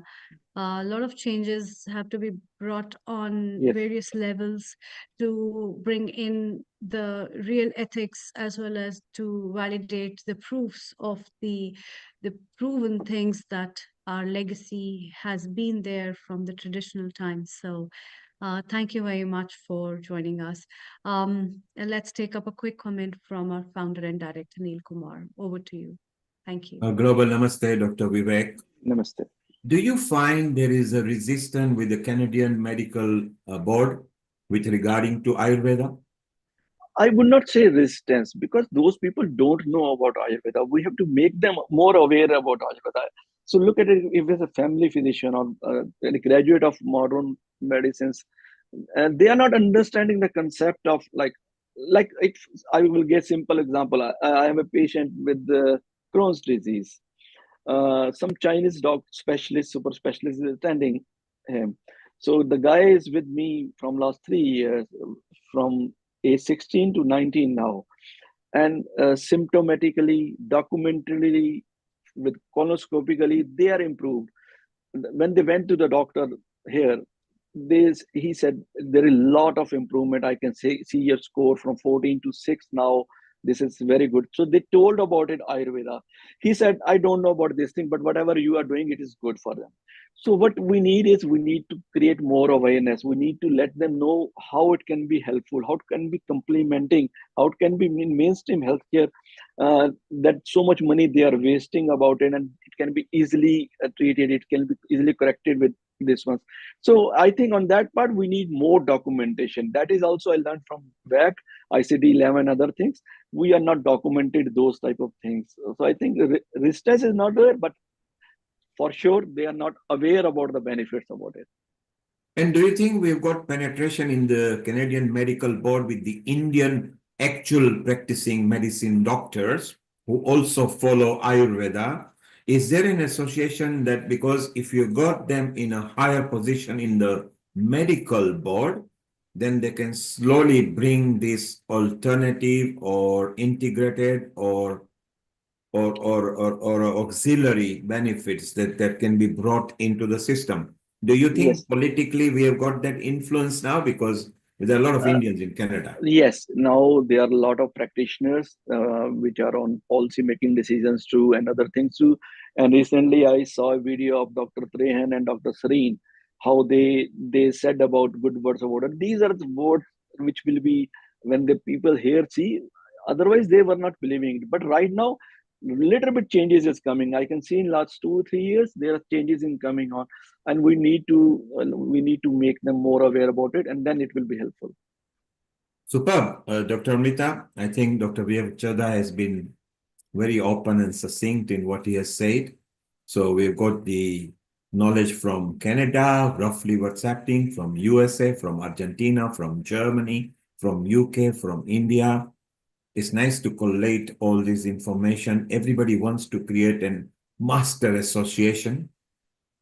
But I think the way forward is to make sure that we've got a very good PR experts within those organizations who can actually reach the politicians of the country of destinations, which are what we are trying to have. So I think it'll be very nice, much later, maybe even next year, to have this conglomerate meeting and collect all the data. Dr. Vivek said very clearly, we don't have expert scientific documents at the moment to present and challenge and say, here is an unchallengeable trail of how Ayurveda can help. And I think everybody is working towards there because certain ingredients and herbs are also now classified as a main allopathy treatment, particularly for antioxidants. So great. Amrita, what question have you got for Dr. Vivek before we show a video from Gabriela from Portugal?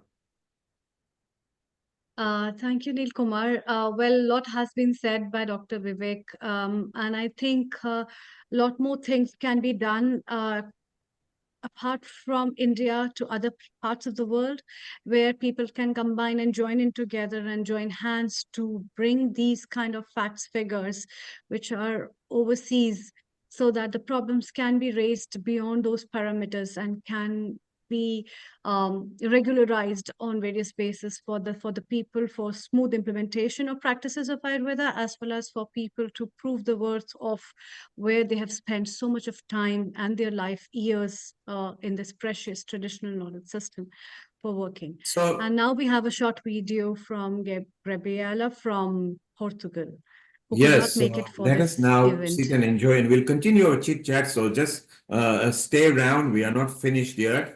And Gabriela Sorescu is actually from Portugal. She is the president of AMAYUR, which is the Portuguese Association of Ayurveda Medicine. And this, it was, she has got to say, she wanted to be here in person, but she was flying. So let's just see what she has got to say.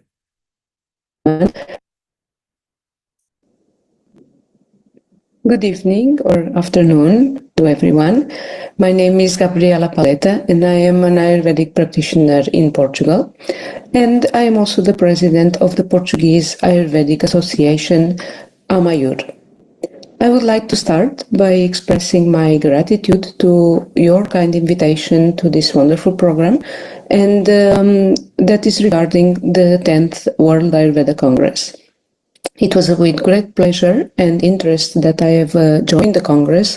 It was my first time attending this event, and I was definitely amazed by and impressed by the number of people present, more than 10,000 people, over 50 countries, and by the wonderful atmosphere, the amazing and dedicated organizing team, and all the delegates present. The international delegates agenda, that was the part where I attended most of the sessions, was very well organized, and I enjoyed finding out more about what is the reality of Ayurveda in so many countries around the world. As a representative of the Portuguese Ayurvedic Association, that is a non-governmental, not-for-profit organization here in Portugal dedicated to promoting Ayurveda here, and is run only by volunteers, which is also very important, I had the opportunity to share a little bit about the reality of what is happening in our country with Ayurveda.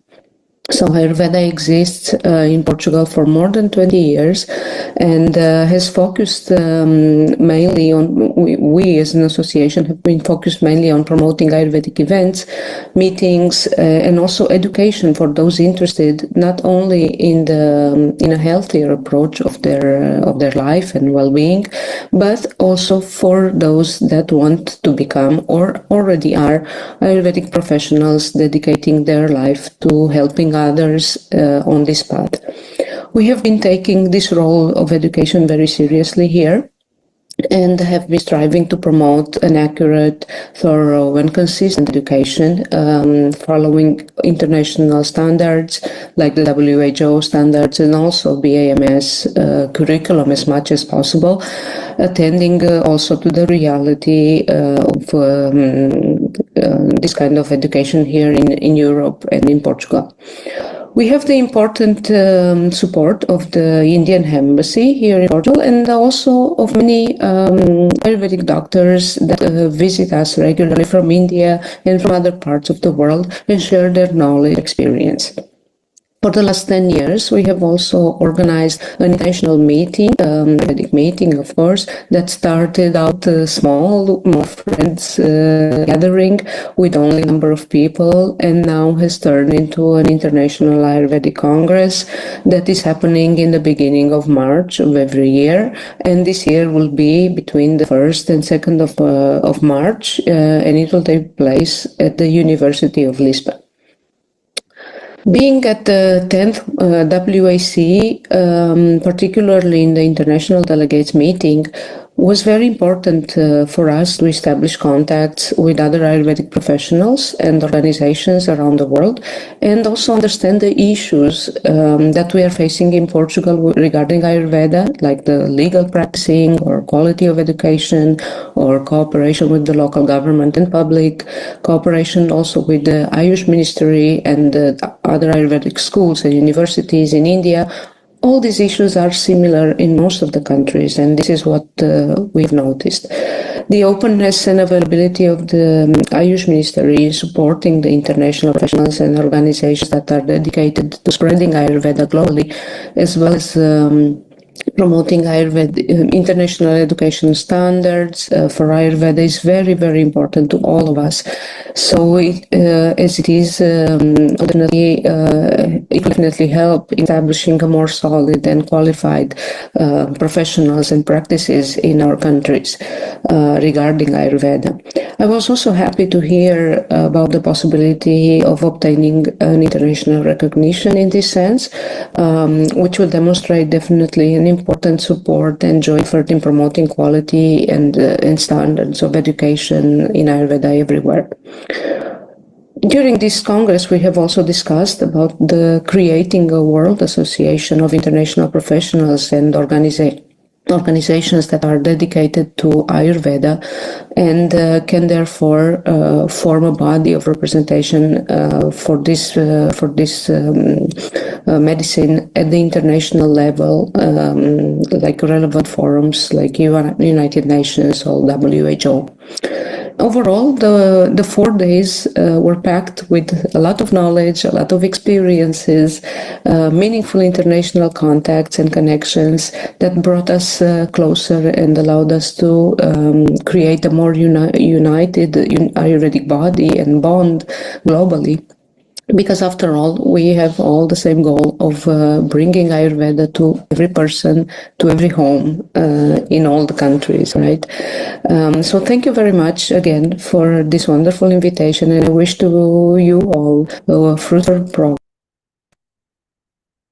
Wow, that was so wonderful that she actually made the effort, although she was traveling, and it's so nice and it's wonderful that people actually take that effort over there. And Amrita, obviously, Gabriela is from Portugal, so that's another country to add in there. Portugal, which has also got a lot of Asian influence now, which is so beautiful as well. And we have got Sam here, our yoga guru. And maybe Sam has got a comment or two because Sam is part of Patanjali. And it was Swami Ramdev who brought in lots of Ayurveda products in 2006 when I got him out of India. Sam, you remember we had containers and containers of them in 2006. I didn't even know too much about Ayurveda products. So there we were opening containers. And what comment have you got about Ayurveda products and Ayurveda in UK? But the problem with Ayurveda is it's like I'm a structural engineer. I've been to uni. I can build a nuclear power station. I can do certain things. But if I tell you as a layman all about it in big language, you'll get lost. That's what's wrong with Ayurveda just now. Every country, they don't know much about Ayurveda. So you have to, like Chinese, they have exceeded a lot of herbs. They take herb each individually.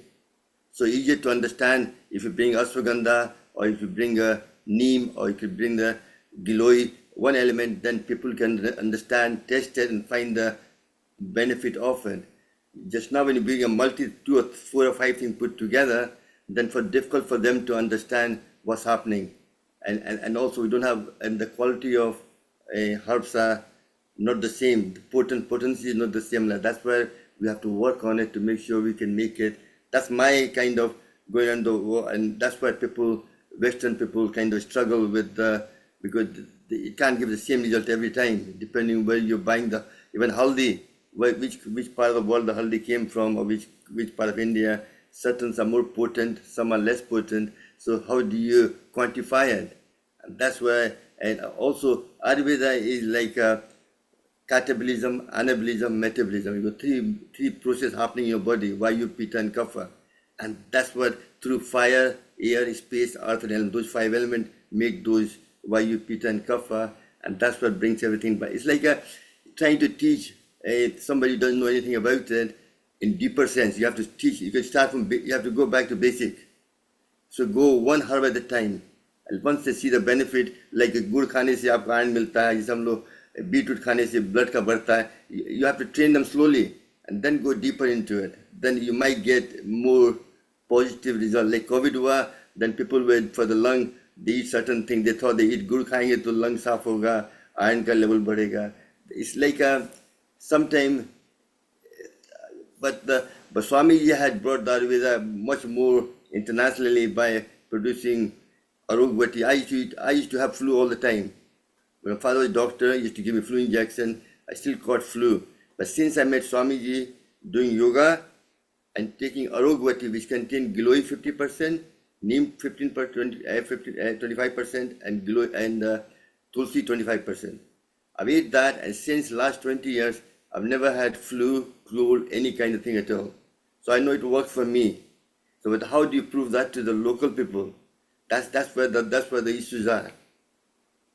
Thank you, Sam. So wonderful. Sam loves Ayurveda. He practices Ayurveda and yoga together. Well, it's time to conclude. And what a wonderful array of people that we had. Just before we close, we had a child contributor in our Healing Our Earth, and it's a special birthday for him. So a happy birthday to Shashwat Sharma, who actually happens to be our chief admin, Amrita Sharma's son, and he's our child contributor. So happy birthday to you, Shashwat. Thank you, Neil uncle. This means a lot to me. And you are And smiling. global namaste to everyone. So we are so very proud. We are so very proud of you, and we want more contribution from you. You are all the future of Healing Our Earth, and it is the energy that brings in, which is so beautiful. Well, it's time to close off. We need to shoot off. So Amrita, thank you, and if you could just wind down. Thank you. Thank you. Thank you, Shashwat. Thank you very much for the episode today, because we talked about a very important insight, taking Ayurveda across the seas, what all things can be added up, and what all lovely insights we had from our experts from the Ayurveda field at the 10th World Ayurveda Congress. I would like to especially thank Dr. Venkat Joshi ji for being a lead of this episode, as well as other contributors, Vaidya Patankar ji, Dr. Rucha, Dr. Danada, from the field of Ayurveda, Dr. Naveen Gupta, all those eminent people who have made Ayurveda what it is, and we all are together working for the better progress of Ayurveda, and we will be working further. Thank you so much, everyone, for bringing all that with us, for your immense love. And let's wind up with the Gayatri Mantra. Om Om Bhurbhuva Swaha Tatsaviturvarenyam Bhargo Devasya Dhimahi Dhiyo Yo Na Prachodaya. Om Bhurbhuva Swaha Tatsaviturvarenyam Bhargo Devasya Dhimahi Dhiyo Yo Na Prachodaya. Om Bhurbhuva Swaha Tatsaviturvarenyam Bhargo Devasya Dhimahi Dhiyo Yo Na